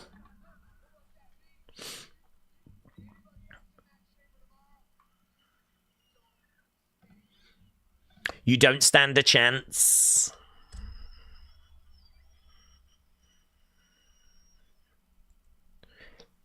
Could they bring out Cena? Oh, God, will they bring out Logan? They're bringing out Punk. CM Punk's music hits. Do you know, it helps, doesn't it? Doesn't it help to have big names on a show? Here's CM Punk. It's just the energy in the room just really, do you know what I mean? Goes up. You feel like you're watching some of like real significance. It's brilliant to see him here. I've been critical of the fact that it's felt like we've put a lot of stuff on hold for the Chamber, and I didn't think we needed to. But what I will say is that now that we're just a day away from the Chamber, it really feels very intriguing, and there's lots of little stories within there, you know? I can't wait to see Damian and Drew going at it. Obviously, seeing Drew and CM Punk will be good. Seeing Cena with everyone. Cena and Punk will be good. Literally, all five of them ganging up on Logan will be good. CM Punk's on the outside of the ring.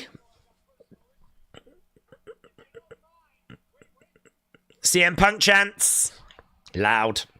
Really loud. Really loud. Loud CM Punk chants. Ringing out in Toronto.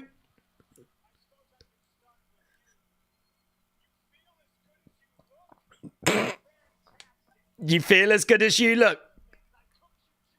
Oh, you look like an oven mitt! And I've cooked you before, I'll cook you again in the Chamber? I mean, technically you don't cook oven mitts, but we'll let it go.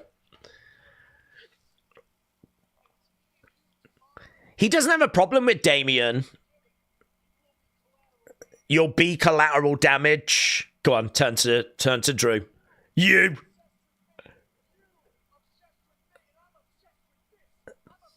You're obsessed with me, but I'm obsessed with this. Ah, so good. Preach. Preach. Best in the world. Best in the world.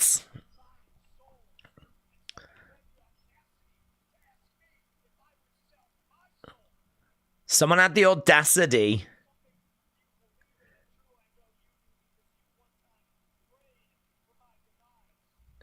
If I would sell my soul.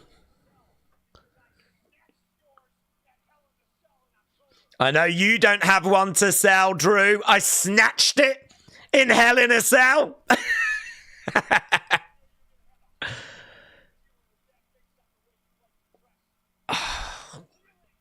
He just...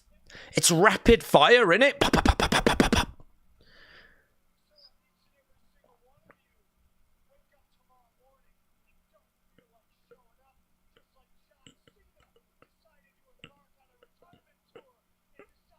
Not to show up. The best. This is not about you. This is about me.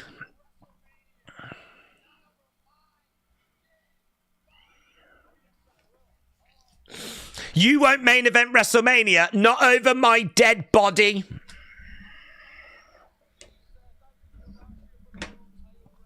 Where's Logan? I mean, I'm all right, but like, I'm surprised he's not out there.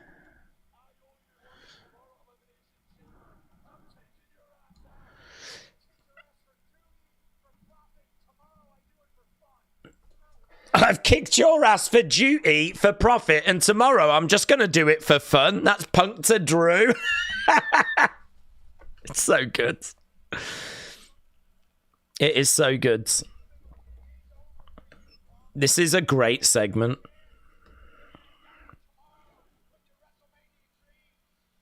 John Cena's here! John Cena! Oh my God! We just went up a level! Yes! The man that's been criticised! Oh my God! Oh my God! WWE. Logan Paul comes out. And the crowds are not impressed. The crowds are not impressed.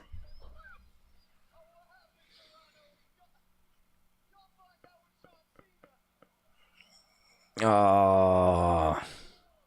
I hope they've got Cena. Because he's taken a lot of L's here.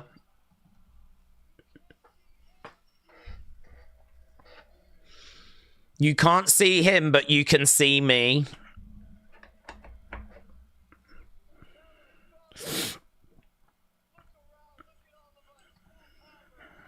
Look at all us full-timers.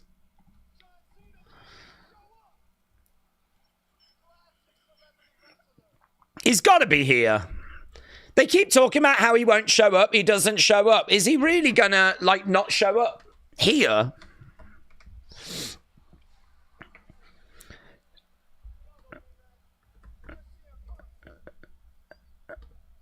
I can't hear what they're chanting, but Logan's like, you don't mean that. Whatever it is they do. Is it F-U Logan? I think it's F-U Logan.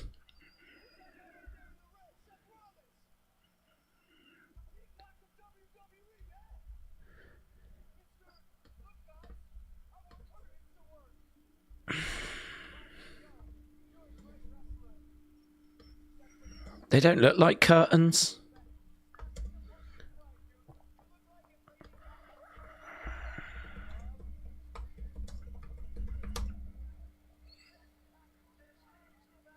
Oh, they've done him dirty by having him go out there after CM Punk, didn't they? And when he called him an oven mitt, that was good. But flipping Logan coming out calling him curtains.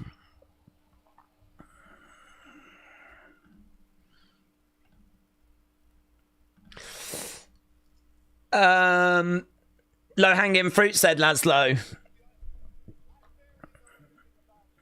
I barely know anything about you, says Logan.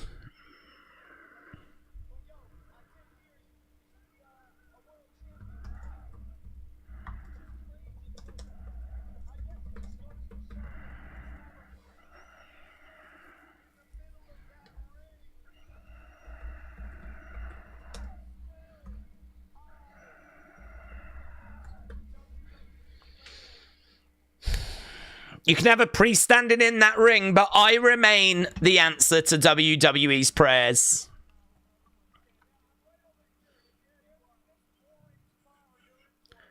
If you're going to be this boring tomorrow, you're in for it.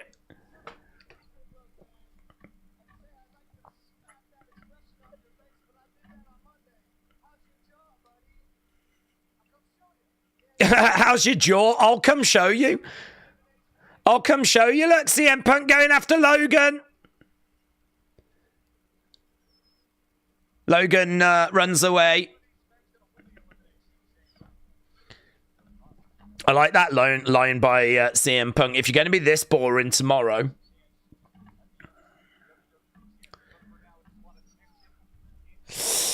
Logan sucks on the mic, said Laszlo. I don't know if they wrote those lines for him or if he had those lines himself. I sort of feel like they really did him dirty. Putting him out, like, having him go out there after CM Punk has just cooked everyone. Why would you do that? I don't know why you would do that. Why would you have him go out there after CM Punk? Imagine if John doesn't show up and The Rock takes his spot, said Civi Pro. Logan couldn't survive NXT. He's only there because of his world-renowned hate, said Goat Meat. Really? No John Cena? No. It's not a good look, is it? Barefoot Bianca. Cena's retirement tour is making him look like more of a douchebag, said Triton Cascades. Am I the only one who thinks he was decent? Who? Logan? Dave, I think, does. Logan's amazing. I hope he takes Cody's belt. You know, eventually he's going to get the belt. Face it, people, says Dave. Oven Mitts, if gonna join the Spife and Teaspoon. Let's go. Here's LA Knight. Brilliant. As a whole, brilliant segment.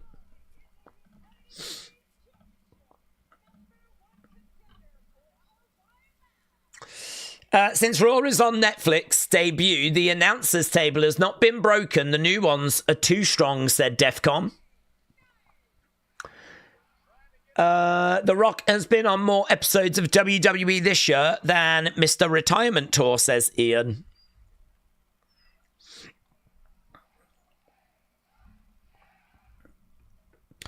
Dates, do we really want a repeat from Trish? Remember, she turned on Becky last year, so Trish turning on Tiffy would not be a good idea, says Taker 1990.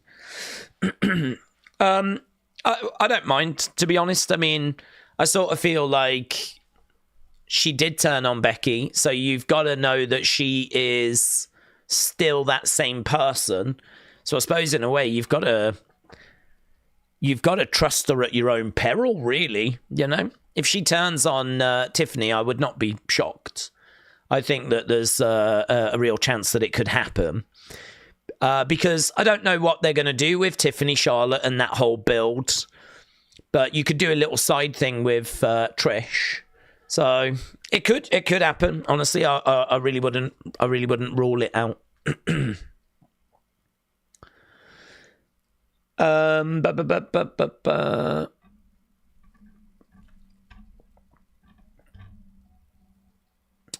That was genuine good. Then Logan arrived and it turned into nonsense.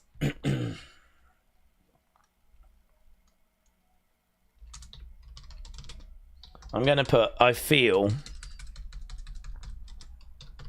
a bit sorry for Logan Paul. His lines were okay, but fell well short of what CM Punk was delivering.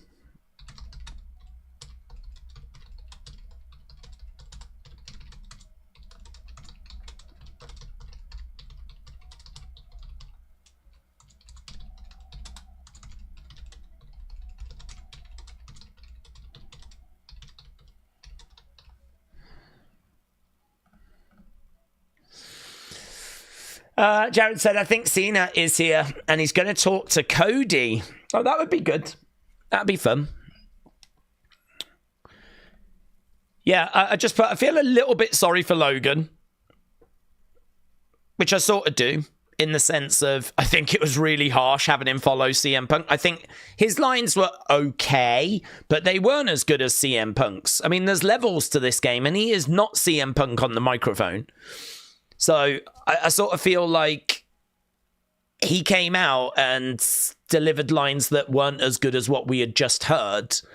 And I think it was harsh to have him go out there after CM Punk, but I suppose you had to sort of do it because of the John Cena surprise. You know, the John Cena moment kind of set that up, but it just meant that for me, the lines that he came out with were short of what we had heard from Drew and Damian. And I like the oven mitt line. I thought the oven mitt line was really, really good. Yeah, this show is definitely hitting different, though, isn't it? I mean, I think this show is well ahead of where we have been in recent weeks for SmackDown. Oh, hello, Evolve. We'll be watching this on Wednesday. Getting a glimpse of that next wave of talent that are waiting to land in NXT. Premiering Wednesday. Evolve. Let's go. Roman and Cena in a competition against each other on who could appear less in 2025, says Brony. Okay, we're going over to our next match. It's going to be Santos against LA Knights. Let's jot this down. Santos versus...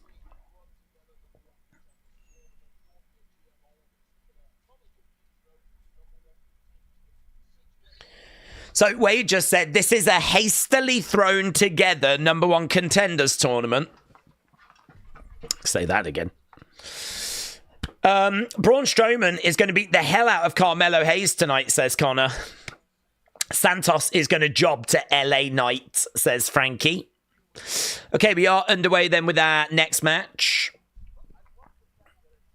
What a great segment overall. And Logan doing his top tier heel move. I mean, that was good with the John Cena troll.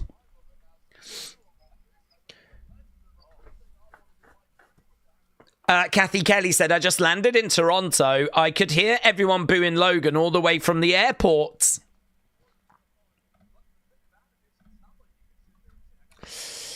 Trini said, I'm liking that the new WWE is listening to its audience a lot more. We complained about bad shows, and they're trying to give us better shows. I like it. Still room to improve, but I've enjoyed it so far. I think that's a great comment. I agree with you. I agree with you.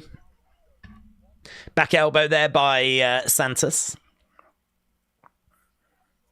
Shot coming in there by... Santos, LA Knight throwing in some shots of his own. Triple H's thoughts said that was easily the best segment of the year.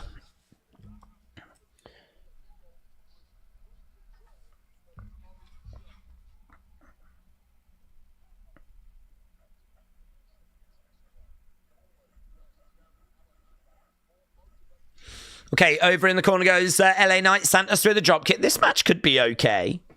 Big Time said, is it possible people watching NXT are in homes that don't have access to cable but do have CW? We saw a difference for SmackDown from Fox to USA. I don't think so, because weren't we seeing the numbers on CW round about the same level? I sort of feel like at the end of last year... and kind of early this year, we were seeing the numbers around 650. It's not like we just switched over and boom, it's been at 800,000, 700,000 every week. We've been down at 650. I think they're on a bit of a hot run, honestly. I think that they're doing well. I think it probably helps that we've had quite a bit of main roster talent getting involved. I think the TNA relationship has given it a boost. If their number is 650, right? this partnership with TNA might be bringing in an extra 20,000, 30,000. Who knows, right? I think there has been a boost by the part with that partnership. And then I think you're using people like Bayley and you're using like some main roster stars. And I think that that has played a part as well. Plus, I think the brand's been excellent in 2025. LA Knight into the ring steps. Punk on a bad day is 100 times better than Logan on a good day, says Blake. Dates, who do we think's going to win the Elimination Chamber? Well, I've got John Cena and I've got Bianca Belair. Those are the ones that I'm leaning towards. Cruise Liner said Netflix is where some fans don't have access. Can't blame them for not watching and catching YouTube highlights.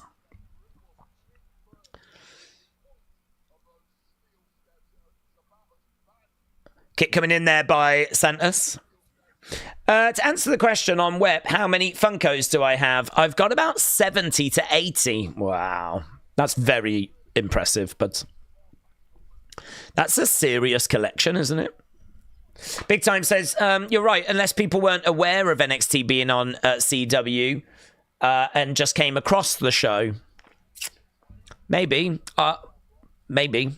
I think for me, it had sort of settled down to that level of USA. And so I remember us having conversations of like, this feels like it's about the same. So I don't know if we're not doing NXT a little bit dirty by saying it's only because it's moved to a different channel. Certainly when it had dropped down to a similar level at one point. I think they're doing great work. I think the shows are great. I think they've got some main roster stars. I'd rather go with the idea that it's NXT being good rather than some people didn't know that it had moved over and they've like found it recently. I don't know if we're not doing NXT a disservice by having that as like a reason, you know? Because I think a bigger reason is that the show's really good at the moment. It's holding the audience and we're using main roster stars and that has boosted numbers. But we'll never truly know, will we? Looking for a slingshot. Boom. Are Walmart selling the new WWE Topps cards? I don't know. I would imagine so. I can't see why they wouldn't. LA Knight comes down onto Santos. USA are at commercial, said Flying Scoot. No issues for me streaming on Netflix, said AB Jobson.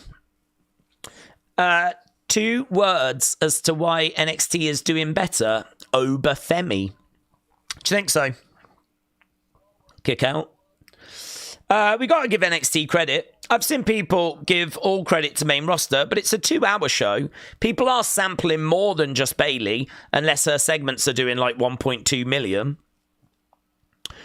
That's true. But if you know that like Bayley's on the show, would you tune in at the start to see if she's going to open the show or is she coming back later in the show? Like, I don't know that it's just a case people are tuning in just for the main roster stars and then running away again. Plus, you never know when they're going to be on the show.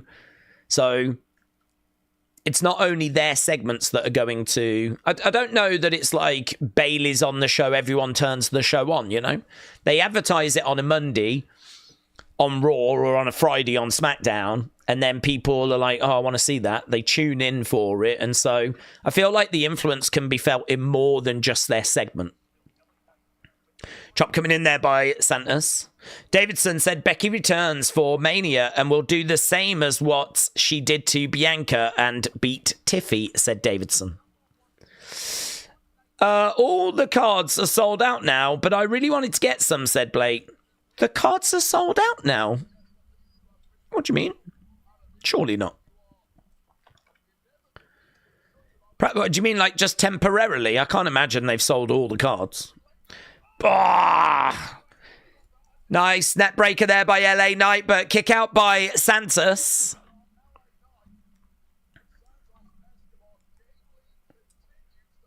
Right now, LA Knight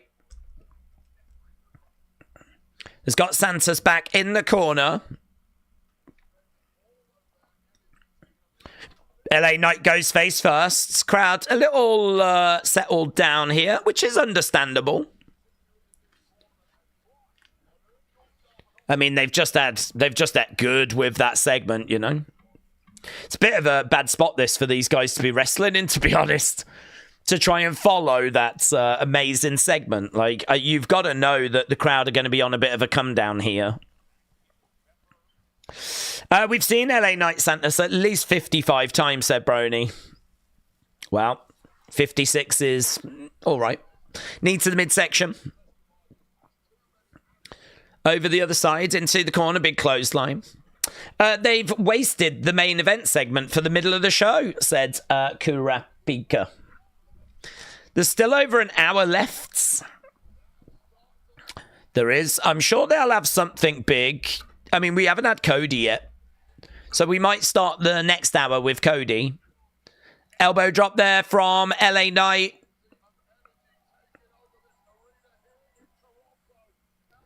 LA Knight is urging Santos to get up to his feet. Santos is up. LA Knight, no joy, gets driven back to the corner. Kick coming in there by Santos. We need promos from Bayley, Naomi, Bianca, Roxy, Liv, and Alexa. Oh, there is meant to be an Alexa one actually taken 1990, yes. It's a good point. I did hear, unless it's changed again, I did hear that Alexa was meant to be doing a promo, which I'm sure could be Wyatt 6 glitcherific. I'm going to say it till I die. Triple H should never put LA in that super forced feud with Roman at Crown Jewel. That killed the aura, said Dominic. Do you think so? Really, that's interesting. You could be correct. Never thought about it. Did that kill his aura? Right now, we've got Santos going up.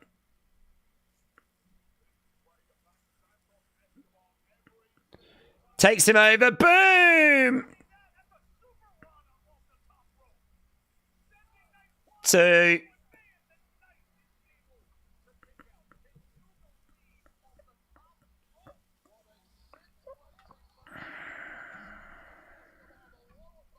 Right, LA has been botching a lot recently, said Kurapika. I struggle with that name. Kurapika. I think the more I say it, the more I'll get it. Nice kick coming in there by Santos. Santos back in one corner. LA Knight over in the other. Oh, someone's messaged me the run sheet, so I've got the run order. I won't spoil anything. I won't say anything. Restlani said, have you seen the ranking of the top 50 matches? What do we think number 1 will be? Well, I think number 1 will probably be Bret Austin. I would personally have Undertaker Shawn. But I think because... Nice BFT midair. I think because of it being like a real moment for Austin and what Austin means to the Attitude Era and everything, I think it'll probably be that. I've got to think that Macho Man Steamboat's going to be up there. I can't see how you wouldn't put it up there. But to be honest, they've already put Sting at number 49. So I think they might... I think they might go for moments as well. So I feel like Cody Roman's probably going to get a lot of love, you know? I wouldn't be shocked if Cody Roman from 40 is top 3. I think top 3, Cody Roman... Shawn Undertaker, Bret Austin. That would be my top 3. I don't know in what order, but I think they'll go Bret Austin 1. Cody Roman 2. They could even go Cody Roman 1, you know. They could go Cody Roman 1 just to make it seem like WWE is the best it's ever been. Like, guys, last year WrestleMania delivered our greatest ever moments. That's how good things are right now. So they could, from a political point of view, put Cody Roman at 1, which then I think they'd do Austin Bret at 2, and I think they'd do Undertaker Shawn at 3. Hogan Andre's got to be up there. It's not a great match, but it's got to be up there because it's super iconic. And I don't know, I've got to think that Rock Hogan's got to be up there because that's super iconic. Daniel Bryan winning is obviously a massive moment, but I don't think they're going to want to pay too much love to someone that's not with them anymore. So I think that will actually suffer. I think if it was a real list, if he was in WWE, I think it'd be higher. But I wouldn't be shocked if that comes out at like number 30 or something shockingly low, even though it deserves to be higher than that. Macho Steamboat's got to be in there. The first main event of WrestleMania's got to be in there. I don't know that anything from WrestleMania 2 will make it. And I don't know that anything from WrestleMania 4 will make it, actually. Hogan Macho will make it from 5. I don't know that anything from WrestleMania 9 makes it.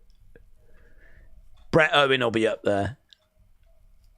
Yeah, there's quite a lot in there. There's quite a lot that kind of come to mind because I'm thinking about like, oh, you can't have Benoit in that list, can you, at all? I was thinking the anniversary shows, like 10, 20, 30. Yeah, that would be my... I think that would be... They'll do that for the top 3. We are at commercial break, by the way. I need to do the poll for that match, don't I? Really good BFT moment there. He did it off the top. He caught Santos. Ricky the Dragon. Ricky the Dragon. Bum, bum, bum. Okay, poll is up. Get your thoughts in. Scott said, LA Knight needs to turn heel. He's gone stale as he's facing the same wrestlers every week. Could be true. Okay, coming up next, it's going to be Sammy and Kevin. Bum, bum, bum.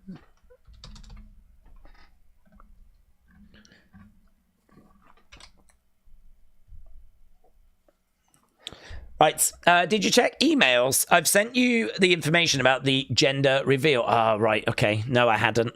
When did you send that through? Ah, right, great. Monday, March 17th. Can you do it on the Raw stream? I will email you results as I get them.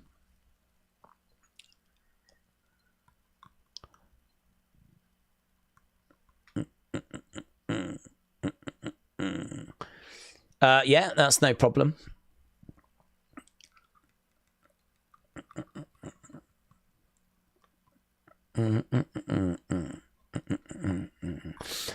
Yeah, that's no problem at all. I would do that quite early, to be honest with you, so like not to keep people waiting around. Unless you tell me like oh, can we do it at this time? That's when we'll be ready. So probably just let me know when you're ready for it.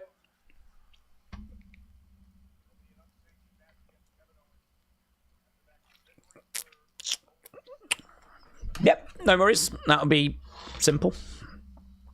Okay, here's Sami Zayn. Da da da da da.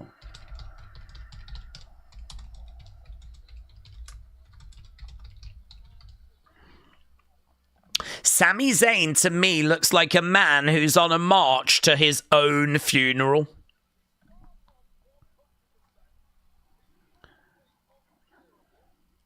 Bum, bum, bum, bum, bum.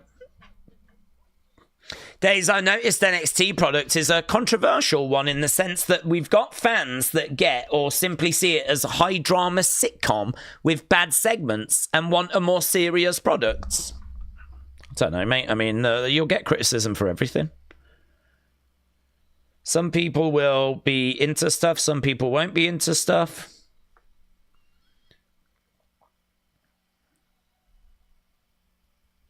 Da da da da da.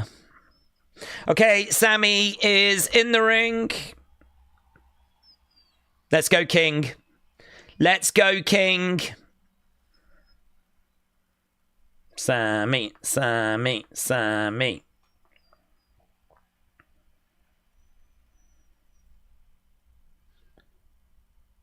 I'm setting an alarm for that gender reveal thing. Because I will forget. Okay, here we go then. Sammy's in the ring. Let's see what Sammy's got to say. To say we've been through a lot together would be an understatement.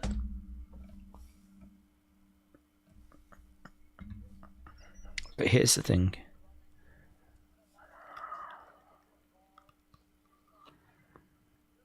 Here's the thing. I know that you're in Toronto tonight. And I'm in the middle of this ring right now. He is, you know.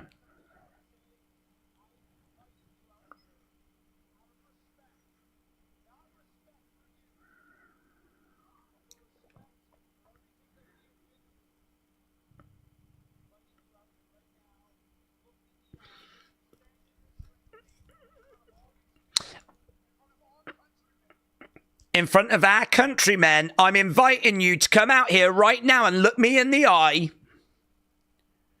and say your piece.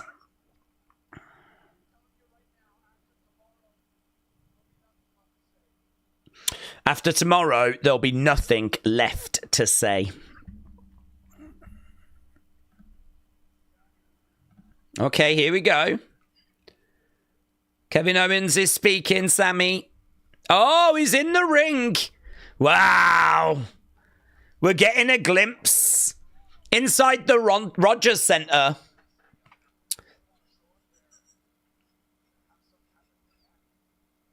So we're actually inside the Elimination Chamber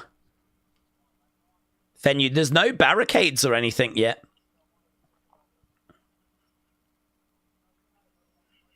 I wanted to take it all in. God, it's so cool when there's no one there.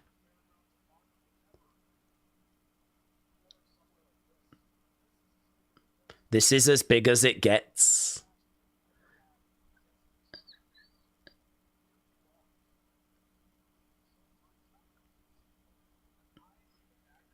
You're trying to convince people I'm the bad guy.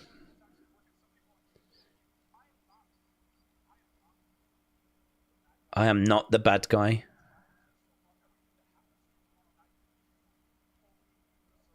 That's not true. That's not true.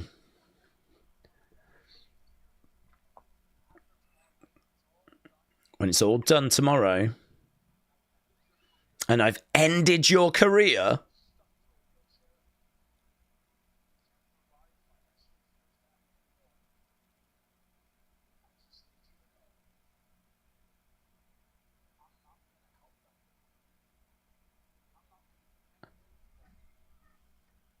when I put you in a wheelchair and you can't provide for your family, I'm not going to help them. God, this went dark, didn't it? This went real dark. I got so excited about seeing the Rogers Center.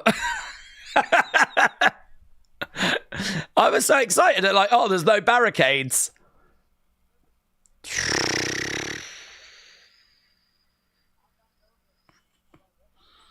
Mess him up, Sammy. I'm nervous about what I'm going to do to you. Yeah. Didn't think about that, did you? Eh? Yeah. Go on, Sammy.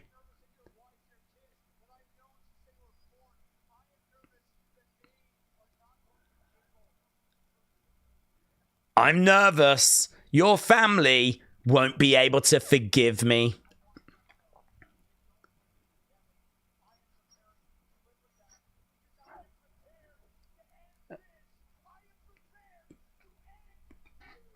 Yes! I forgive you, Sammy! I forgive you! Sammy! Sammy! Sammy! Sammy! Sammy! Sammy! Sammy's awesome. There's only one thing left to say. See you tomorrow night. Ba-ba-da-ba-da-ba-da. Yeah, good. Really good.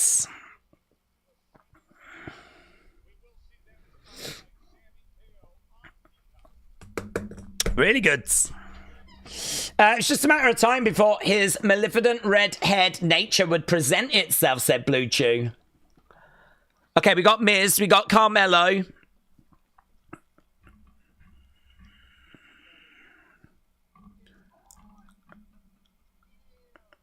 It's Orse him. Oh my god. Orse him.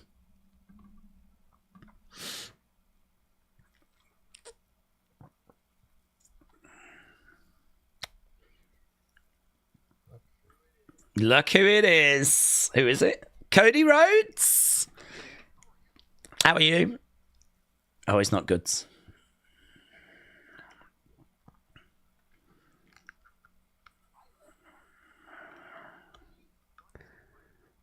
I live in Hollywood. He runs it.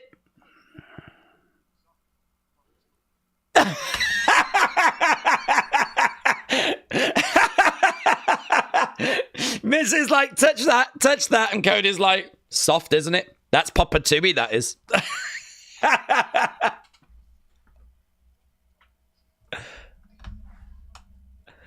The Miz can still entertain, man.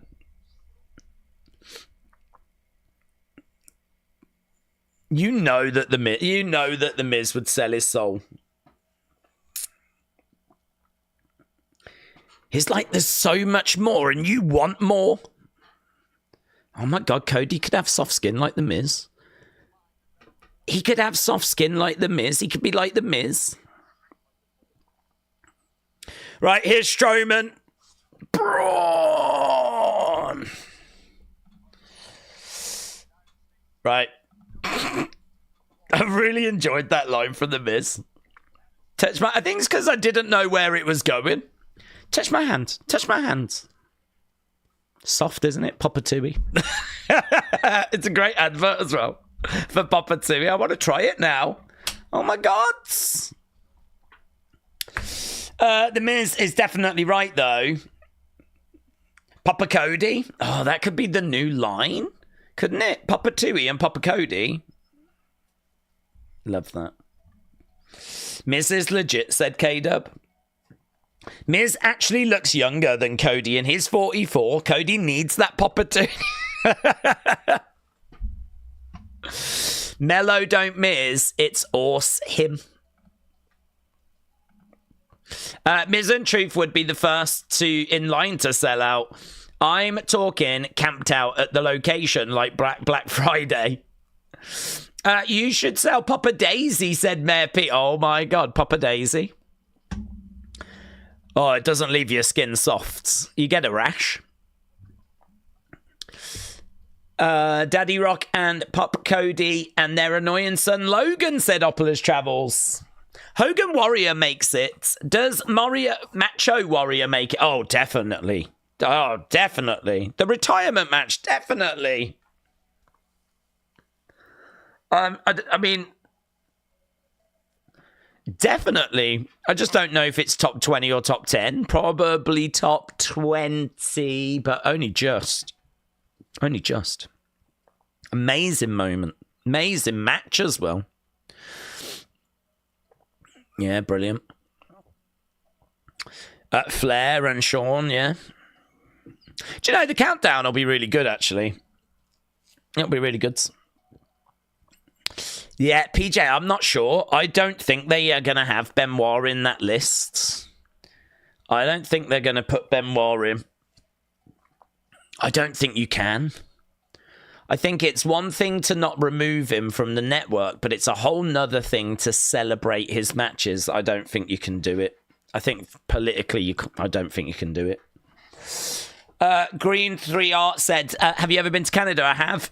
I've been to Toronto twice. Loved it. Really loved it. I mean, I'm sure it's probably a difference. It's been, I don't know, probably a good 18 years since I've been, but I remember when you got off at the train station? Like there was a subway and you went down there and then there was like, not just like a newsagent like you normally get, but it was like a shopping centre. There were shops. There was a music shop and there was clothes shop. And then I think it opened out into a bit of a shopping mall. And then you could go like even further. I felt like you could make, you know, a good distance underground. I felt like you could really get like places. And I was like, that's cool. And obviously the tower, I need to find it. It's one of the most embarrassing pictures of my life is when I was in Toronto. There is a picture somewhere, and I would have to find it. I don't know where it is. Of me at the top of the CN Tower. I'm young. I've got a wispy, like, moustache. Because I'm young. It's coming through, right? And I'm literally lying on the glass, you know, because it's like a glass bottom. I was too nervous to stand on it, so I lay down and I put my head on it. And I took a picture. And there is a picture of me with my head on the glass at the top of the CN Tower, like this, like legitimately scared. And I've got like just the slightest bit of my head on the glass. Just the slightest bit. Guys, I was brave. I was so brave. I was so brave. Right, we've got a video package for Carmelo. They should have Benoit. I would have him in the Hall of Fame. I know what people think, but he's one of the greats, and I think he's innocent. I mean, there's no evidence that he is innocent. So, I just don't... That's just hope, to be honest with you. It's just hope that he was framed, but there's no evidence or anything to suggest that he was. And I just don't see how you can do it, honestly. I mean, like, he is a child murderer. A lot of people can't separate those things, you know. It'll be interesting to see if they do. Let's put it that way. It'll be very interesting to see if they do put his match in. Or any of his matches in, but I don't think they will. I think it's one thing to not remove his content from the WWE network. I think that's one thing. But it's another thing to celebrate his matches, you know. Tonga being chucked onto the commentary table. There's more evidence that he's innocent than guilty. I guess we'll have to disagree on that. Well, we'll definitely have to disagree because there's no evidence that he's innocent.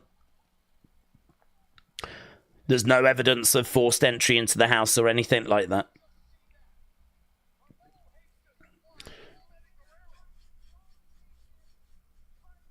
Carmelo has won by disqualification. Have I got... Did I miss a poll? Did I not jot that down? No, I didn't. 52, 29, 10, and 6.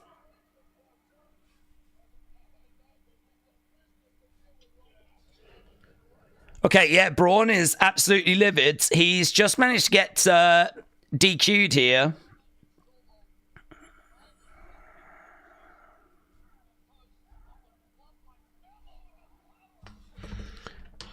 Power slam. Power bomb by Braun. Let's get this poll up.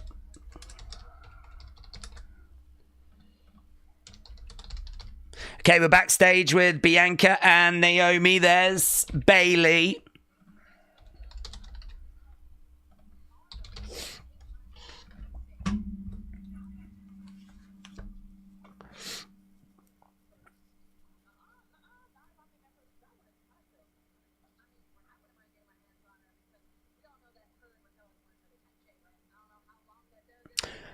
We all know that they're the ones that attack Jades.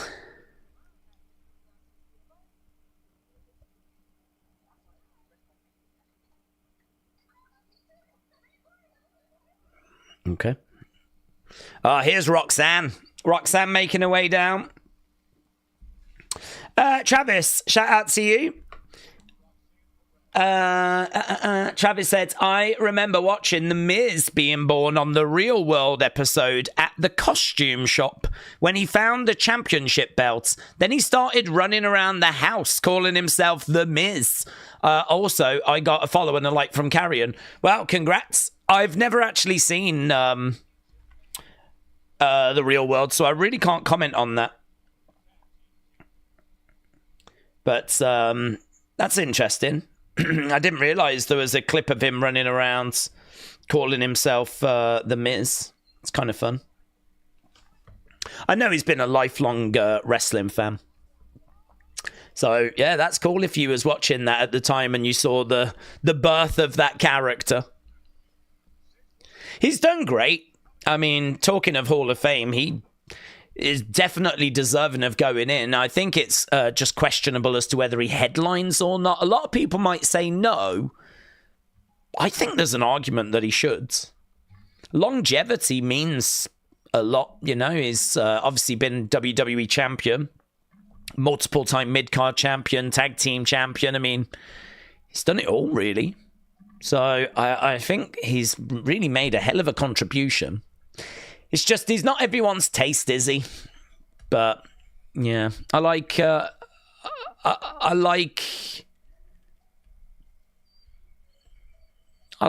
moments of him.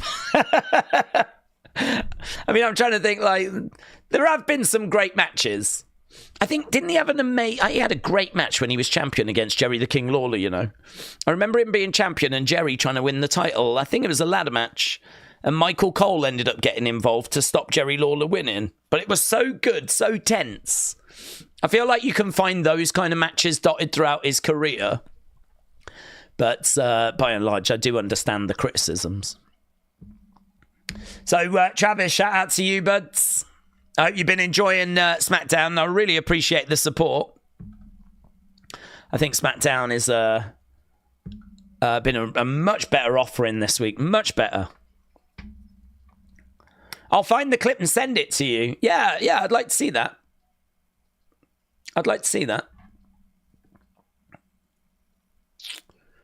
Oppola said there's more evidence that he's innocent than him being guilty. That's just not true. That is just not true. Oppola, it's not true. Like, it's not about opinion. That is just not true. There is not more evidence that he was innocent.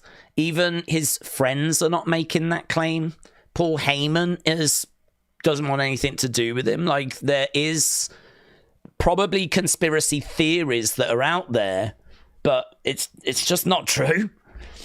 I mean, no one is seriously making those claims. So, I think you're right. We'll agree to disagree. We'll agree to disagree on it. But, I mean, I can't sit here and allow you to say that and have people that are impressionable believe that what you're saying is true, because it's not true. So you're kind of backing me into a corner on this one, to be honest, but it's one of those where if you believe him to be innocent, that's fine. But I can't sit here and allow things like that to be said unchallenged, you know? So that's it. We'll put a full stop on that one. Okay, we're at commercial break. But I heard a conspiracy that Vince knows about what happened with Benoit, said PJ. There's lots of conspiracies. That's a very different thing, isn't it, to evidence. People having theories and beliefs. There's a lot of people out there that struggle to accept that this happened because it's so horrific. And he was a lot of people's, like, favourite wrestler. And there was a lot of people that really, you know, just couldn't get their heads wrapped around it. Even WWE even did a tribute show, didn't they, at first? So it's one of those that is a truly dark moment in the history of WWE. I mean, we really are talking about one of the darkest moments in the company's history. A moment that's been very well documented. There's obviously a lot of documentaries and things that have been kind of done on it, and a lot of investigations that's been done into it. And it is true that there are conspiracy theories and stuff that's out there about it. It's, I think, the use of the word evidence that I struggle with that conversation. Here's Bailey. Alexa is missing from this match. Well, she's meant to be having a promo. Bailey making her way down to the ring. K-Dub said Benoit and Owen are the darkest for sure. I agree with that. I mean, just horrific. And then, of course, you got like Eddie Guerrero passing away and all of that stuff. I mean, that's the whole dark side of the ring that people really enjoy kind of digging into. They enjoy the darker stuff, you know, and I get that. But it's obviously stuff that's just... it's not stuff that I particularly enjoy digging into, you know. There's people that have a real fascination with it. It's not really me, to be honest.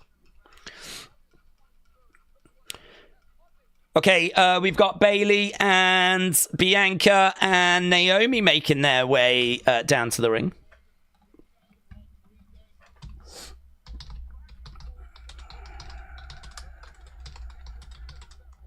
Roxanne, Liv, and Raquel.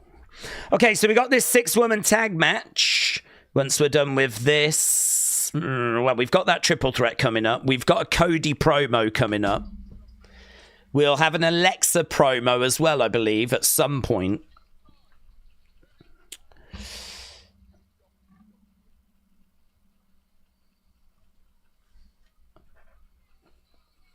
Okay, we got the faces in the ring.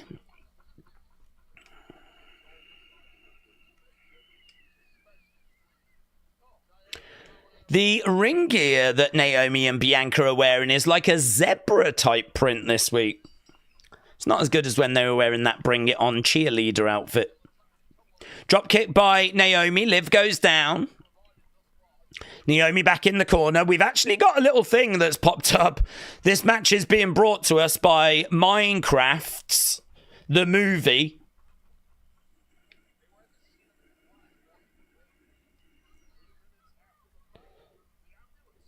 Okay, we got Raquel, we got Liv. Roxanne regrouping. They're getting into the ring. All 6 women brawling right now.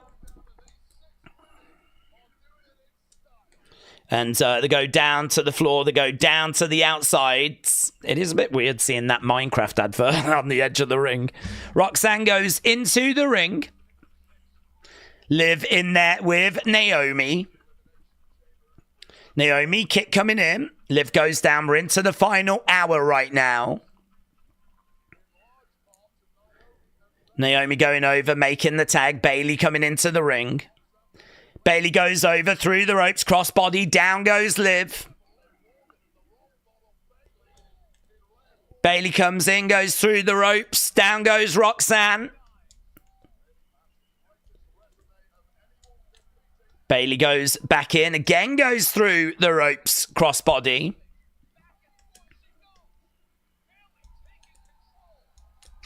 Boom. The Minecraft sponsor made me laugh in a way. That's my childhood, said Alex. It was a little bit weird seeing it on the edge of the ring, seeing it on the barricades. But, there we go. We've gone to commercial break, but we're sticking with the action. Bayley on the outside, grabbing Roxanne. Right now we've got Bayley with Roxanne looking to get her back into the ring, and she does go into the ring. Bayley grabbing Roxanne's leg. Roxanne down on the ground. Kick coming in there by Liv. Oh, mate, she just absolutely walloped her with that kick.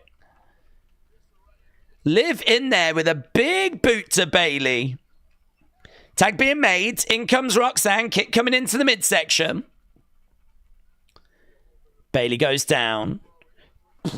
Slam down again. Bianca needs to get some new music. Her shiz is cringe because she definitely needed others the last 2 years, says Larry.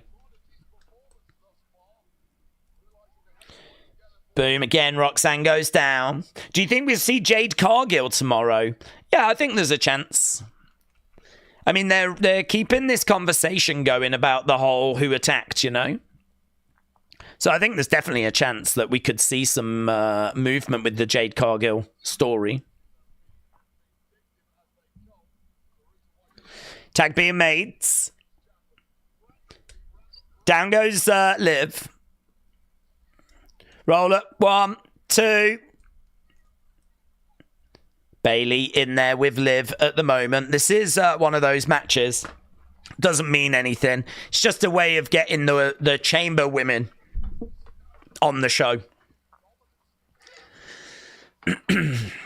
Instead of having Alexa, we've got Raquel, of course. Boom. Bayley's leg gets wrapped around the ring post. She goes to the outsides. Kick coming in. So Raquel working on Bayley at the moment. Liv's out there talking a bit of trash. That Minecraft move is going to be in cinemas on April 4th if you're interested. 1, 2. Shoulder up there. Again, we got Raquel coming over, grabbing Bayley. Looking to pick Bayley up and working on the knee. I could do with this just sort of not sticking around, really, to be honest. Who have we got winning the triple threat match for the United States Championship? I think, well, it's not for the championship. It's just to be number 1 contender, isn't it? I think it might end up being LA Knight. I mean, it might be quite exciting if it was Jacob. At least we'd be going down a different path then. But if it turns out to still be LA Knight and we're just back where we started. Elbow there by Raquel. Bayley is up and she gets planted down. I'm excited because I'm watching it on the Weed and it makes it better, said Alex. Dylan said, how many matches left? We don't know, because we don't know how many matches we've got right now, to be honest. We don't know, we know there's a triple threat. But I'm not sure what other matches they've got planned. Lovely crossbody there by Bianca. Forearm shot.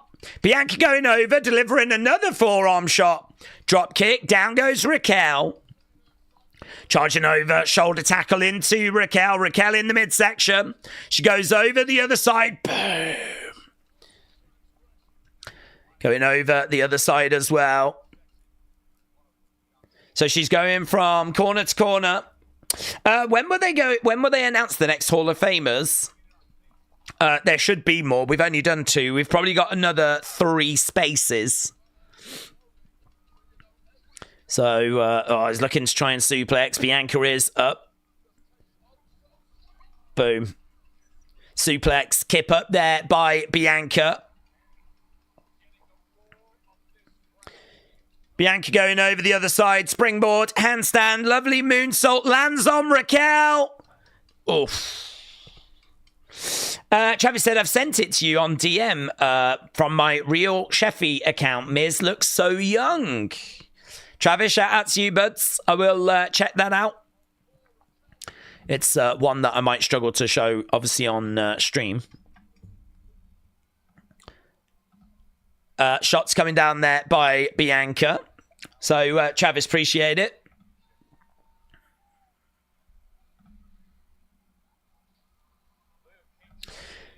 Okay, Liv is going up. She gets, gutbuster there by Bianca. Naomi with Raquel, plants her on the edge of the ring. Naomi looking to go up. Split leg. Gets caught. Gets caught. She's upside down at the moment. Raquel is grabbing her. She's got Naomi up. Raquel. Ooh. Onto that top rope. I haven't seen much of Roxanne, actually. Roxanne's coming in finally. Roxanne going to show what she's all about. I wonder if she'll get a pop rocks off. Kick coming in there by Naomi. Roxanne, middle of the ring. Going over the other side. Gets planted. Naomi is dragging Roxanne over. Bayley's going up. Bayley is perched and there's an elbow drop. Connects. 1, 2. And Liv makes the save. Liv comes over. Big boot there by Raquel. Oh, Naomi was trying to get a head scissor takeover, but She goes to the outside, takes Raquel with her. Bailey grabbing Roxanne. Roxanne, here we go. Pop rocks, pop rocks. Oh, couldn't get it. Knee there by Bailey. Bailey to belly, no. Chop block. Bailey goes down. Roxanne, pop rocks, connects, gets it. 1, 2, 3. Wow.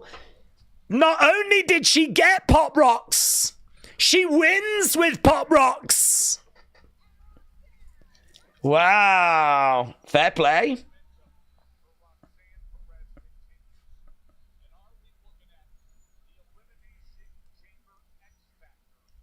Are we looking at the Elimination Chamber X Factor? Oh, Alexa! Alexa's popped up behind Roxanne! Smile on her face! Gets her into Sister Abigail! Nice. Boom. Plants her. So Alexa is still wearing what she wore at the Rumble. Didn't catch what she said there. Oh, another glitch. And you could see an image of the Wyatt 6 in the glitch. So we got a glitch.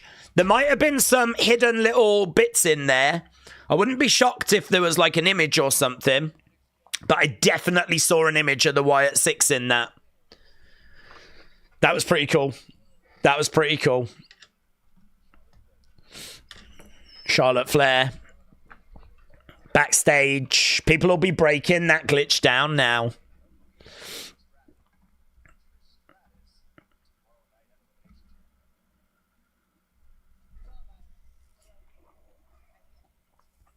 Tiffy and Trish.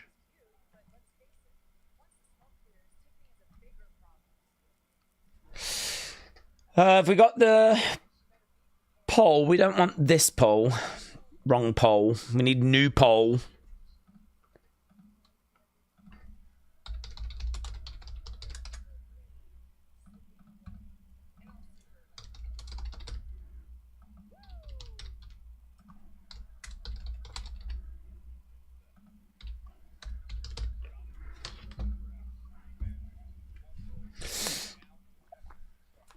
Okay.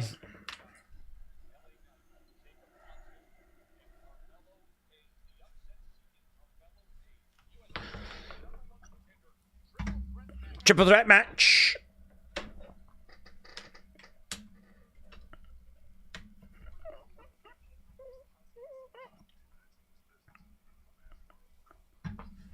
Oh, yeah. This LFG thing, I do find it to be a bit reality TV. I do feel like they are like making drama where it doesn't really exist. Like, there's a whole thing about Michelle getting in the ring, and Undertaker's not happy about that, like, because she's training, and so they make a bit of a thing out of that.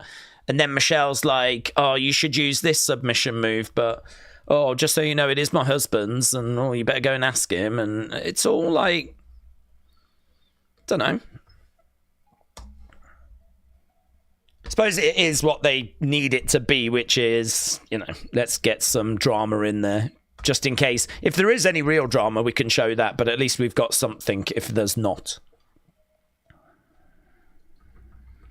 Okay, we are at commercial break.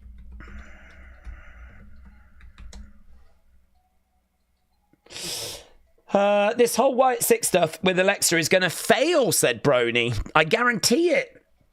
Bob said, this SmackDown is so much better than I was expecting. I agree with you.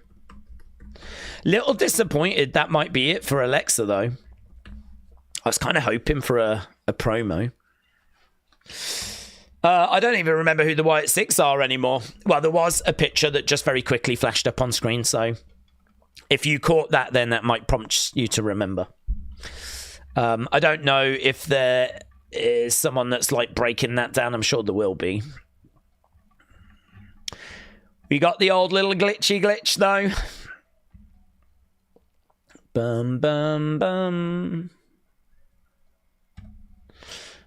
Okay. Who's your female wrestler equivalent of Sammy? What, someone that I really like and root for and want to see succeed?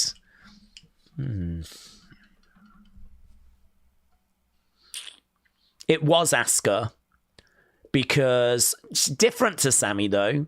She's not really the underdog, but I just thought she was cool.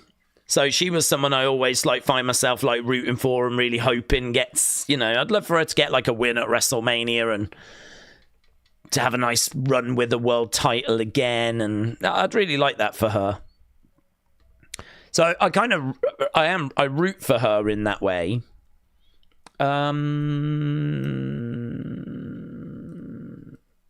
don't think I have one, to be honest. I don't think I have someone like a female that I really root for. I have lots of women's wrestlers that I enjoy watching and that I want to see succeed. But I don't know that there's someone that's really grabbed me. I mean, I really did like Kalani for a while, but I think the more I've watched of Kalani, I think she's hit a bit of a wall, but that's fine. Hopefully she can, work that out, find a way through. Who's that great female wrestler that's really great at selling and digs deep and makes you really root for them? Who is that? Lyra? Lyra's pretty good when it comes to the selling. But who's that wrestler that's really good at selling, really makes you feel like they're having to dig deep, really makes you feel like they're almost running on empty? And I don't know that a load of names really come to mind in the women's division when I think about that. Might have to go with Lyra.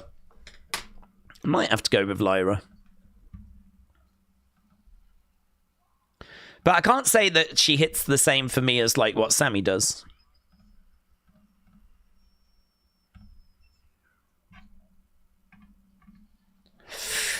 Do you think Tiffany will go over Charlotte at Mania? I think so, yes.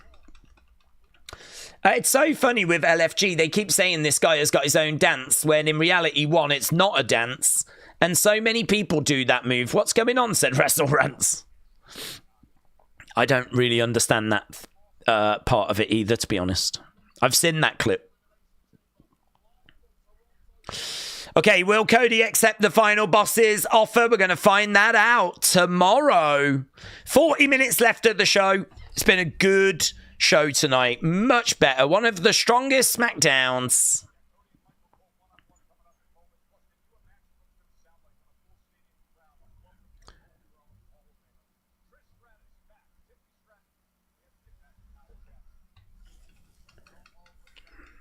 Okay, they're just showing the match cards.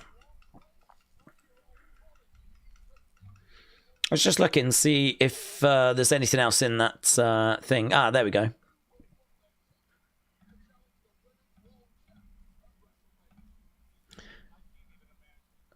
Funhouse.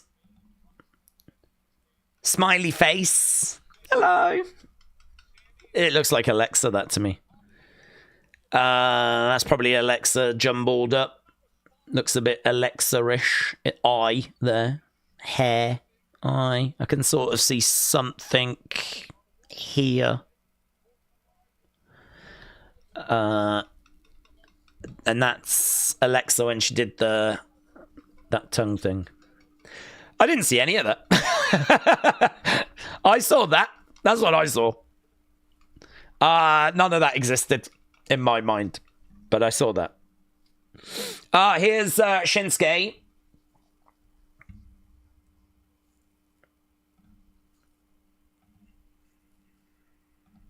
If you fools feel the need to fight for the opportunity to be humiliated by an honourable champion,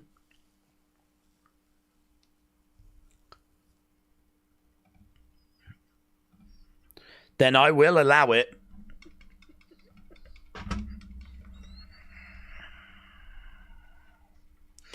Whomever comes out of this is going to be made into an example.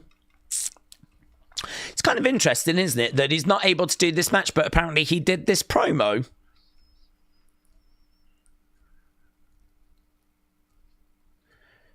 Pray that you lose, otherwise what awaits you is nothing but hell.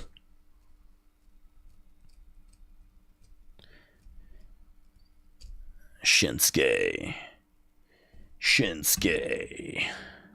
Nakamura. Okay, we're backstage. There's Solo and Jacob. All you got to do is finish the job.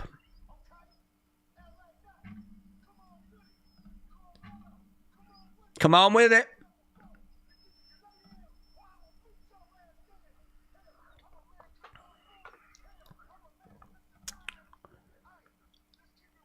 Let's keep 100s.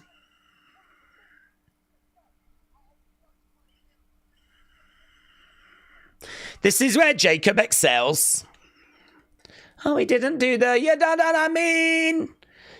You know what I mean.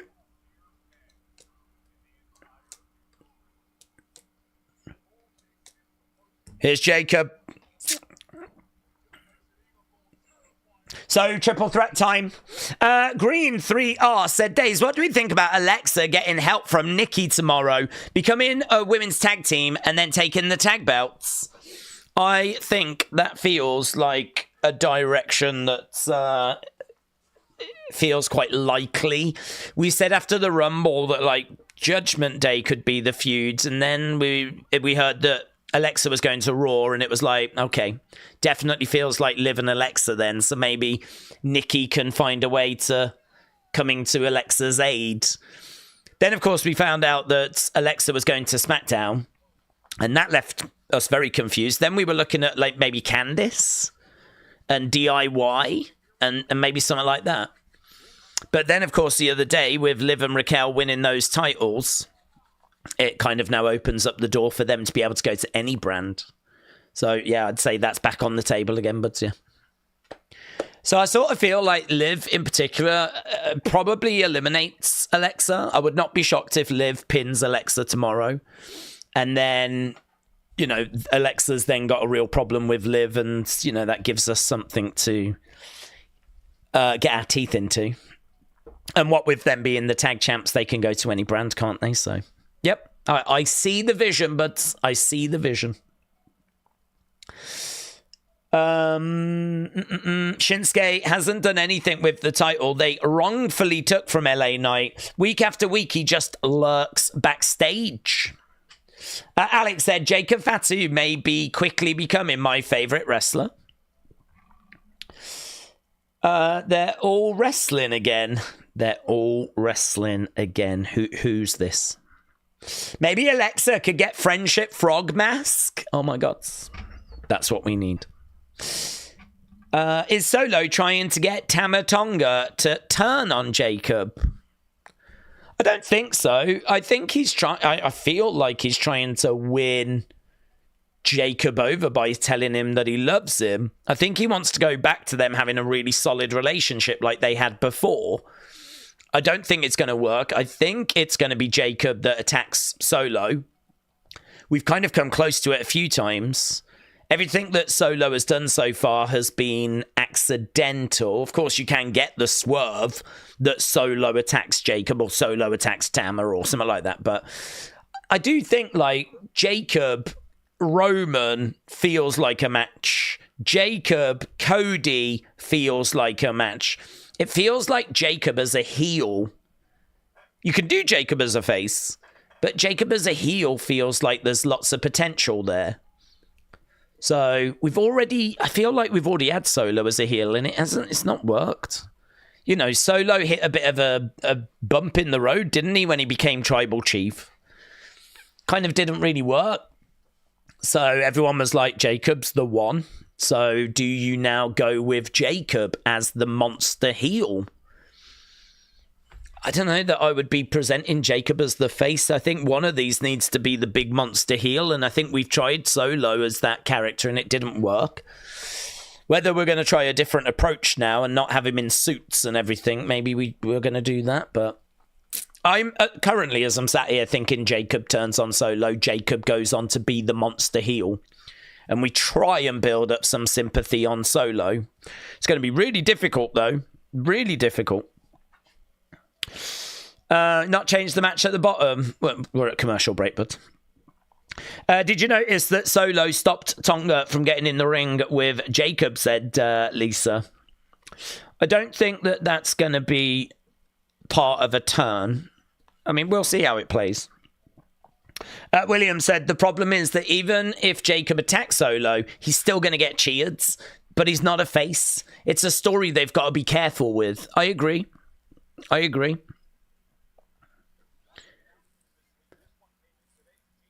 I just don't know that you can get so... One of these has got to be a monster heel. Roman's not a heel anymore, and he's not even around.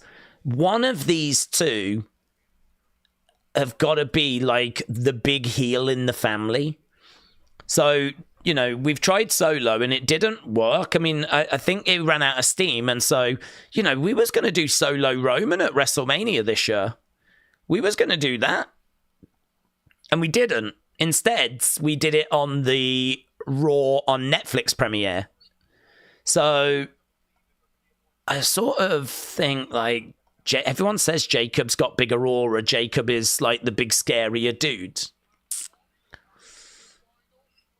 I'm thinking that they go in that direction, but I agree with you. He's also getting a lot of cheers because he is so cool. But then saying that, Roman was getting some cheers as well because he was also cool when he had turned heel. As soon as Jacob murks Roman, the crowd will give him hell, said Trini. What do we think Tama and Tonga are going to do? Well, we need Tonga Loa back, don't we?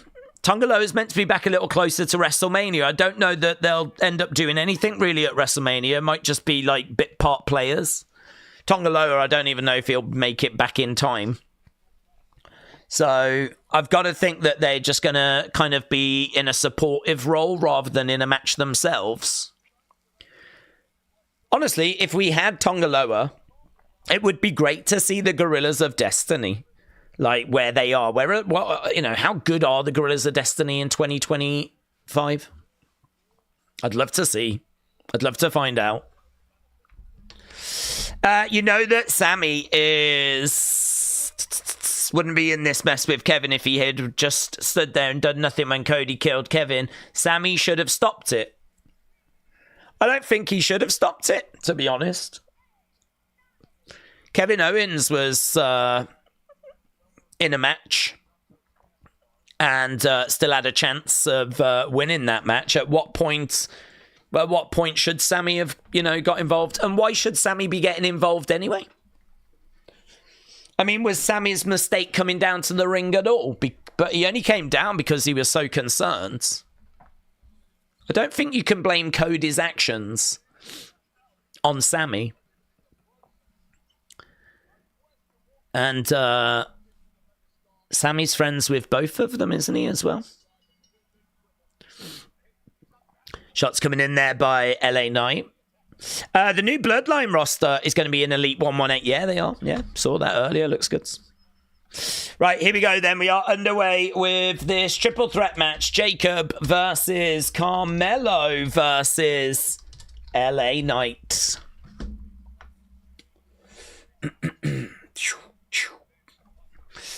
I'm only going to get the Tonga Loa figure if he's got an eye patch on. Oh no, he hasn't. He didn't have an eye patch on, and but the figure looks really good. Actually, figure looks really good. Jacob has got more like a Haku aura, a scary Polynesian guy, said BB Yipsy. Isn't Cody meant to have a promo segment? I think it'll be after this. Yeah, I think it'll be after this. Yada mean. Over against the ropes, knee strike there by Carmelo. Gets picked up, boom, planted. LA Knight goes over to the corner. LA Knight in the corner, looking to put this thing away early. And he gets it. He gets the elbow, but Jacob gets back in. Jacob grabbing LA Knight, throwing him to the outsides. Let's end this poll so we don't get confused. Fatu is enjoying those meals, said AB Jobson. Headbutt coming in there by Jacob. Do you think Cody will say yes or no? I think he says no, but to be honest, I think he says no. Big clubbing blows coming in there by Carmelo. Shot coming in there by Jacob. Yeah, that I mean. I think I'm getting it now, you know. Oh my God, I think I might be cool. Shots coming in by LA Knight. LA Knight goes into the barricades. Jacob's going to look to collide into him. He grabs Carmelo. Carmelo with some shots coming in. Pop, pop, pop. Knee to the midsection. Carmelo looking to come over and he grabs Jacob. Headbutt coming in. Another shot coming back. George Foreman-esque. Another knee coming in there by LA Knight. They're fighting on the outside of the ring, but obviously there's no count-outs here. There's no count-outs. There's no DQs. So, really, this thing just playing out as LA Knight goes into the barricade again. Why in the triple threats don't they use more weapons? Says Kurapika. Well, certainly the side they're fighting at the moment, it's an LED screen, so... Oh, no way! Jesus! He went for quite a high crossbody. They moved out the way. He just kind of went over the barricades. Dudes. Crash and burn. Crash and burn. Yeah, the side that they're wrestling on, the apron is LED, so they can't get under there. They can obviously just go around the side and pick some up, but we've just been doing quite a bit of work on the hard cam side. Only a dumb ass headbutts a Samoan, says James. Days, what a show it's been tonight. Best segment SmackDown have had for years. Congrats on beating Ipswich. Hopefully the FA Cup might save our season, said Stephen. Stephen, shout out to you, buds. I just, as long as we avoid relegation, that's all I'm after. That's literally all I'm after.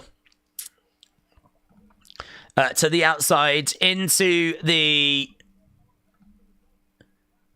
table, over the top. Nothing but net. Okay, are we at? I don't even know if we're at commercial break. Are we? Yeah, we are. Couple of minutes, and we'll be back. It's been a great show tonight. We were due on eventually. It is true. It has been a really poor year for SmackDown. Carmelo against the ropes. Kick to the midsection. Carmelo over the other side. Big back body drop. Huge back body drop. We're going to have Cody after this. We do still have the promo. It's going to be interesting because they're going to close with that promo. So what is it that's going to go down? Taker 1990 said, do we think WWE will sign the Tonga twins? Well, they haven't. So I don't know. It makes me think maybe not. They've been available for quite a while and we haven't signed them. Another kick coming in. When Bronson comes back, who will he fight? Jacob, Roman, Hogan. Final Boomer, shout out to you, buds. Don't know when he's back, to be honest. I don't think it's anytime soon. He's definitely out of WrestleMania.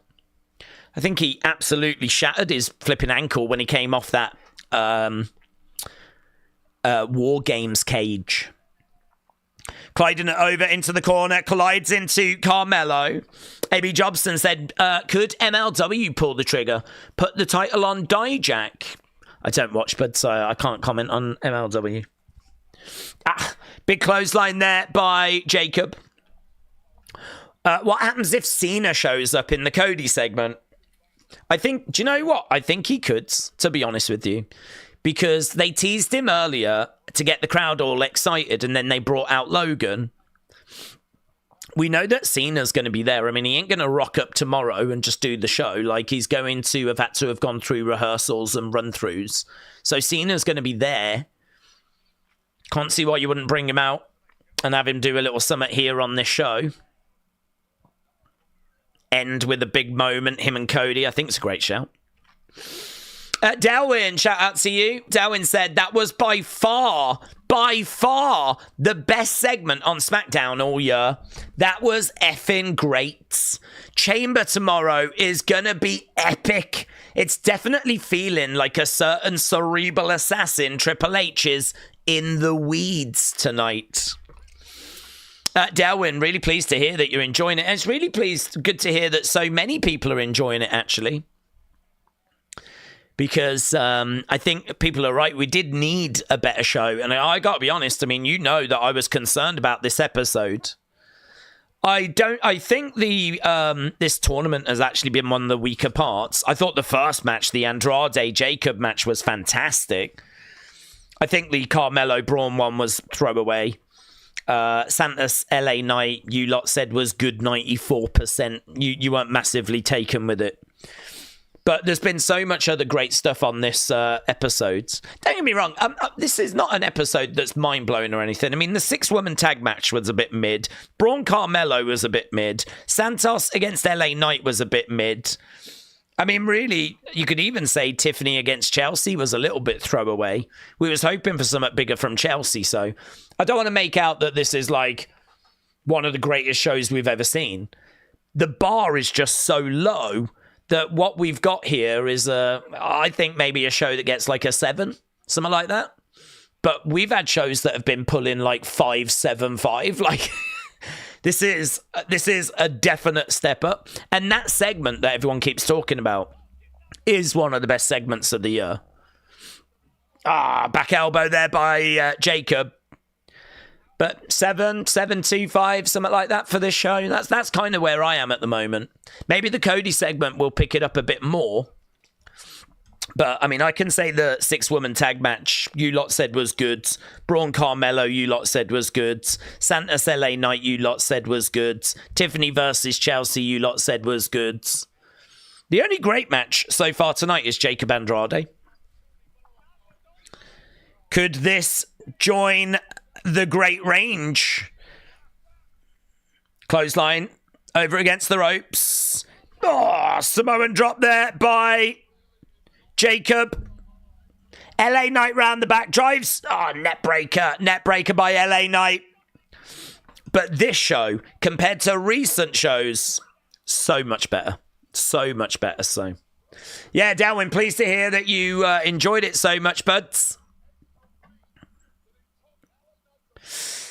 I think the tournament created out of nowhere makes it a little harder to care. I think the triple threat should have been given another week to have built more energy, says Phoenix. Shot coming in and another shot coming back. LA Knight gets pushed back, kick to the midsection. Carmelo comes in. Carmelo and LA Knight working together. Oof, down they go. I don't think this can go much longer because we do need to get Cody in. Double knees. Jacob down. Carmelo. 2. Shoulder up. Do we think that Carmelo P.S. Hayes gets the win here to secure his legitimacy in the mid-card division?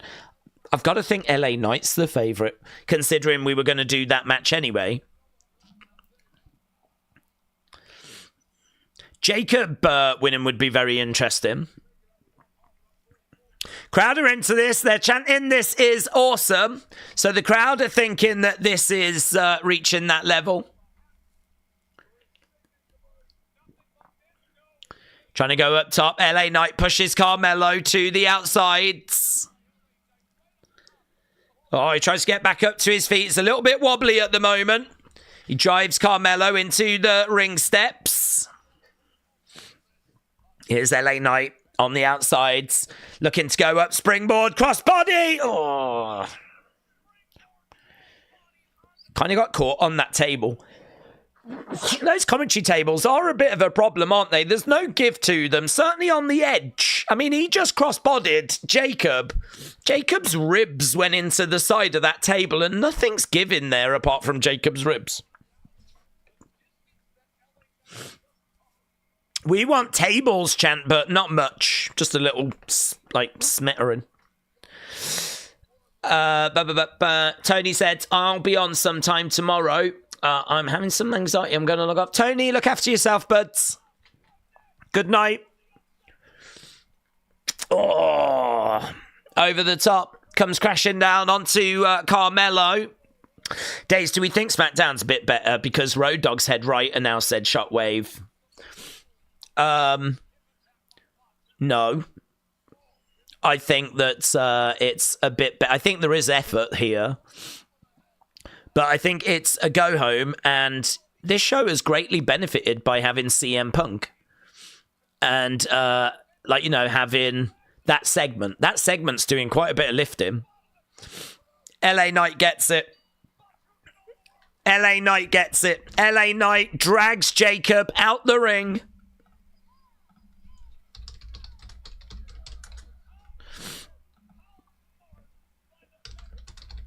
Yeah, I'd want to wait a bit longer to see, if there's a marked improvement. This is better, but then there's a lot of, people around because of it being Elimination Chamber.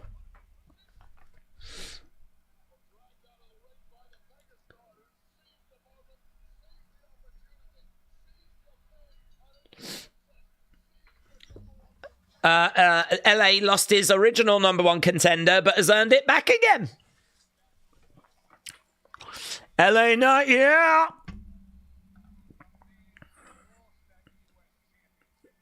Oh my God, green shirt guy's having a word with Jacob. I love that. Is that the new tribal chief? Is that the new tribal chief? Is Jacob like, I love you, green shirt guy? Oh. This is interesting. He wants your soul.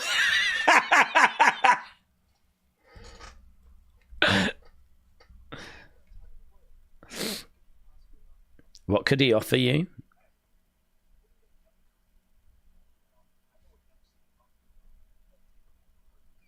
I would have took that offer in a heartbeat.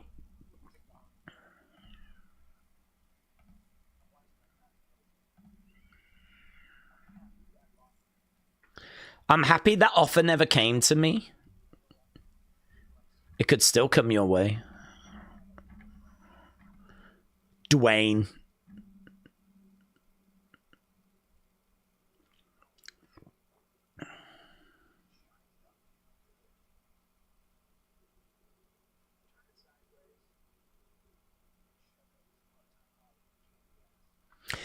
That's a great line by CM Punk. Take that offer.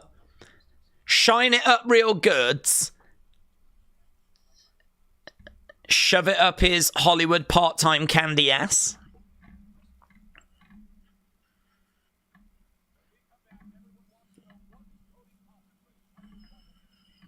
That was a really good line. That was a really good line. I love CM Punk's face when he said he wants to take your soul in a sarcastic tone. CM Punk would destroy Rock on the mic, and I would love to see it. God, do you know what? He would. In 2025, he really would. Takes The Rock about half an hour to get to the point that he wants to make in this modern day. Rock's really good with his online promos that, have probably been thought through, scripted, maybe even a couple of takes or, edited together or whatever. In the ring, it's not as hard-hitting, is it, when it's done live in front of an audience, and it's a little bit slower. I mean, I'm sure if he was going to have to go toe-to-toe with CM Punk, he would prepare. They'd get all the best writers in Hollywood on it, right? He'd be calling up Oscar-winning writers to try and write lines for him. But if he did anything less than that, he would get murked. Yeah. We are at an ad break. Final boss writing notes on his wrist, yes. CM Punk delivers lines very quick and he makes them seem effortless. It's, oh man, and honestly, it was like rapid fire in that segment. You know, he took them all to task. You're all fascinated with me. I'm fascinated with that. He's so good. He is so good. Punk's definitely been plotting revenge on The Rock for the past 12 years. I bet he would love it. He would love the chance to get in there with a microphone on The Rock. I think Punk might be top 3 all-time promos, said Batman Big Fan. The Rock doesn't have Patrice O'Neal anymore to make those great promos. He's got Brian Gerwitz, hasn't he, who used to be a writer for WWE. Punk's the greatest, in my opinion, says Manny. Honestly, he's right up there. He really is. Logan dropped the ball on his promo. It was awkward, said Spiller the Realist. I feel a bit sorry for him that he had to follow Punk. I mean, if we are sitting here saying Punk's one of the greatest that we've ever seen on the microphone, and I back everyone up that says that. I agree. I think he's one of the greatest with the microphone. I think you've got to put in like a Roddy Piper as well. I think maybe some of Piper's stuff has not aged very well. But he always spoke with such confidence and was really compelling. You never knew what you was going to get. He was such a good talker. They gave him Piper's Pit. And, you know, listen, he did a lot of his best work with a microphone in his hand. So, I mean, I'd be looking at like a Roddy Piper in that conversation. Jake the Snake as well. Excellent promo style. But the amount of promos that Punk has had to do over the years, not the last 10 years, but throughout his wrestling career. And they're always like unmissable. Even this little backstage thing here, I feel like, you know, he gave us some. I think he's got a really good approach to promos. It might even be like, what would be the most... He might even start with like what would be the most engaging, interesting thing I could say, and you start there. Because in that bit there, he just went, I want you to take it. I want you to say yes. Because that's more interesting than him saying you should say no. And that's a really good approach, to be honest, if that's what he's doing. If what he's doing is like, I'm going to tell you to take it because it's more interesting than me telling you not to. But then once I've said that, I've got to kind of find a way out of it. And he did. He was like, I want you to say yes, because then I want you to shine it up nice, turn it sideways, shove it up that part-time Hollywood candy ass. But that moment where he's like, I want you to take it was, you know, and you let that moment breathe, you go, where are we going now? And it keeps you on your toes. And that's better than him doing what you would expect of, like, you can't, Cody. You can't turn your back on the fans and all, like, you know, generic. So it might just be that he sets out with a strategy like that, and that's how he kind of gets his promos to be so engaging. Because you really don't know what he's ever going to say. At some point, do you think we'll get Punk Logan at WrestleMania or Punk Rhodes? I can't see why we won't get either of those matches, but I can't say they'll be at WrestleMania.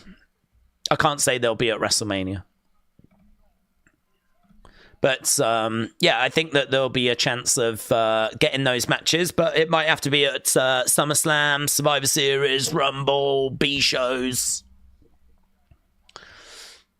Ba, ba, ba, ba, ba, ba, ba, ba, ba, ba. Okay, Cody making his way down to the ring. We got, 8 minutes left. Oh.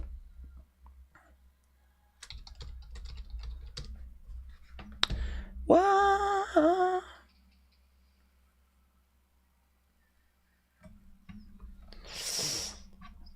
Okay, Cody has made his way down. I agree with people. I think there is a chance for John Cena here. A chance. Okay, you lot thought that main event did sneak into the great range. Very good. It's going to be great 55. Okay, there we go.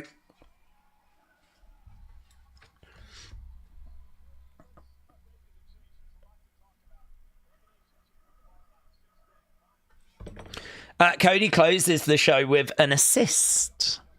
Days, where's my paycheck? WWE and Punk, I literally said that line the other day. Oh my God, they're watching. They're watching these streams just to see what James Chadwick says. I knew it. I knew it. The Cody Rhodes that I've known would never take this offer.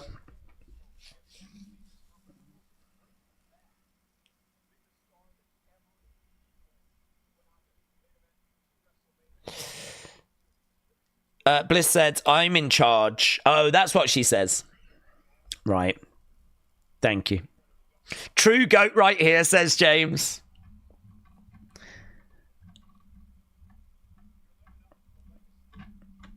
You're living up to the legacy of your father.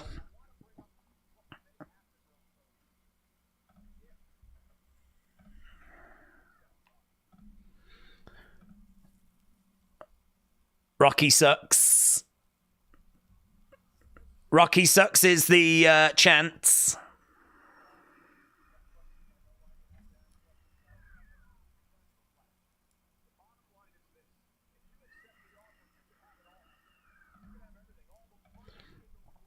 You could have all the money in the world.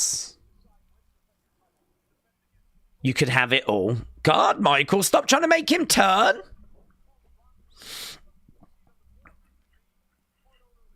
You could be part owner of the company. You could have everything.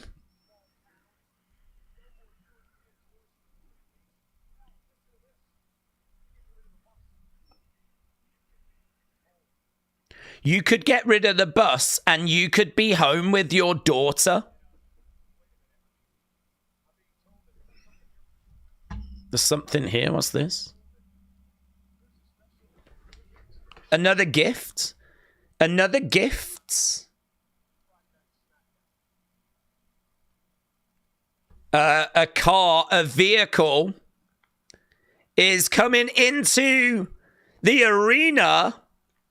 It's the same Ford vehicle. I don't know what they're called, but it's the same thing that The Rock drives. But this one has got Cody Rhodes written all over it. And it's got, like, American Nightmare logos. And I think we're going to have maybe a video from The Rock. This is really good, the way they've put this together this week. Of Cody being given lots of little gifts. His own locker room.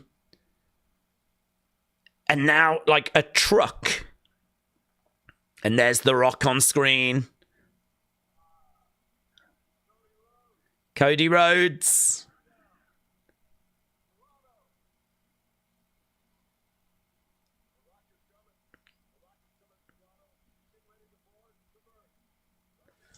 Okay, so he's getting ready to head to Toronto.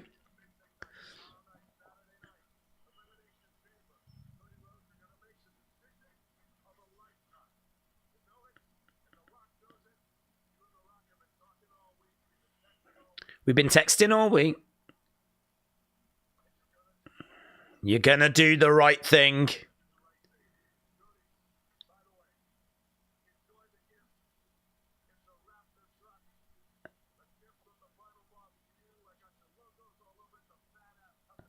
Not sure I love the font. I'm not sure I love the logos, actually.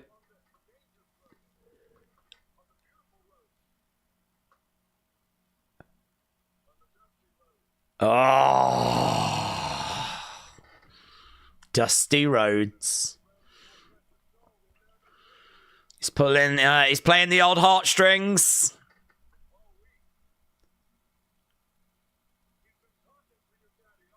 You've been talking to your daddy all week long.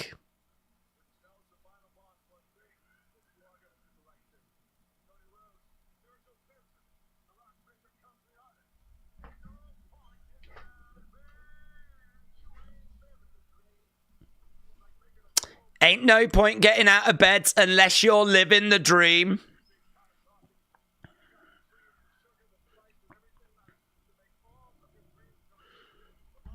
Tomorrow night.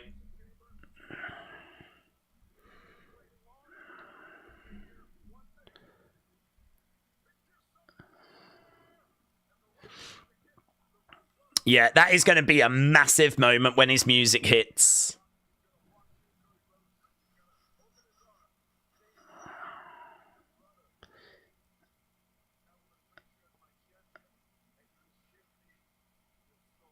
You will give me your soul.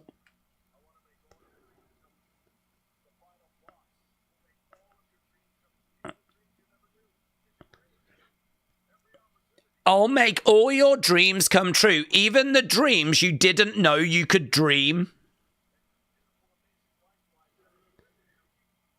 I feel like we're watching a real key segment here, you know. It's not often you get vehicles actually in the arena. It's a big proposal. Give me your soul. I can't help but laugh every time I hear that.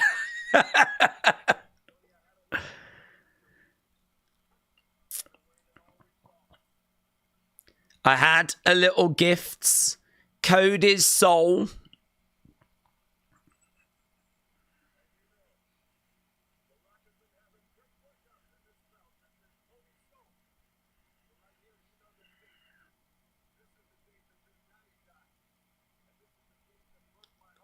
This is the date your daddy died.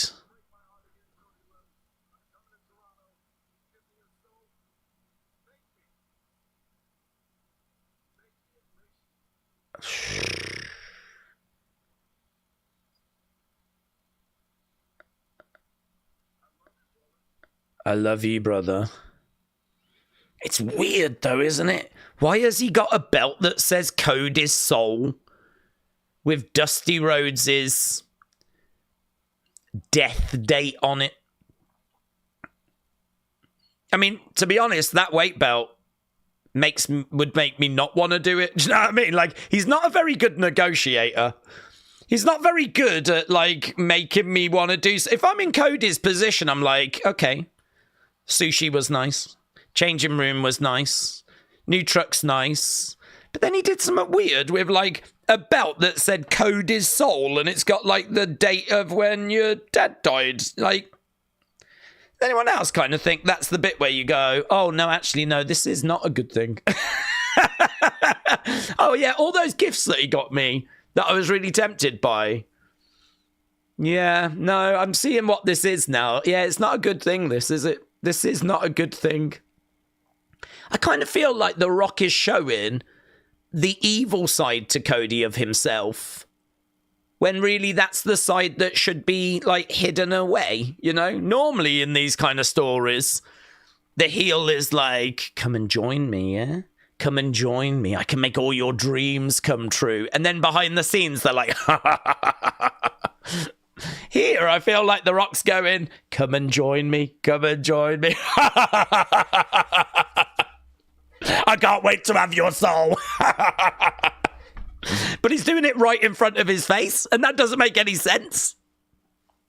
Doesn't make any sense. Perhaps he's just, like, so far gone. Perhaps he's just, like, so flipping out of his rocker that he just doesn't even know that he's doing that anymore. It really is weird. Giving him the changing room, giving him the truck, giving him the sushi, love all of that. Brilliant. I get it. But then he does that weird stuff, doesn't he? Where it's like, I don't get why you're doing that. That's the stuff you do when, like, Cody's not around. You do all that weird stuff when you're on the plane, you know? But why did he have... Does anyone actually know why he had Dusty Rhodes's the date of him passing? Like, why is that on a belt? What's that about? Why is that relevant? What's that got to do with anything? I feel like I'm missing a part there. I feel like that's the bit that I don't understand. I feel like there's a few bits I don't understand, but mainly that one. Just forget that stupid stuff and give us Danhausen and a jar of teeth. I still don't get what The Rock is talking about. Maybe that's when the dream died, said Kara Pick. Well, it is when the dream died, the American dream, Dusty Rhodes, but I don't get what that's got to do with Cody's soul. I mean, if we're saying that that's when Cody's soul died, they ain't got one to give The Rock then, has he? So how does Dusty passing away relate to Cody's soul and relate to The Rock taking it? I am struggling a little bit with piecing that one together, to be honest with you. I do think they could have made this a lot simpler. I do think that they... do you know what's happened? Do you know what's flipping happened? What's happened is Dwayne The Rock Johnson has rocked up last week, yeah? And he's gone, Triple H, I got an idea. What I want to do is I want to have Cody, like, join me, or at least I want to put that, like, a question to him, and I want to make it, like, a big deal, and we'll pay it off at Elimination Chamber. It's going to help the ratings for SmackDown. It's going to help the ratings for Elimination Chamber. And I feel like Triple H has gone, brilliant. Love it. Yeah, love it. We can make that work. Just don't do anything weird, right? And so then The Rock's gone out there and he's gone, I want you to be my champion. I want you to be my brother, right? And I bet Triple H is like, I did tell him to not do anything weird, but okay, this isn't too bad. And then he's gone, I want your soul. And Triple H is probably just smashing his head off the wall backstage like, oh my God. All you had to do was say, come and join me, yeah? There's things that I need doing. I need someone I can trust. Like, make it clear that it's going to be an evil thing. But don't say, I want your soul. And so he's probably smashed his head right against the wall. And then he thought to himself, right? Triple H has gone, right, okay, we need to fix this. We need to fix this. Let's make it clear. Let's make it clear what that means. And so what they've decided to do is they've gone, right, we'll have The Rock give him a changing room. We'll have The Rock give him some sushi. We'll have The Rock give him a truck. So we'll make it seem like, yeah, okay. And The Rock's gone, love that. That's great. Can I just do a video, though, where and Triple H has gone, yeah. Okay, you can, because that will give it a bit more impact. I did say this last week, though. Don't do anything weird. Okay? Do you remember last week when I said don't do anything weird? And then you did something weird. We can do the changing room. We can do the sushi. We can do the truck. Honestly, please. You can do the video, but don't do anything weird. And he's gone, shut up. You know me. It's going to be fine. And then he sent the video in, and he's there with a weight belt that says Cody's soul, and it's got the death date of Dusty Rhodes on it, and no one understands why. And I'd imagine Triple H is like smacking his head against the wall again. This guy, oh my God, is driving me to an early grave. Oh my God, it was so easy. What we had to do was so easy. Dude, you made a mess. I cleaned it up, and now you've made another mess, haven't you? I can only imagine that tonight Triple H is going to be lying in bed, wide awake like this, just everything running through his head of what The Rock might do to him tomorrow. What kind of weirdness is The Rock going to bring tomorrow?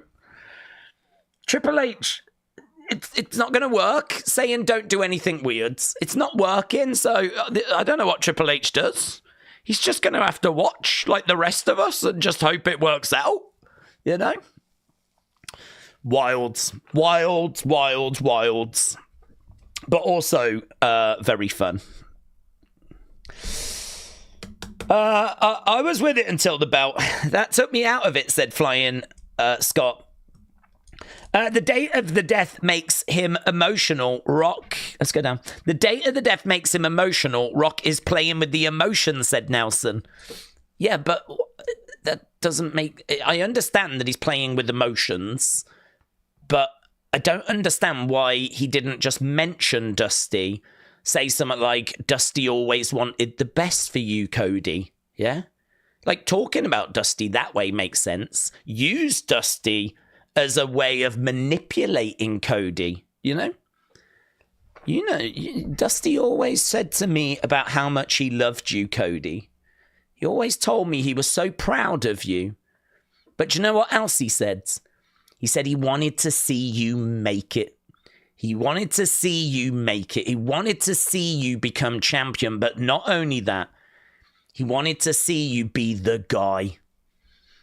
And you've done so well for yourself, Cody, but you'll be the first to know there are many, many more levels above where you are right now. And he can use Dusty in that way. Like, I get that. Still emotional, playing the heartstrings.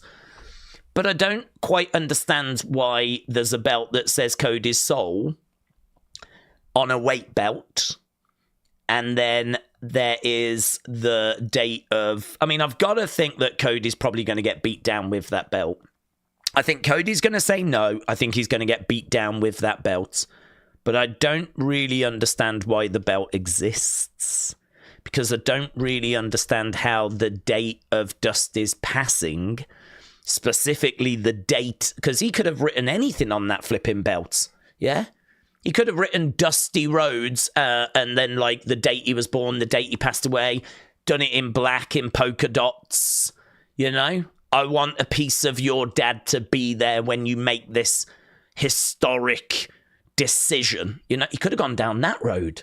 That could have played the heartstrings. That could have played the emotion card. But he didn't.